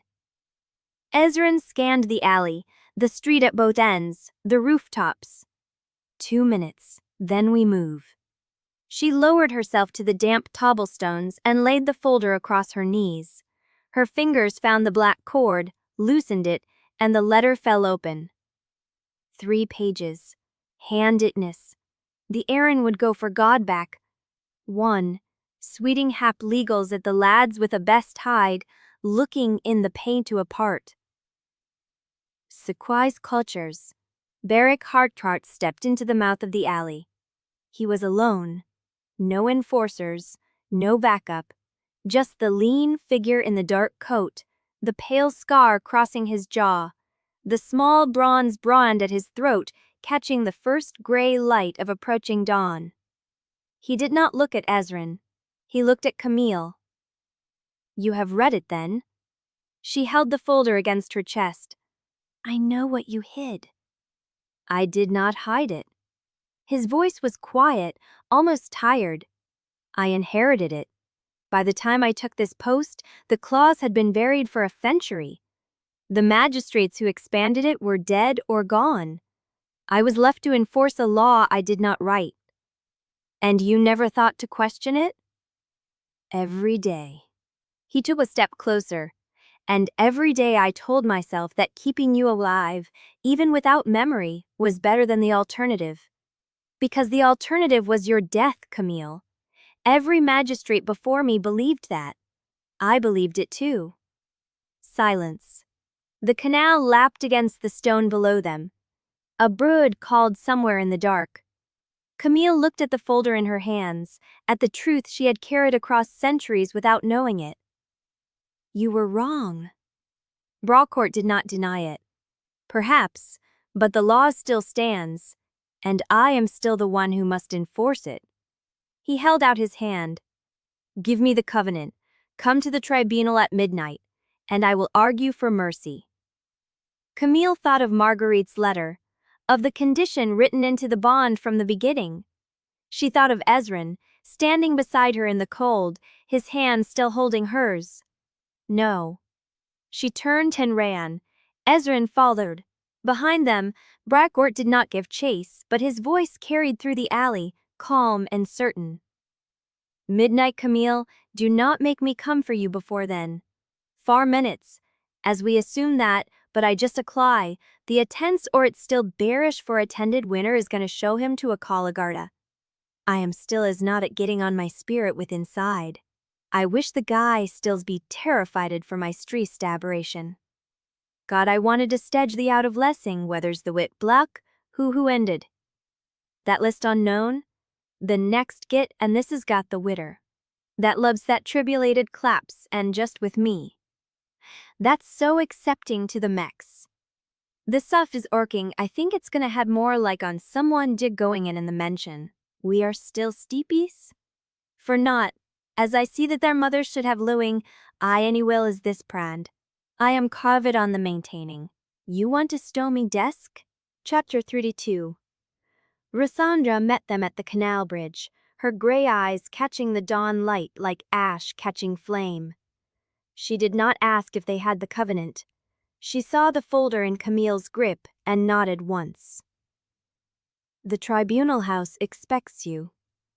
Camille's scar pulsed, low heat, not danger, recognition. They walked through streets that were still empty, past bakeries not yet open, and newspaper stands still shuttered. The old Catholic facade rose at the end of a narrow lane, its stone darkened by centuries of rain, its door recessed behind an iron grill that looked like it had not been opened in a generation. Rosandra pressed her palm flat against the grill. The metal did not creak. It simply parted, folding inward like cloth drawn aside. "Through here. Speak only when addressed. Do not touch anything." The corridor beyond was narrow, its walls lined with ledgers bound in dark leather, their spines stamped with dates that went back further than any library. Candles burned in iron sconces, their flames steady despite the draft. The air smelled of old paper, wax, and something mineral, like stone that had been sealed for too long. Camille counted 7 doors before Rosandra stopped at the 8th. This one was unpainted oak, its surface worn smooth by hands that had pressed against it for centuries. Rosandra pushed it open. The chamber inside was larger than the corridor suggested, as if the building had folded space inward. A long table dominated the center, its surface scarred by ink spills and the burn marks of seals. Behind it sat 3 magistrates in black robes, their faces half shadowed by the hoods they wore. Magistrate Bracourt stood apart from them, near a window that looked out onto nothing but stone. His pale scar caught the candlelight as he turned. Camille Aubert. She felt Ezren step closer to her side, a wall of warmth and readiness. Bracourt's gaze moved to the folder in her hands. "You have brought the covenant." "I have. The tribunal thanks you for your compliance." He did not sound grateful. He sounded like a man reading lines he had rehearsed too many times. "We will convene at midnight. Until then, you and your companion will be housed in the East Wing. You will not leave the premises without escort." Camille felt the trap closing around her. They had come voluntarily, but the chamber felt like a cage. "I want to see the other magistrates," she said. "I want to know who judges me." Bracourt's mouth tightened. "You will know them when the hearing begins. Now." The word hung in the air. One of the hooded figures shifted, and candlelight caught the edge of a face beneath the hood. A woman, older than Bracourt, her eyes met Camille's for a fraction of a second before she looked away. Bracourt stepped forward, his voice dropping low enough that only Camille and Ezren could hear. "A word. Privately." He did not wait for agreement. He turned and walked to a small door set into the side wall, holding it open. Ezren started to follow. Bracourt raised a hand. "The human only." "Absolutely not." Then the offer dies unspoken, and she faces the full tribunal without knowing what could have been spared. Camille touched Ezren's arm. "I'll hear him." "Camille, I'll race to Mansell. I want to know who judges me." Bracourt's mouth tightened. "You will know them when the hearing begins. Now." The word hung in the air. One of the hooded figures shifted, and candlelight caught the edge of a face beneath the hood. A woman, older than Bracourt. Her eyes met Camille's for a fraction of a second before she looked away.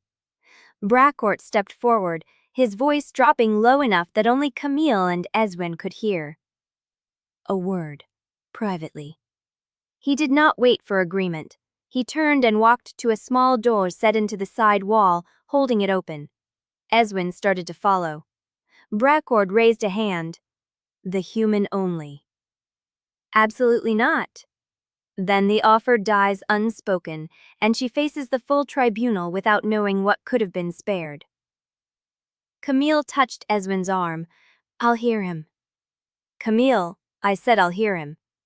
His jaw tightened, but he stepped back. She followed Bracourt into a small antechamber lined with more ledgers. A single candle burned on a writing desk, its flame small and steady. He closed the door. "You have evidence that could destroy the Accord's authority in this region. You have the original covenant with its true clause. You have a witness who will testify. And you have a man who loves you more than his own life." Camille said nothing. I am going to offer you something that no magistrate has ever offered a human. He paused. A clean erasure. No pain, no damage to your mind. You will forget the vampires, the covenant, the letters, and Ezren Caldemar completely. You will return to your ordinary life, your studio, your friends, your work, as if none of this ever happened. And if I refuse? Then you face the tribunal, and the tribunal will rule against you. Not because the law is on their side, but because the Accord cannot afford to lose this case. They will find a way to take the covenant, suppress the testimony, and bury you so deep that even your own name will be erased from every record. Camille start before these playerses are plain it man cladgely wipe at that opinion of pasit occurrent. I have to get out, I said coming to you. I want to know who judges me. Camille, I said I'll hear him. His jaw tightened, but he stepped back. She followed Bracourt into a small antechamber lined with more ledgers. A single candle burned on a writing desk, its flame small and steady. He closed the door. You have evidence that could destroy the Accord's authority in this region. You have the original covenant with its true clause. You have a witness who will testify, and you have a man who loves you more than his own life. Camille said nothing. I am going to offer you something that no magistrate has ever offered a human. He paused. A clean erasure. No pain, no damage to your mind. You will forget the vampires, the covenant, the letters, and Ezren Caldemar completely. You will return to your ordinary life, your studio, your friends, your work, as if none of this ever happened. And if I refuse? Then you face the tribunal, and the tribunal will rule against you. Not because the law is on their side, but because the Accord cannot afford to lose this case. They will find a way to take the covenant, suppress the testimony, and bury you so deep that even your own name will be erased from every record. Camille start the branch. Chapter 33. The heavy door of the antechamber sealed behind her, and the main chamber swallowed Camille whole. Ezren stood near Rosandra near the far wall, his jaw tight, his hands loose at his sides. He had been arguing with her. She could see it in the set of his shoulders, the way he broke off mid-sentence when Camille appeared. She crossed to him without speaking, the magistrate's offer still warm from her fingers, folded once in her coat pocket. Bracourt had already taken his place behind the long table. The three hooded figures had not moved. Their shadows pooled on the scarred wood like spilled ink, unmoving, as if they had been carved there by an older hand. Camille Aubert. Her name from Bracourt's mouth sounded like a charge read from a ledger. No warmth, no weight beyond the legal fact of it. Approach. Ezren's hand caught her wrist. A whisper of pressure, not a restraint. You do not have to stand alone. I am not standing alone. She pulled free gently. I am standing first. She walked to the table and stopped 3 feet from its edge, close enough to see the grain of the wood, the old burn scars, the faint residue of wax from seals melted across centuries. Bracourt did not sit. He stood behind his place, a single candle burning between his hands. This tribunal has been convened to determine whether the covenant between the Accord and Elizabeth Corvin remains legally binding, and whether its current enforcement constitutes a breach of original terms. He said it like a man reading a weather report, flat, formal, finished. One of the hooded magistrates spoke, a woman's voice, older than Camille had expected. The petitioner has been granted floor. Present the case history. Bracourt reached into his coat and withdrew a leather folder bound with a silver clasp. He opened it with the care of a man handling evidence that had already cost lives. The first breach occurred in 1687. a human woman named Elizabeth Kervin witnessed the nature of Ezren Caldemar during a confrontation that resulted in 3 civilian deaths. Her father was among them. Camille felt the scar pulse. Low heat. She kept her hands still. At the time, the Accord's primary concern was containment. No precedent existed for a human who could retain partial memory of vampire contact across repeated exposure. The Covenant was drafted as an emergency measure. Bracourt turned a page. The paper rasped. The second breach occurred in 1702. A woman named Anna Voshik, a silversmith's daughter, was found sketching the Caldemar family seal from memory, despite no record of prior contact. She was placed under observation. Within 6 months, she had produced a detailed portrait of Ezren Caldemar's face, accurate to the shape of his jaw and the placement of a scar he bore at the time. Camille heard the words. She understood the shape of the argument. She was being described as a climate event, a recurring weather pattern, a case file with a name attached for convenience. She thought of Anna Voshik's portrait, confiscated and buried in an archive. Claire Delacroix's quartet, heard once and suppressed. Marguerite Altman's letters, written in the dark because she knew she would not remember by morning. These women had not been accidents. They had been her, and they had left proof. Camille looked at the magistrates, at their hoods, their shadows, their silence. One of them was not looking at her. The older woman, the one whose face had caught the candlelight in that first moment. She was staring not at Camille's face, but at the evidence table behind Bracourt, where the sealed letters lay in a neat row. Her gaze had not moved from them for several seconds. Camille followed her line of sight. The letters, 7 cream envelopes tied with a faded silk ribbon. The cash she had recovered from the Fosse panel. The magistrate's hand rested on the table, fingers spread. Still. Controlled.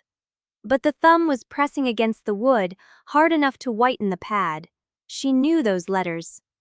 Camille opened her mouth to speak, and Bracourt turned another page. Case File 17, Camille Aubert, human female, 28 years, paintings conservator, first documented contact with Ezren Caldemar, present cycle approximately 3 weeks ago. The magistrate's thumb chipped pressing. The room went silent. And Camille realized with a clarity that felt like a blade sliding between ribs that the woman in the hood had been waiting for this hearing longer than Bracourt had. Chapter 3-4. She stepped forward before her name could be called. The chamber went still. 3 hooded heads turned. Bracourt's hand stopped mid-page. "I have evidence," Camille said. Her voice sounded steady in her own ears. "The tribunal asked whether the Covenant is failing. I am going to show you how it has been failing for 300 years. She did not wait for permission. She crossed to the evidence table where the 7 cream envelopes lay in their silk ribbon. Her hands moved with the precision of years spent handling fragile things. She untied the ribbon and spread the letters in a row. "These were recovered from a hidden cache in my apartment building. They were written between 1889 and 1931. She touched the first envelope. "This one bears a wax seal mixed with chapel soot and pine ash binder. I identified the soot as a specific blend used by Saint Rupert's votive candles. The same blend appears in 3 of the other seals." She looked up. "I tested the paper. Conservation bond stock, produced by the same Viennese mill that has supplied restoration studios since the 1860s. She paused. "The same mill my current studio orders from." A murmur moved through the chamber. Camille ignored it. "The ink is iron gall compound with a slightly higher gum Arabic content than standard 19th century recipe. I found the exact ratio in a pigment catalog from 1885. The catalog is still in use at the museum." She picked up the 4th envelope. "This one is dated December 1906. The handwriting matches a journal entry I recovered from the same cache. The journal entry is signed with the name Marguerite Altman. The name landed like a stone in water. Marguerite Altman was a conservator at the same museum I work for now. She died in 1931. Her restoration annotations occupy the same desk drawer I use for ongoing projects. Camille set the envelope down. I know this because I have compared the handwriting across 17th samples. The pressure angles, the letter spacing, the way the descender on the G curves left instead of straight down. It is identical. She pulled a folder from her coat. Inside were photocopies of the cache annotations Sabine had preserved. The restoration notes hidden alongside the letters are written in the same hand as the letters. They contain technical observations about pigment composition and varnish removal that match Marguerite Altman's known methodology. They also contain margin notes addressed to a future reader. She held up a page. This one says, "Try turpentine instead of alcohol on the lower quadrant. I learned that the hard way so you do not have to." Someone in the gallery exhaled. Camille placed the pages on the table. These notes were written by the same woman who wrote the letters. That woman was me. I am the one who left them. The chamber was quiet enough to hear wax drip. The paper proves continuity. The ink proves continuity. The handwriting proves continuity. The technical knowledge proves continuity. She touched the third envelope.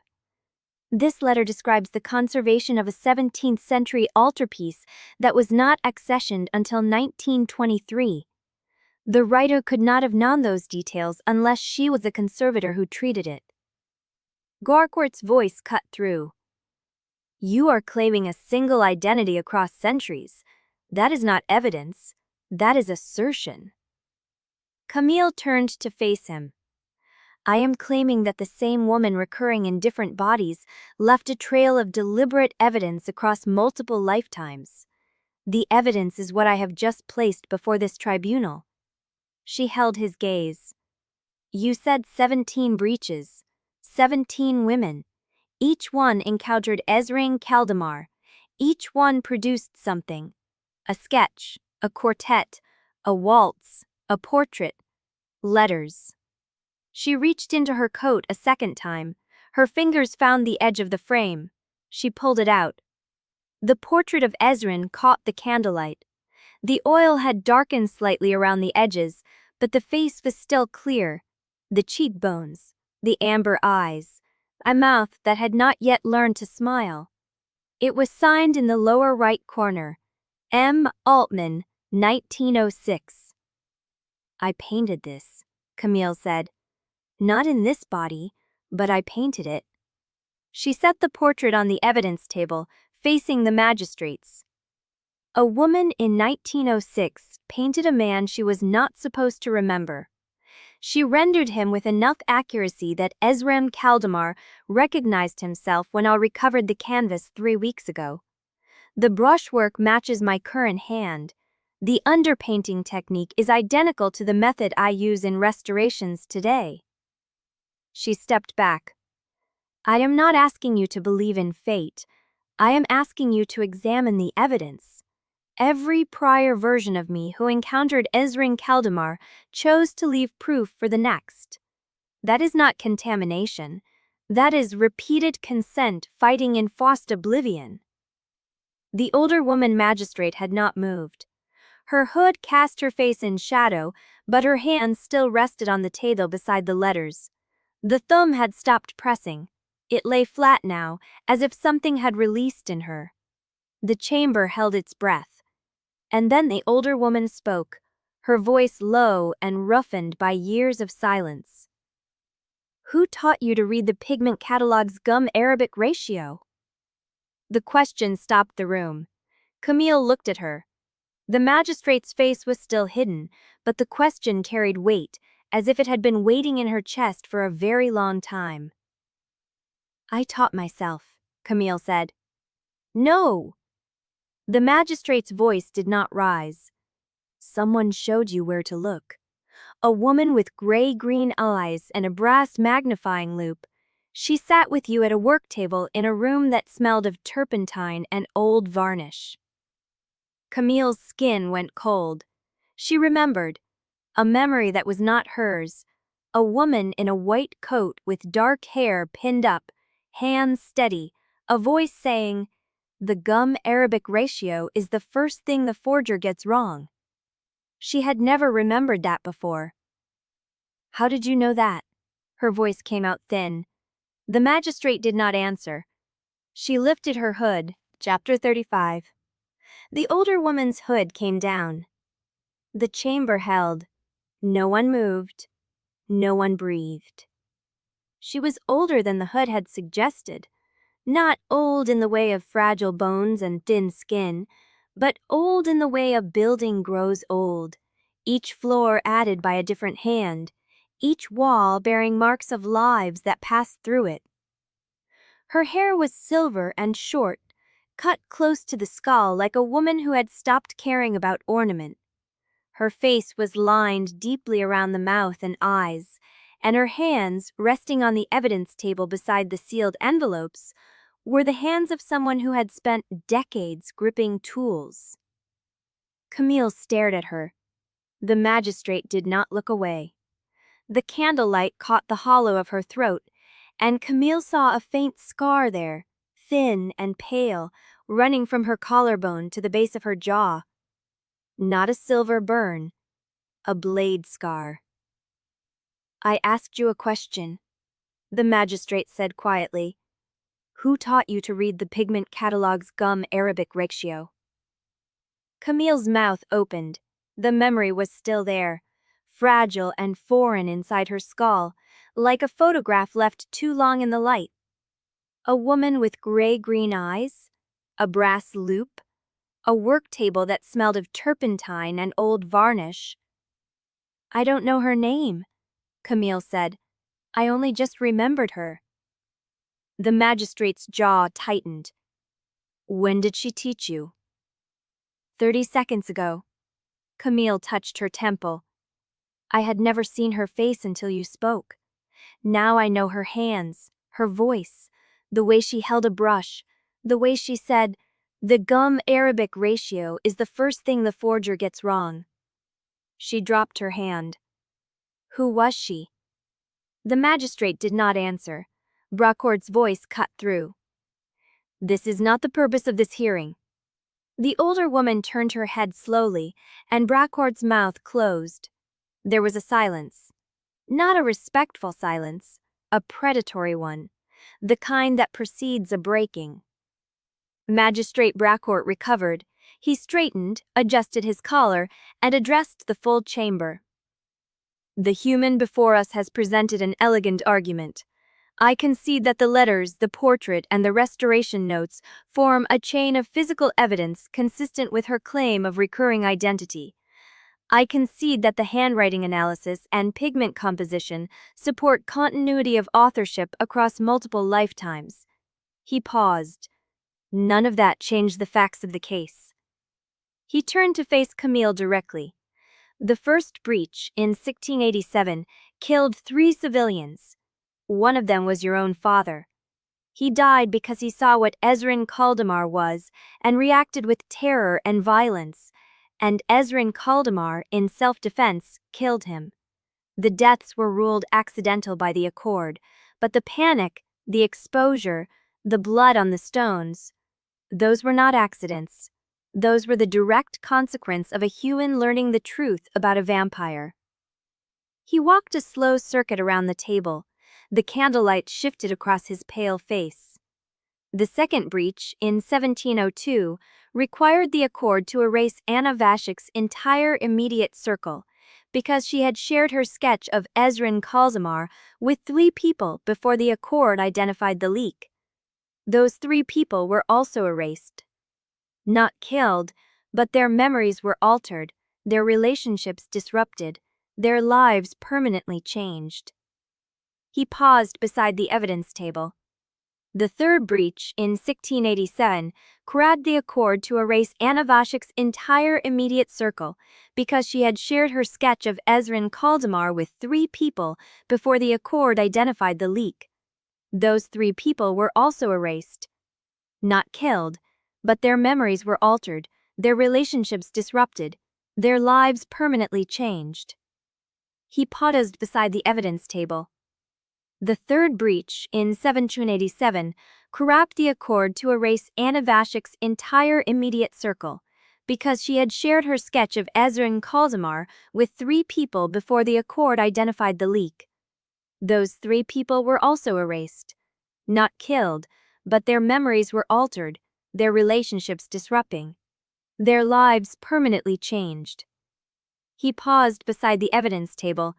The third breach, in 1687, required the accord to erase Anna Vashek's entire immediate circle because she had shared her sketch of Ezren Caldemar with 3 people before the accord identified the leak. Those 3 people were also erased. Not killed, but their memories were altered, their relationships disrupted, then the Chakdan 2002. The story with our head he should gratchen, and with our friend is moving to that. The chair to ersting naskin of weight, about coming 900 walks was still come tretch. This is not the purpose of this hearing. The older woman turned her head slowly, and Bracourt's mouth closed. There was a silence. Not a respectful silence, a plauditory one, the kind that precedes a breaking. Magistrate. Bracourt's expression did not change. 300 years of stability, 17 cycles contained without exposure. Every erased woman returned to a life she could live without terror, and you stand here and tell me that is theft? Yes, Camille said, because none of them were asked. She stepped toward him. The chamber felt smaller now, the walls pressing in. You are a guardian, she said. I understand that. You inherited a system that was built to protect both species, and you have spent your life enforcing it because you believe the alternative is worse. But you are enforcing a lie. The covenant was never meant to be permanent. The clause was conditional, and the accord buried that condition for 300 years because it was easier than trusting humans to make their own choices. She touched the letters on the table. My past selves knew they were going to be erased. They left proof anyway. That is not compulsion. That is repeated consent fighting enforced oblivion. They did not accept the bargain you made for them. They built a case, brick by brick, across 17 lifetimes, so that one of us would finally stand here and say no. Bracourt's throat worked. The scar across his jaw caught the light. You are willing to risk the exposure of an entire species, he said. So the principle of being asked. I am willing to risk it for the principle of not being erased without my permission, Camille said. The exposure is your fear. The erasure is my body. You do not get to trade one for the other without my consent. The chamber went very still. Then the older woman magistrate spoke again. Ezren Caldemar. Her voice carried no heat. It was the voice of someone who had spent a very long time waiting. Step forward. Camille felt the shift before she saw it. The air in the room changed, the tension lifting from Bracourt and landing somewhere behind her. She turned. Ezren stood where he had been, near the wall, his light brown eyes fixed on the magistrate. His hands were at his sides. He was not breathing. The older woman looked at him for a long moment. 17 cycles, she said. You have known her across them all. You have watched her forget you. You have held her while she died, and you have stood in this room while the accord decided her fate. You have never spoken in your own defense. Ezren said nothing. I want to hear you speak now, the magistrate said. Against your own interest. Tell this chamber what you believe should happen to Camille Aubert. Not what you want. What should happen? The weight of the question pressed down. Ezren's jaw tightened. He looked at Camille. And then he spoke. Chapter 36. The chamber held its silence. Ezren stood near the wall, his hands at his sides, his light brown eyes fixed on the older woman magistrate. The candlelight caught the sharp planes of his face and the fine tremor running through his fingers. He did not look at Camille. "She should live," he said, "freely, with every memory restored, every erased hour returned to her, every truth the accord buried laid open in the light." His voice was low, controlled, the voice of a man who had spent 4 centuries learning to say the hardest things without breaking. She should choose her own life, whether that life includes the machine that tried to erase her, the city that held her secrets, or the man who loved her across 17 lifetimes and could not keep her safe from any of them. The tremor in his hands stopped. "And if choosing that life means she walks away from me, if she decides, with full knowledge of everything we were and everything I cost her, that she does not want to carry that weight, then she walks. I will not follow. I will not write. I will not leave another letter in a locked apartment to pull her back into a story she did not ask to inherit." He finally turned his head. His gaze met Camille's and held. "That is what should happen." Camille felt the words land in her chest like stones dropped into still water. The chamber's temperature seemed to drop. The magistrate's table creamed under the older woman's pressed thumb. Bracourt broke the silence. "That is not a judgment," he said. "That is a confession of attachment. You are describing what you want for her, not what the accord requires." Ezren's jaw tightened. "I am describing what any sentient law should require. Consent, agency, the right to carry your own history without having it cut out of you by strangers who claim to know better. And if exercising that right exposes every human who has ever been touched by the covenant." Bracourt's voice rose. "If the accord collapses because one woman's love letter chain proves the entire system is built on a buried clause, what then, Caldemar?" Camille stepped forward before Ezren could answer. "That is not his question to answer," she said. "It is mine. I am the one the accord wanted to erase.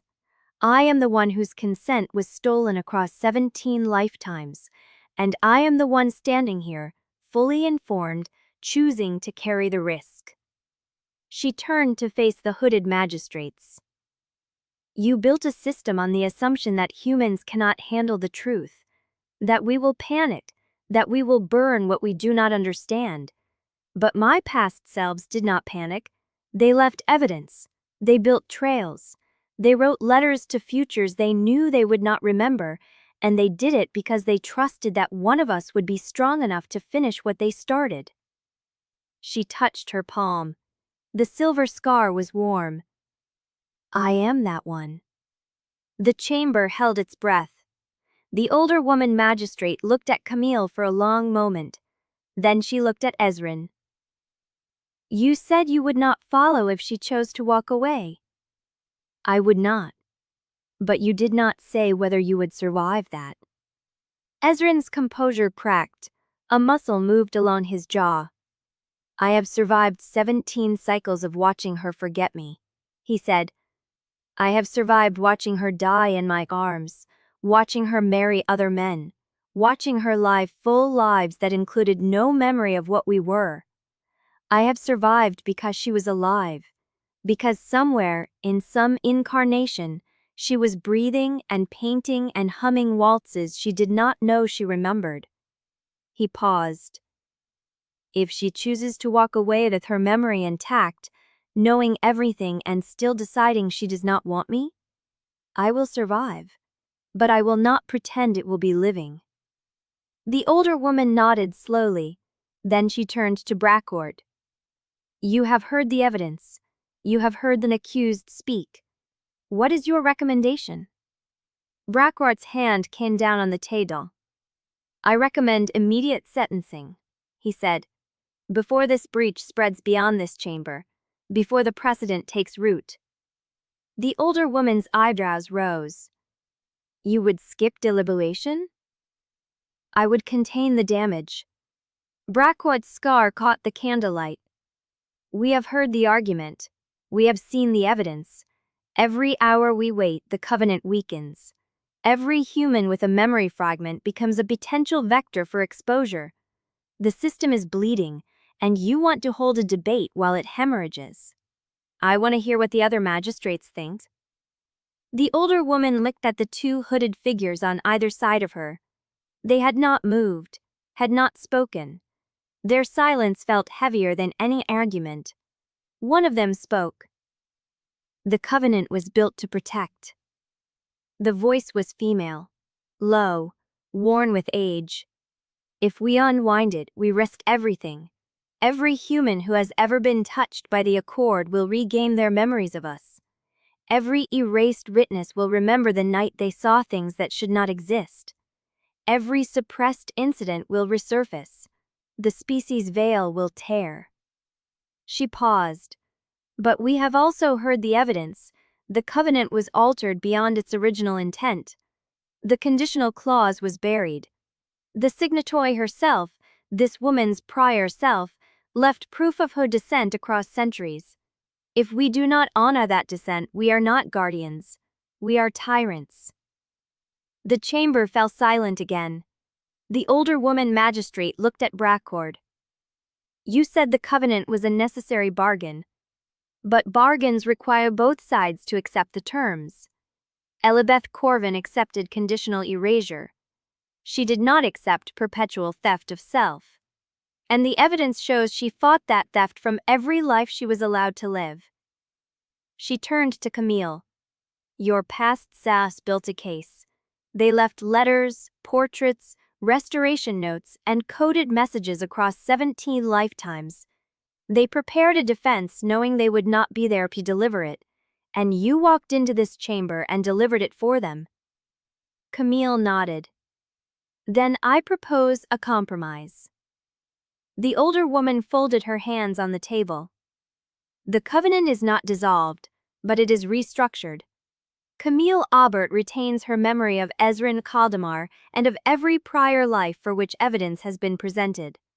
The accord recognizes her standing as a signatory across lifetimes, and she is granted full legal agency in all matters pertaining to the covenant. Bracourt's face tightened. And the security risked? Contained. The older woman's voice was final. Camille Aubert and Ezren Caldemar become bonded debtors of the accord. Their lives are forfeit to its service. Any breach, any exposure, any failure to comply with accord orders will trigger immediate revocation of this compromise. They live under the covenant's authority, but they live with memory intact. Camille felt the weight of the sentence settle across her shoulders. Bonded debtors, service, forfeit. It was not freedom, but it was not erasure. The older woman met her eyes. Do you accept? Camille looked at Ezren. He stood frozen, his expression unreadable, his light brown eyes locked on hers. She turned back to the magistrate. Yes. Then it is done. The older woman raised her hand. The accord accepts the restructured covenant. Camille Aubert and Ezren Caldemar shall report for their first directive within the hour. This hearing is closed. Bracourt stepped forward. The 2007. The envelope was warm in her hand, unsealed but weighted with the future. Camille did not open it. She held it while the chamber waited, while Bracourt's pale gray eyes tracked her like a falcon watching wounded prey, while the older woman magistrate folded her weathered hands and said nothing. Your first directive, Bracourt repeated. You should read it. Later. Camille set the envelope on the table beside her. The gesture felt deliberate, a small act of refusal against the machinery closing around her. She turned to face the three magistrates, her pulse steadying into something cold and clear. I accept the compromise, she said, But I want it recorded that I am not accepting it because the council granted me permission. I am accepting it because I choose this. There is a difference." The older woman's mouth curved slightly. "Noted. And I want it recorded that Ezren Caldemar is not my keeper, my handler, or my assigned property under this debt." Camille's voice did not waver. "He is bound to the accord as I am bound. We answer together or not at all." Bracourt's jaw tightened. "The covenant debt is joint. That is already the terms." "Then the terms are clear." Camille turned to Ezren. He stood motionless near the chamber's edge, his light brown eyes fixed on her with an expression she could not name. Not hope, not fear, something older, something that had been waiting so long it had forgotten its own shape. She crossed the chamber floor and stopped in front of him. "I remember you," she said quietly. "Not just the evidence, not just the letters. I remember the weight of your hand on my scar. I remember the way you said my name in the archive when you thought I could not hear. I remember choosing you in every life I can prove, and I am choosing you now." His breath caught. "Camille, I am not done." She held his gaze. "You spent 400 years watching me forget. You carried every loss alone because the covenant forced silence on you. That ends now. Whatever comes next, whatever service the accord demands, you do not carry it alone. Do you understand?" His throat worked.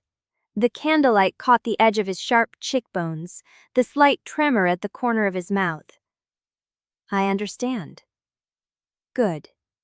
She turned back to the magistrates. "I want a superseding bargain," she said. "Not a modification.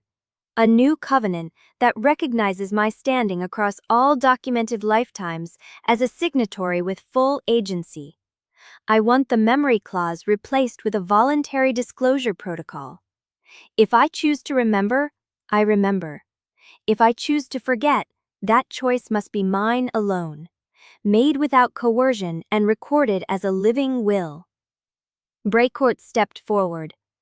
"That is not—" "I am not finished." The chamber went still. Camille drew a breath.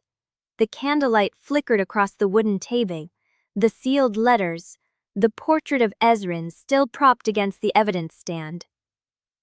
"My past selves did not leave those letters because they wanted to be remembered," she said.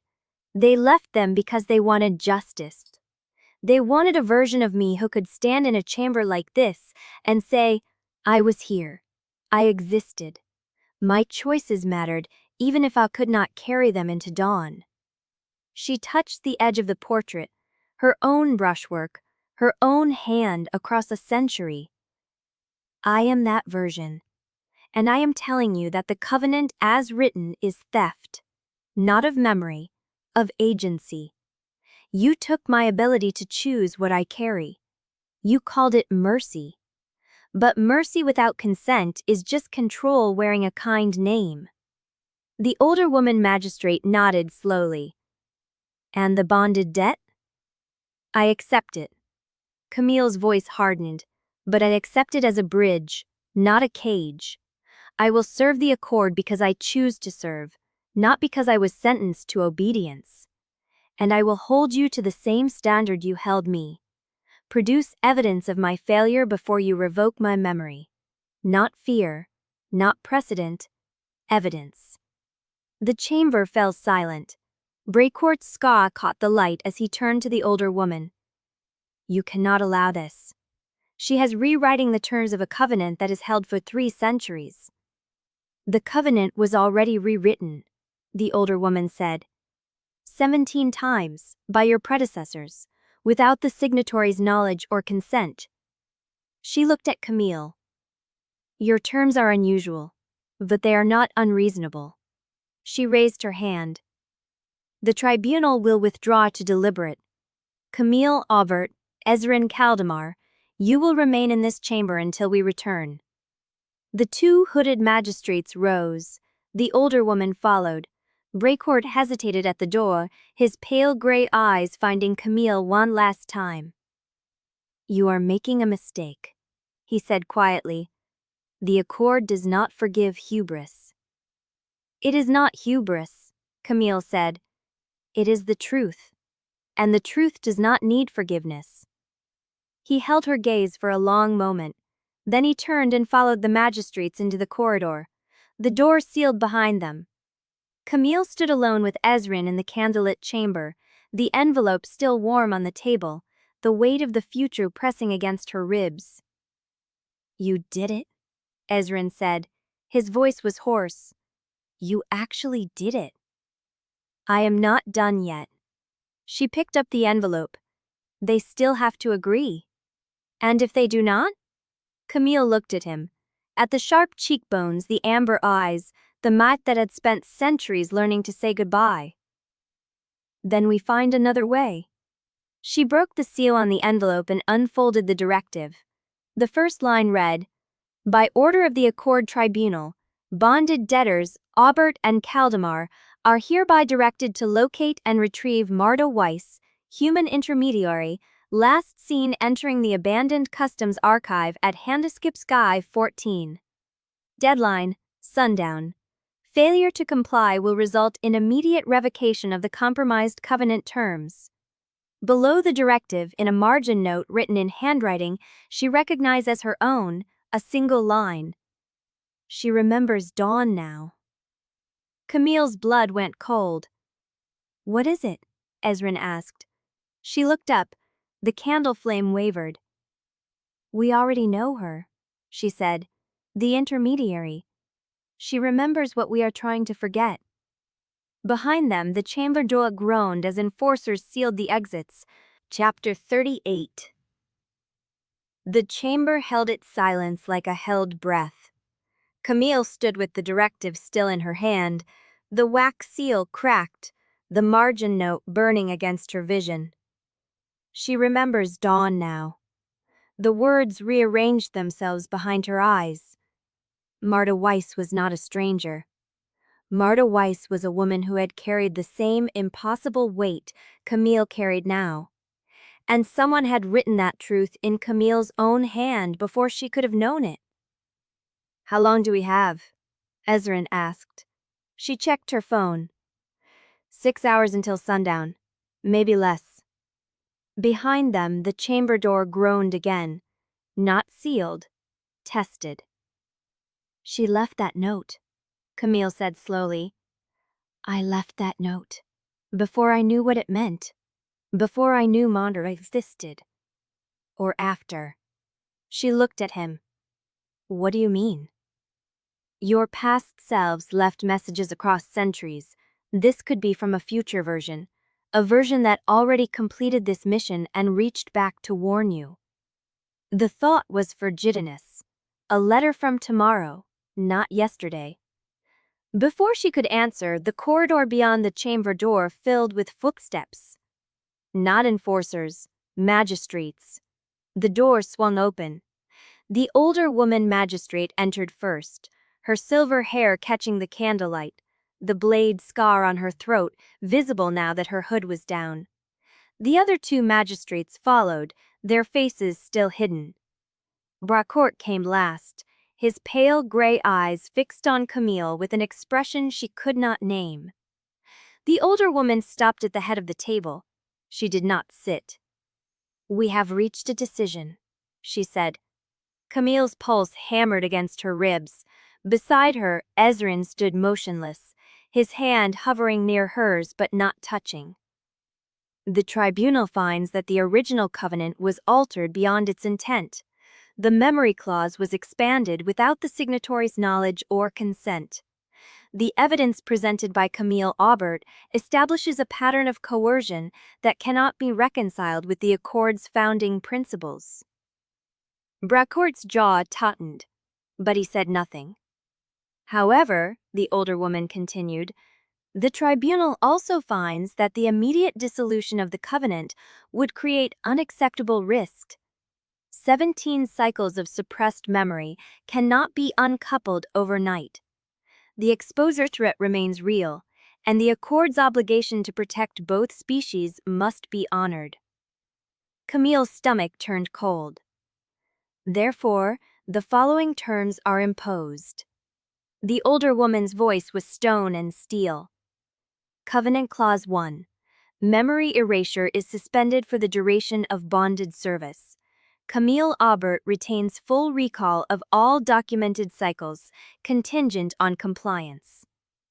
Suspended. Contingent. Not permanent. Clause 2. Camille Aubert and Ezren Caldemar are bound as bonded debtors of the Accord Tribunal. Their lives are forfeit to Accord service on pain of immediate revocation of Clause 1 and imposition of standard erasure protocol. Revocation. Erasure. The words landed like blows. Clause 3. The first assignment stands as written. Locate and retrieve Marta Weiss before sundown. Failure will trigger automatic revocation with no further hearing. Camille's throat tightened. And if we succeed? Then you report to the appointed handler for your next assignment. You serve until the tribunal determines your debt is paid in full. How long? The older woman's eyes met hers. That depends on what you find. The silence stretched. Camille looked at Ezren. His face was unreadable, but his hand had stopped hovering. It rested on the table, palm up. An offering. A question. She placed her hand in his. We accept, she said. The older woman nodded once. So recorded. Bracourt stepped forward. There is one more provision. He placed a folded document on the table. Camille recognized the paper. Conservation bond. The same stock as the cash letters. Every successful assignment earns you a degree of autonomy. Every failure accelerates the repayment timeline. The tribunal will review your status at the end of each calendar year, at which point the covenant terms may be renegotiated. He paused. But if you attempt to flee, if you hide evidence, if you contact Marta Weiss before the assignment is complete without authorization, the suspension is void. You will be erased by dawn, and Ezren Caldemar will be executed for breach of his original bargain. The words hung in the air like smoke. Camille's hand tightened around Ezren. I understand. Bracourt held her gaze for a long moment. Then he turned and walked to the corridor door. The clock started when the directive was opened, he said without looking back. You now have 5 hours and 43 minutes. He disappeared into the hallway. The older woman magistrate lingered. She looked at Camille with something that might have been pity, or recognition, or both. You have more allies than you know, she said quietly. But you also have more enemies. Choose your next steps carefully. She followed Bracourt into the corridor, the door sealed behind her. Camille stood alone with Ezren in the candlelit chamber, the directive still in her hand, the margin note still burning in her mind. She remembers dawn now, she said aloud. Ezren's thumb traced the curve of her palm. Then we had better find her before she forgets. Camille looked down at the directive, at the deadline, at the handwriting that proved she had known this moment was coming before she lived it. We already know where she is, she said. The abandoned customs enclave on the canal. And we already know someone wants her found before sundown. She folded the directive and tucked it into her pocket. Then let us not keep them waiting. They moved toward the corridor door. The enforcers had withdrawn. The chamber was empty. But as Camille reached for the handle, her phone vibrated against her hip. She pulled it out. A single message from an unknown number. Marta is not the only one who remembers. Ask your magistrate what she forgot after the blade scar healed. Camille's blood went cold. She turned to look at the empty chamber, at the candle flame still flickering, at the closed door where the older woman magistrate had vanished. Ezren. He was at her side in an instant. What is it? She showed him the phone. He read the message. His expression did not change, but something behind his eyes went still. Who sent this? I do not know. She looked up. But they know things about the tribunal they should not know. The candle frame guttered. And they are watching us right now. Hezin, maybe a single chain for every versa, which make the squirinal many's. Camille your demission grasmus stedibles with the scousis, but you know that we can vantage to the Whiterloo. Trend sacking censoration. I understand. Bracourt held her gaze for a long moment, then he turned and walked to the corridor door. The clock started when the directive was opened, he said without looking back. You now have 5 hours and 43 minutes. He disappeared into the hallway. The older woman magistrate lingered. She looked at Camille with something that might have been pity, or recognition, or both.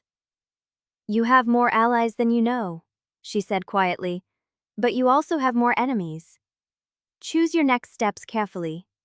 She followed Bracourt into the corridor, the doors sealed behind her. Camille stood alone with Ezren in the candlelit chamber, the directive still in her hand, the margin note still burning in her mind. She remembers Dawn now, she said aloud. Ezren's thumb traced the curve of her palm. Then we had better find her before she forgets. Camille looked down at the directive, at the deadline, at the handwriting that proved she had known this moment was coming before she lived it.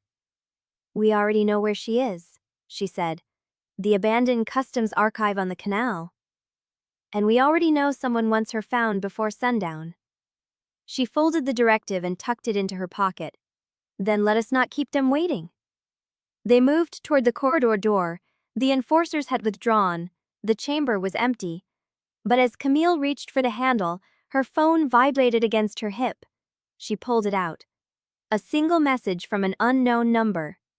Marta is not the only one who remembers. Ask your magistrate what she forgot after the blades got healed. Camille's blood went cold. She turned to look at the empty chamber, at the candle flames still flickering, at the closed door where the older woman magistrate had vanished. Ezren. He was at her side in an instant. What is it? She showed him the phone. He read the message. His expression did not change, but something behind his eyes went still. Who sent this? I do not know. She looked up. But they know things about the tribunal they should not know. The candle flame guttered. And they are watching us right now. Chapter 39. The enforcers melted back into the corridor shadows like they had never fully been there at all. One moment the chamber was ringed with them. Black coats and still hands, and the faint metallic scent of old iron. The next, only the candle flames remained, and the distant echo of boots receding through the hidden house. Camille did not move. Her palm was still pressed against Ezren's, the phone cold in her other hand, the anonymous message burning in her memory like a brand. Ask your magistrate what she forgot after the blade scar healed. You need to breathe, Ezren said quietly. She inhaled. The air tasted of wax and old paper and the dying tension of a room that had nearly become a cage. I am breathing. You are holding your breath while you argue with yourself about whether you are breathing. That is different. She let out a sound that might have been a laugh if it had any humor in it. When did you learn to read me that well? 400 years ago, give or take.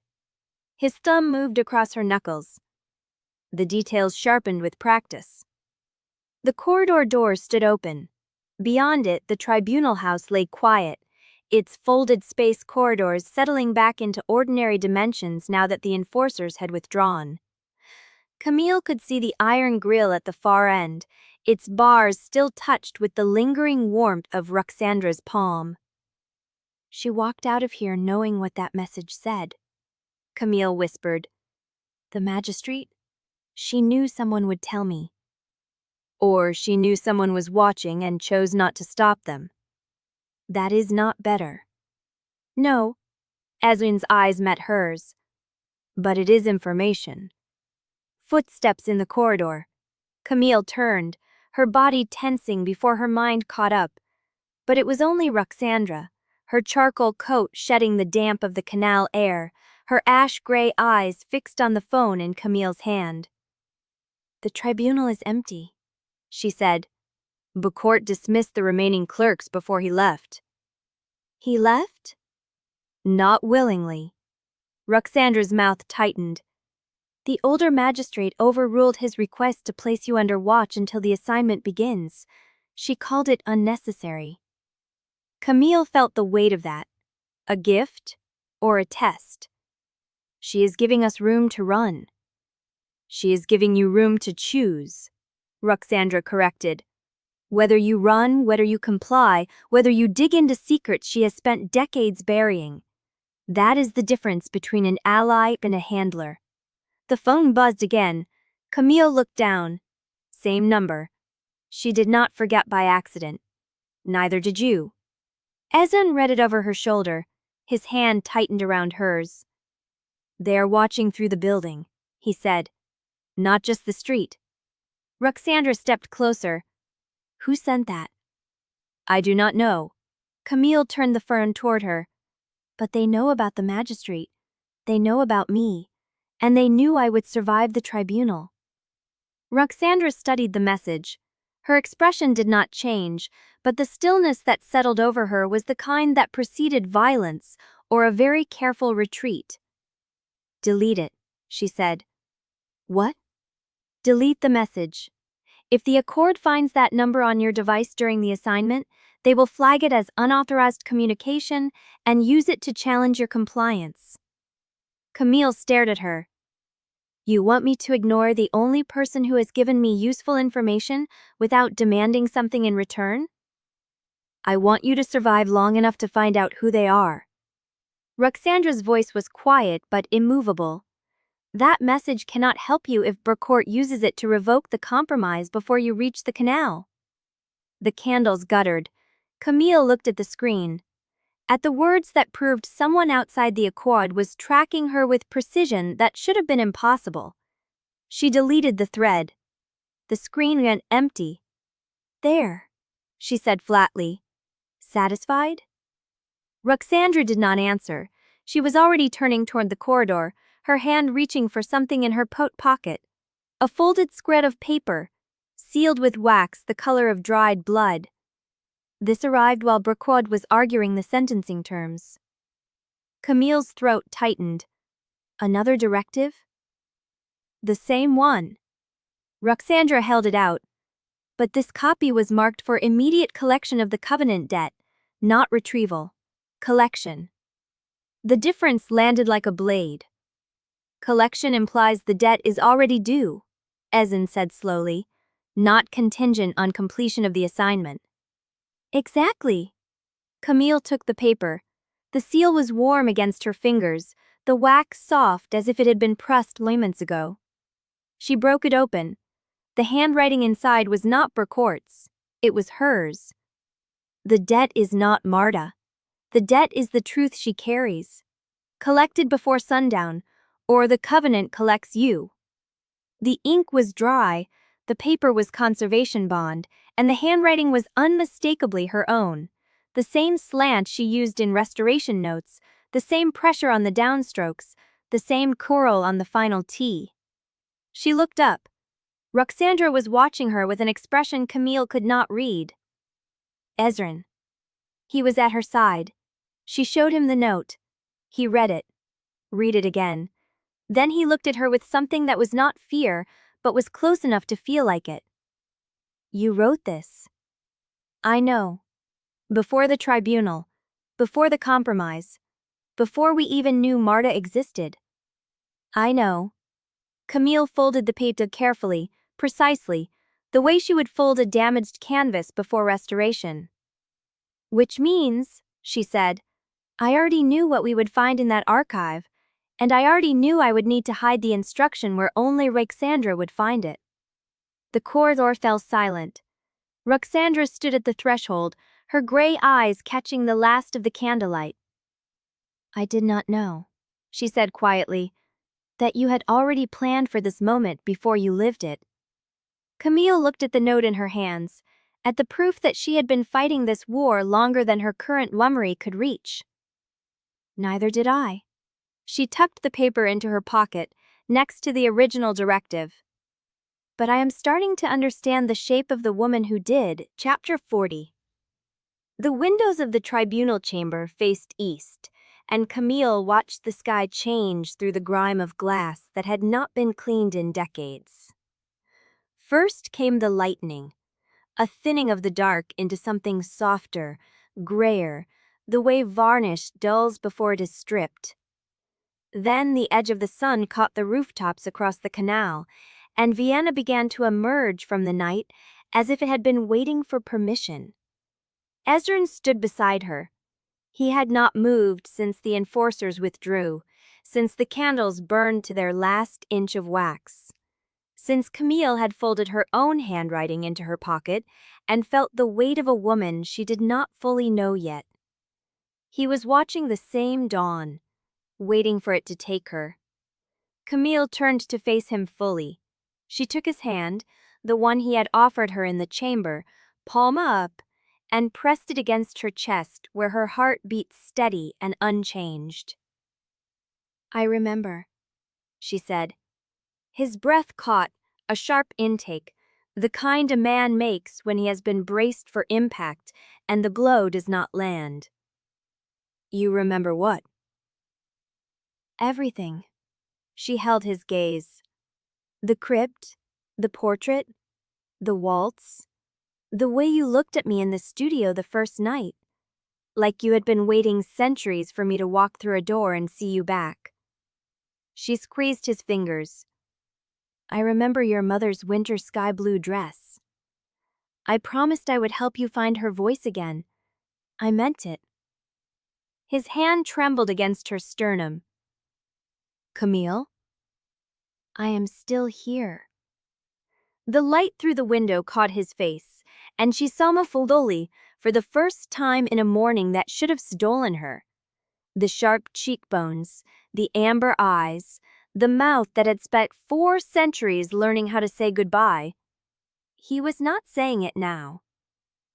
17 dawns, he said, his voice low, almost raw. 17 mornings I watched the sun rise and knew you would look at me like a stranger by noon. I stopped hoping. I stopped believing it could ever be different. And now? He lifted his free hand to her face, hesitated, waited for permission she gave by leaning into his palm. Now I do not know what to do with a future I am allowed to keep. Camille understood. The feeling was a room with no walls, a horizon with no vanishing point, a story that kept going after the last page had been turned. "Then we learned together." She stood on her toes and kissed him.